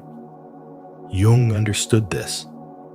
That's why he buried this technique within the fabric of his teachings, revealing it only to those ready to hear without their ears and see without their eyes. Because true spiritual sight doesn't just reveal the world, it transforms the man who sees it. As you confront these four inner guardians, remember they are not here to block you, but to refine you. Your willingness to meet doubt, fear, impatience, and ego with courage is what sets you apart. If you've recognized even one of these within yourself, comment, "I am ready to face my inner guardians," as a sign of your readiness. Your journey through spiritual awakening is unfolding, and this step marks your deeper commitment. Let's keep walking together. 8. Awakening happens in layers and can't be forced. The moment of awakening, as Carl Jung understood, is never loud or theatrical. It's quiet, intimate, and profoundly personal. It rarely arrives all at once, but instead reveals itself in layers, each one peeling back another illusion you once believed was part of you. You may feel a sudden shift in the world, appearing more colorful, time-slowing, or a deep knowing that bypasses logic. But these moments are not the full picture. They're invitations. And these invitations cannot be forced open through effort or desperation. Jung once wrote, "We cannot change anything unless we accept it." This is the heart of spiritual awakening. Surrender, not struggle. The more you try to demand clarity, the more it eludes you. Because awakening comes not when you chase it, but when you become quiet enough to receive it. Think of it like a fog lifting from your inner world, not all at once, but gradually, as your soul allows more light to seep in. Each layer you shed, whether it's fear, ego, or the need for control, brings you closer to your essence. In a culture obsessed with speed and visible transformation, this kind of inner journey might seem slow or uneventful, but it's the most powerful change you will ever undergo. It's not about learning something new. It's about remembering what was buried beneath the noise. The spiritual path is not linear. You don't get from point A to point B in a straight line. Some days, you'll feel awake and wise. Other days, you'll feel lost again. That's part of the spiral. Jung would remind us that the privilege of a lifetime is to become who you truly are, and that journey cannot be rushed. There's a man in his mid-40s who spent years chasing enlightenment, meditating in temples, reading sacred texts, trying every breath work and ritual he could find. Still, nothing felt real. But one day, while watching his daughter play in silence, something clicked. He wasn't thinking. He wasn't trying. He was just there. And in that moment, he felt something he had never felt during all his spiritual practices. Peace. A quiet, complete, unquestionable peace. That moment didn't come from effort. It came from presence. Carl Jung would call this a return to the self, the soul's remembrance of its own truth, untainted by the projections of the world. The soul does not respond to force. It opens through invitation, through trust, through time. Like a flower blooming at dawn, it cannot be hurried, only witnessed. Every time you let go of the need to control the process, you align more deeply with your essence. And when you finally stop chasing awakening as a goal, it reveals itself as your natural state. Carl Jung didn't give us a map. He gave us a mirror. And in that mirror, we see not who we were told to be, but who we have always been. So let every silence teach you. Let every layer you release bring you home. Let your soul unfold, not because you force it, but because you finally allow it. 9. Integration is the real mastery. After awakening, the illusion that you've reached the summit is seductive, but the real journey begins when you try to live your life from that new awareness. Carl Jung made it clear. True spiritual growth is not about escaping into visions or dwelling in the abstract. It's about what you do with that vision in the real world. How you bring the light of your consciousness into the shadows of your daily habits, your relationships, your reactions. Integration is the real mastery. You don't become spiritually evolved just because you've seen something divine. You evolve when you learn how to embody that vision in traffic, in heartbreak, in uncertainty, in work, in silence. That's where the work begins. Journaling isn't just reflection, it's a spiritual technology. It helps you slow down the noise of the ego, make sense of emotions, and track the way your inner world responds to the outer. It turns chaos into clarity. It turns intuition into insight.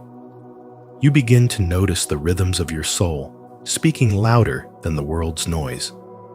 Emotional balance becomes sacred, because once your inner sight is open, you start to feel everything. Energies in the room, subtle tension in people's voices, the emotional undercurrent behind their words. You no longer get to numb yourself to protect your comfort. Instead, you're invited to develop spiritual resilience, the ability to stay open without losing yourself. And this is where protecting your energy becomes non-negotiable. It's not about cutting people off in ego. It's about honoring the new frequency you now live in. You can't carry old dynamics into a new dimension of self. Not everyone deserves access to the version of you that's been rebuilt through fire and revelation. Grounding becomes your compass. Not because you're afraid of flying too high, but because the point was never to escape the world, it was to be able to walk through it awake. True mastery is never about floating in light. It's about standing in it while you hold space for others who are still in the dark, and doing so without draining your own flame. You walk differently, speak differently. You listen with your whole being. You see through the lens of the soul. And yet, you still show up fully human, paying bills, raising kids, feeling grief, choosing love. That's the paradox of integration. You are both the witness and the participant, the healer and the hurting, the light and the lamp. You don't abandon your humanity, you become its guardian. The measure of your spiritual growth is not how high you ascend, but how deeply you root your soul into the messiness of life and still radiate presence. You're not here to transcend, you're here to transmute. And in doing so, your life becomes the invisible teaching that touches others without a word. To affirm your commitment to living your awakening, not just seeing it declare your intention. Comment below. I integrate with presence to honor your journey and inspire others to bring spiritual wisdom into everyday life. Thank you for joining us on this eye-opening journey into the depths of Carl Jung's hidden technique to awaken your inner sight. Whether you're just beginning your spiritual path or deep into the process of self-discovery, remember what you seek is already within you, waiting patiently to be seen. If today's video resonated with you, don't forget to like, share, and subscribe to Spiritual Wisdom. And be sure to turn on the notification bell so you never miss the next revelation we share. Until next time, stay awake, stay curious, and trust the wisdom of your soul. Why people hate you, even when you're kind to them. No good deed goes unpunished. This old saying might feel painfully true If you've ever offered kindness only to be met with coldness, jealousy, or even hatred. But why does this happen? Carl Jung, the father of analytical psychology, believed that acts of kindness can unconsciously awaken the hidden insecurities and shadows in others. In today's video on spiritual wisdom, we'll explore the deeper psychology behind why your light might trigger someone else's darkness. If you've ever been confused or hurt by someone's negative response to your goodness, you're not alone, and this insight may just change the way you see human behavior. What's your experience with this hidden dynamic? Comment below. I'd love to hear your story. And don't forget to like, share, and subscribe for more soul-deep insights like this one. 1. Kindness triggers the shadow. According to Carl Jung, your kindness is not always seen as a virtue. It is often perceived as a threat. This is because your light exposes what others are trying to keep hidden. When you offer compassion, sincerity, or humility, it forces people to see their own lack of it. You don't hurt them by what you do. You disturb them by what you represent. You become a living reflection of what they've abandoned in themselves. Integrity, vulnerability, soulfulness. And rather than take the opportunity to grow, they project their discomfort onto you. Their hatred is not a response to your actions. It's a defense against their own unresolved shadow. When you show up in truth, you activate the guilt, envy, or insecurity they've spent years suppressing. Your presence alone becomes a confrontation. It says, look at what you've forgotten, what you've ignored, what you're afraid to heal. Most people aren't ready for that message, so instead of thanking you, they resent you. The man who carries genuine kindness has often walked through fire. He has suffered, lost, forgiven, and evolved not into a perfect being, but into someone deeply real. He no longer wears masks. His soul is not built on approval, but on awareness. And this makes him magnetic and threatening all at once. In a world addicted to surface appearances, a kind man who speaks without manipulation, who helps without expectation, who listens without ego, disrupts the game. His energy cannot be controlled, and so the insecure label it as too much or fake because it doesn't match their emotional code. They mistake depth for weakness and mistake silence for submission. But what they fail to understand is that his calm is born from having already faced his inner chaos. And because he has nothing to hide, his very being challenges those who do. Your kindness becomes a test, not for you, but for those around you. It exposes who is ready for soul-level connection and who still hides behind fear. It shows who can meet you in truth and who will try to cut you down to avoid seeing themselves. When people recoil from your warmth, it's not because you're too much. It's because they feel too little beside you. And rather than do the work to rise, they'd rather watch you fall. But the soul who has faced himself knows better. He understands that hatred, when triggered by goodness, is simply pain with no name. And instead of retaliating, he detaches. He remains kind, not because they deserve it, but because that's who he is. The lighthouse does not apologize for shining. It just continues to stand. Firm, silent, true. And so, the next time someone reacts negatively to your kindness, don't question your light. Recognize the reflection. Understand the discomfort. And walk away with grace, knowing that you were never the cause, you were only the mirror. If you've ever felt misunderstood or rejected simply for being kind, you're not alone. Share your experience in the comments below so others can learn from your journey.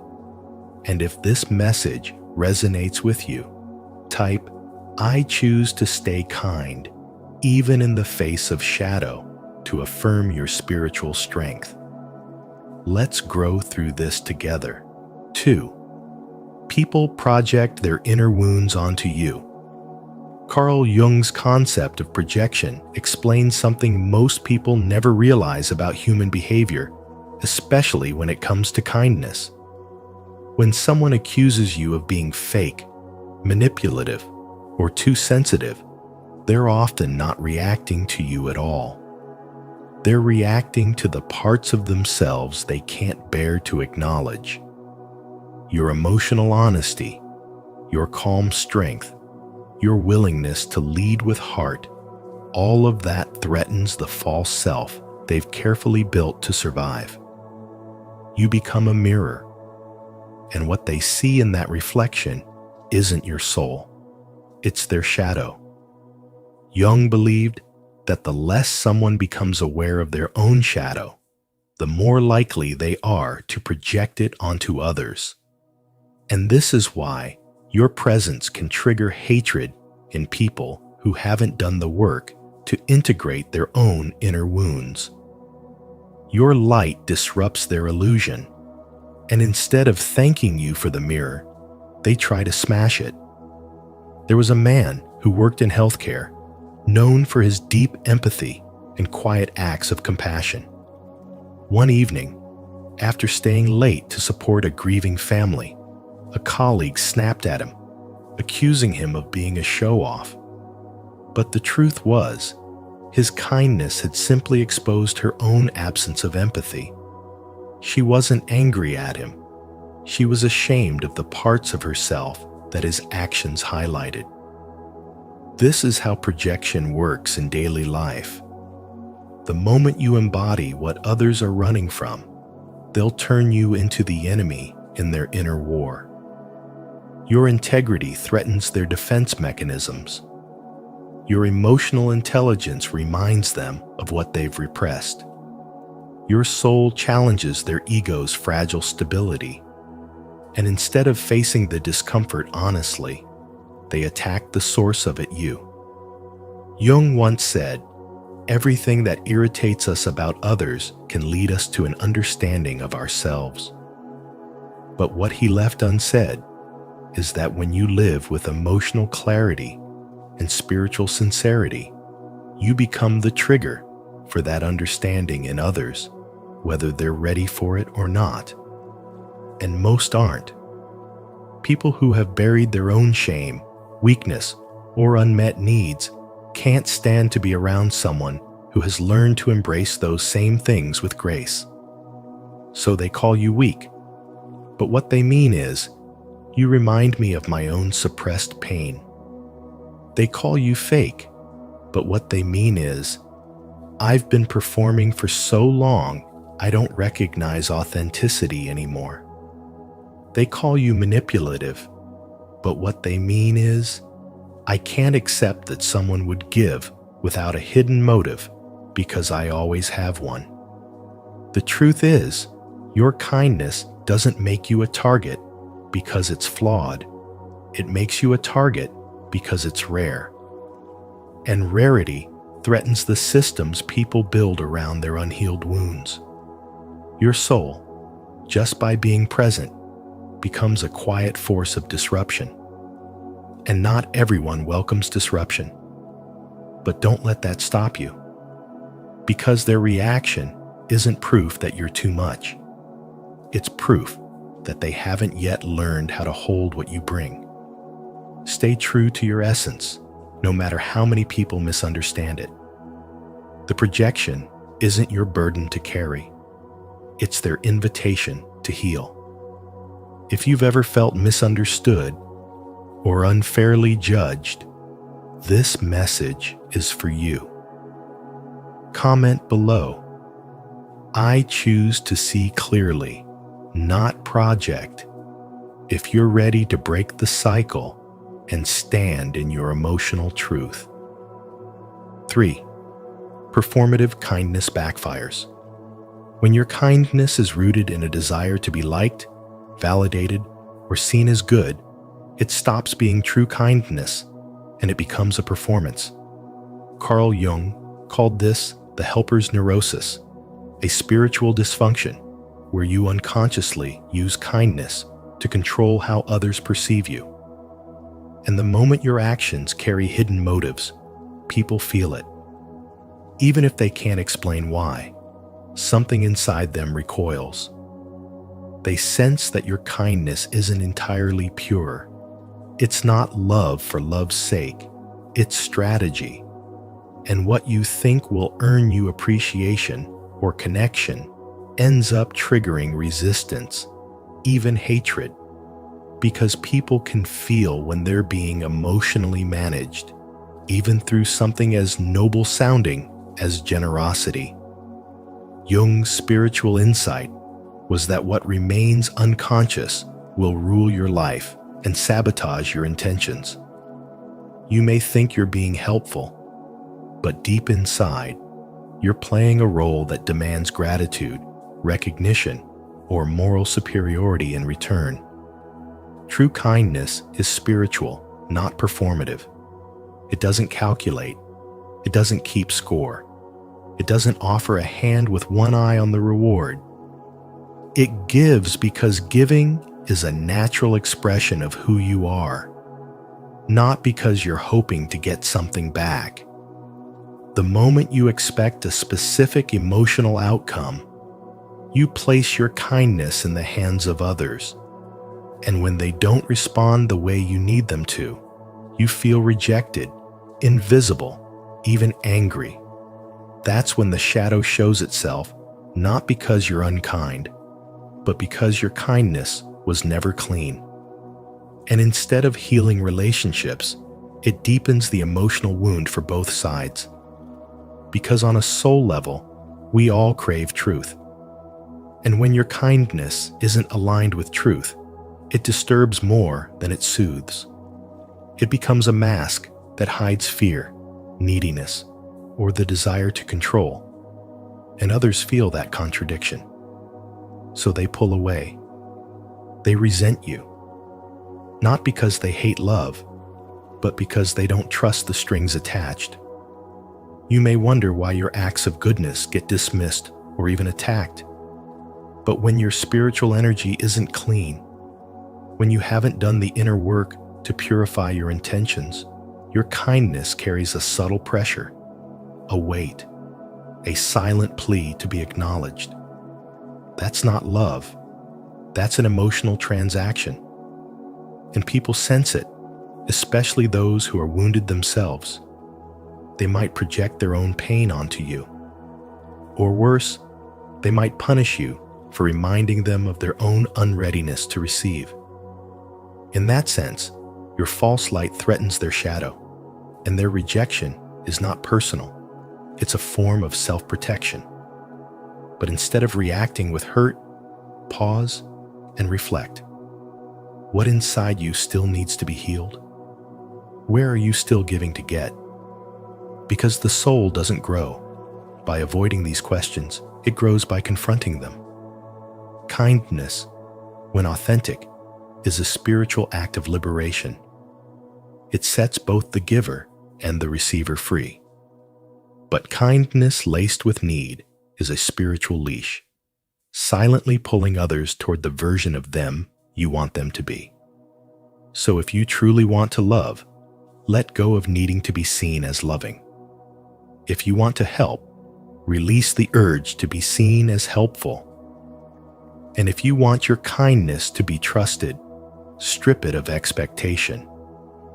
What's left is real, and that's the only thing that touches the soul. If this message made you reflect on the real motives behind kindness, don't forget to like, subscribe, and share your thoughts in the comments below. Let's keep uncovering the deeper truths of the human psyche together. 4. True kindness requires boundaries. Kindness without boundaries is not virtue. It's slow spiritual erosion. When you give and give without self-protection, you don't appear strong. You appear available for exploitation. Carl Jung made it clear. True kindness must come from a place of inner strength and deep self-awareness, not a desperate need to be accepted or liked. The moment your soul starts bending just to keep the peace, you are no longer being kind. You are betraying yourself. And over time, this quiet self-betrayal transforms into resentment, exhaustion, and confusion about why the people you help the most are often the ones who hurt you the deepest. That's because unchecked kindness invites projection. People don't just see you. They project their unresolved shame, envy, or insecurity onto you. Your calm energy becomes a mirror to their inner chaos. Your compassion reminds them of their lack. Your generosity irritates what they have repressed. And instead of gratitude, what you often get is hostility or passive aggression, not because of who you are, but because of what you reflect. Boundaries are not walls to push people away. They are sacred doors that protect the sanctity of your soul.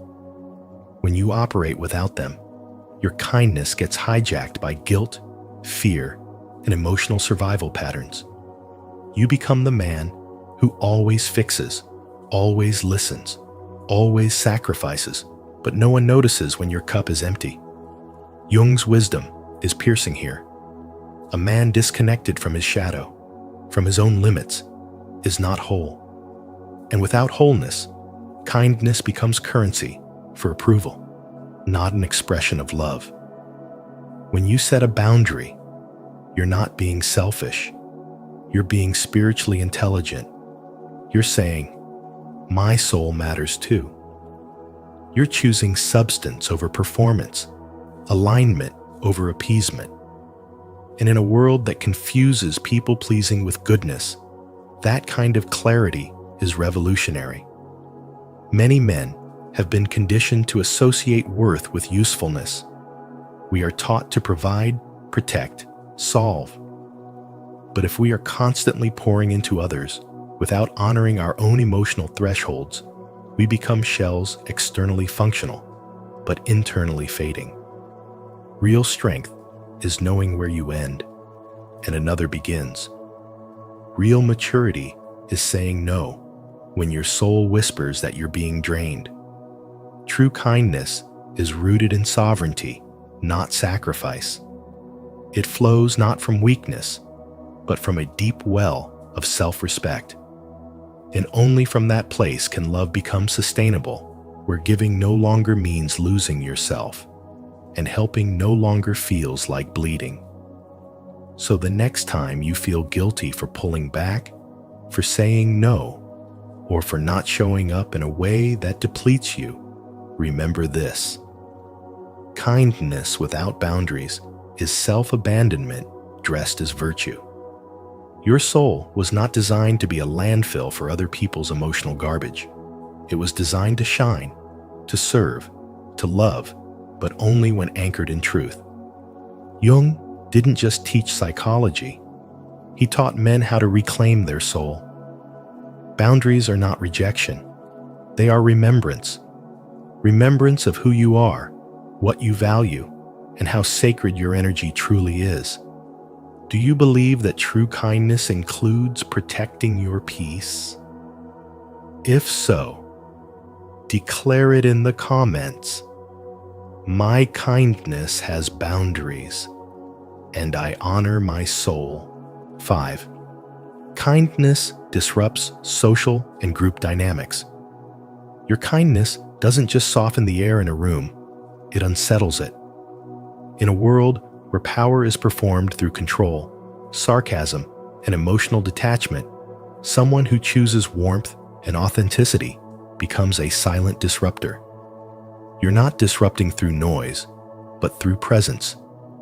As Carl Jung taught, the brighter the light, the darker the shadow. and your light threatens what others have buried. Your compassion is not just an act, it's a frequency. It vibrates higher than the social masks people wear to survive. When you show up without pretense, without cruelty, without needing to dominate, you awaken something that the ego has worked hard to suppress. Vulnerability, conscience, truth. This is why people who've abandoned their soul's softness often project their unresolved shame onto you. Not because you've done harm, but because your spiritual presence reminds them that they once believed in gentleness too, before they traded it for social survival. In many environments, whether at work, within families, or among friends, there is an invisible code. Play the game. Don't care too much. Be clever. Stay distant.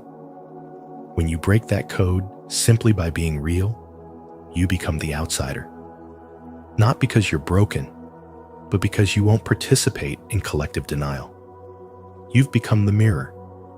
And just like James, a man whose quiet integrity disrupted his entire corporate office, your presence becomes the evidence that goodness still exists and that threatens those who have built identities on manipulation and performance. They may call you naive, too soft, or unrealistic, but these are just masks for their discomfort. Carl Jung explained that the individual who integrates their light and shadow walks a path of wholeness. But most people run from that integration, preferring the numb safety of their conditioned selves. So when someone like you enters the picture, whole and sincere, they feel unsafe not because you harm them, but because you reveal what they've lost touch with inside themselves. Your soul doesn't just operate on kindness, it emits spiritual pressure. And that pressure exposes the emotional fractures in others. It's not your job to fix them, and it's not your responsibility to shrink. The group may turn on you because, unconsciously, they feel judged by your mere existence. But this isn't personal, it's archetypal. You're not just being rejected by people, you're being rejected by a collective shadow that can't yet hold the weight of your spiritual clarity. And that's why you must protect your light without apology. Carl Jung reminds us that kindness isn't weakness, it's sacred rebellion. So when your compassion is met with contempt, don't retreat. That reaction is proof that your frequency is doing what it's meant to do. Awaken. Not everyone will thank you for that, but the few who are ready will never forget the soul who reminded them that softness is strength, and that the most powerful presence in the room is not the loudest, but the most spiritually awake. Are you ready to stand firm in your light, even when it challenges the world around you? If so, comment below. I choose authenticity to show your commitment to disrupting the system with truth and compassion. 6. Emotionally unhealed people sabotage their own healing. Some people are not afraid of pain, they're afraid of healing. Carl Jung revealed a spiritual paradox that many don't want to accept. Emotionally unhealed individuals often sabotage their own path to peace. They've built their identity around being a victim, and your kindness threatens that identity. It suggests that change is possible, that healing is within reach, and that terrifies them. So instead of embracing your compassion, they reject it, often with hostility or coldness, not because your kindness is wrong, but because it exposes the lie they've been telling themselves that they're broken beyond repair. For someone who has lived in the comfort of their wounds, healing feels like death to the self they've known. Jung called this a form of unconscious self-sabotage, a defense mechanism of the ego designed to preserve familiar suffering, even when it's destroying them. Your kindness holds up a mirror, reflecting the possibility of wholeness, and that can feel unbearable for someone who isn't ready to let go of their pain. They may accuse you of arrogance, insincerity, or naivety, but beneath it all, they're battling their own soul's cry for transformation. This is why spiritual people often find themselves misunderstood or resented. Your presence carries light, and that light disturbs the shadows others have grown used to. Your compassion activates their shame. Your gentleness reminds them of everything they've hardened themselves against. And while it may seem personal, it rarely is. As Jung said, people will do anything, no matter how absurd, to avoid facing their own souls. They project their resistance onto you, not because you are wrong, but because your love challenges their limits. Their rejection is not an attack on your worth. It's a defense of their pain. That's why even the most genuine acts of kindness can trigger rage in someone who hasn't made peace with their past. They don't want healing. They want familiarity, even if that familiarity is filled with sorrow. It's not your job to fix them, and it's not your fault if they cannot receive what you offer. Your spiritual energy may be exactly what their soul needs, but that doesn't mean they're ready for it. When you offer love and it's met with contempt, don't shrink. When your empathy is mistaken for manipulation, don't change. Your role is not to force growth, but to remain aligned with your own. If your kindness triggers hatred, see it for what it is, a reflection of their internal war, not a judgment of your spirit. Some souls awaken slowly, painfully, and only after the walls they've built around themselves collapse. Until then, be wise enough to offer your light without expecting it to be understood. You were not meant to save everyone. You were meant to live in truth, to radiate love, and to walk away peacefully when your light is too much for their shadows. Don't forget to subscribe for more wisdom on breaking free from emotional patterns and reclaiming your healing power. 7. The goal is individuation, not pleasing others. Carl Jung's ultimate teaching is that your life is not about being liked, it's about becoming whole. The goal is individuation, a deep psychological and spiritual process where you stop living to please others and start living from the truth of your own soul.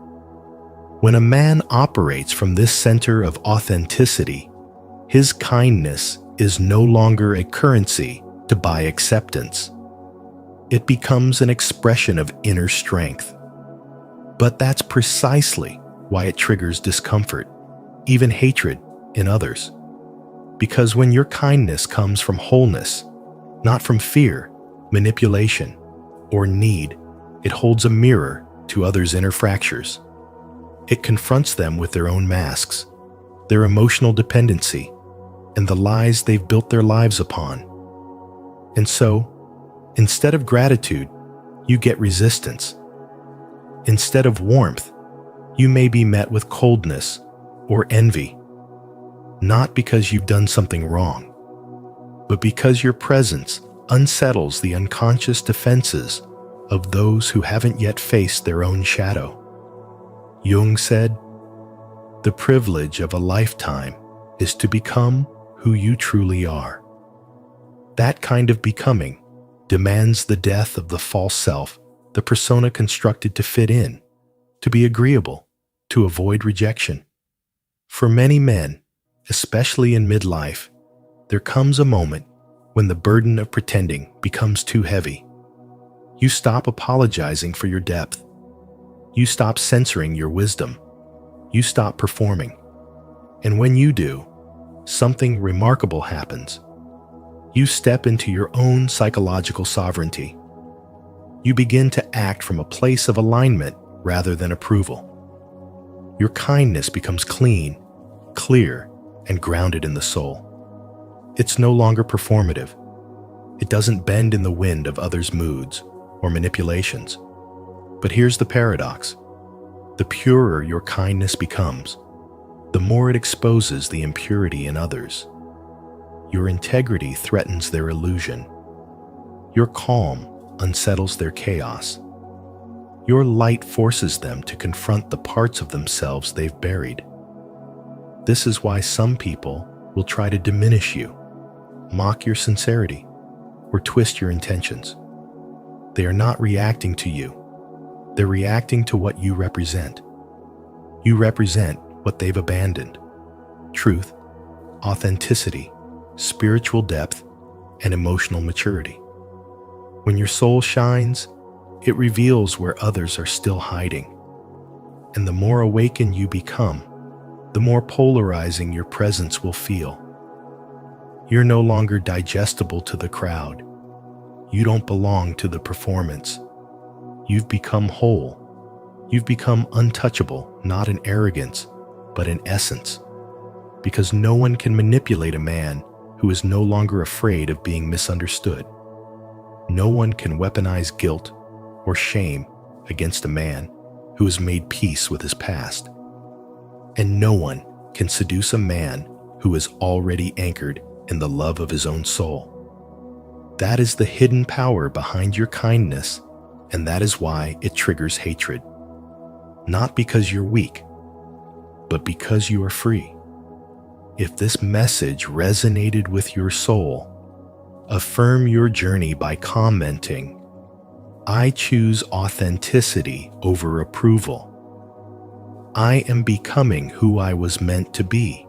Thank you for joining us today on Spiritual Wisdom. The truth is, your kindness holds a mirror to others, and not everyone is ready to face what they see. Carl Jung reminded us that the light often exposes the shadow, and that's why your gentle spirit might provoke unexpected resistance. But don't let that dim your light. Keep growing, keep giving, and protect your peace. If this message resonated with you, don't forget to like this video, share it with someone who needs to hear it, and subscribe to Spiritual Wisdom. Make sure to turn on the notification bell so you never miss our next deep dive into the soul's journey. Until next time, stay wise and stay kind.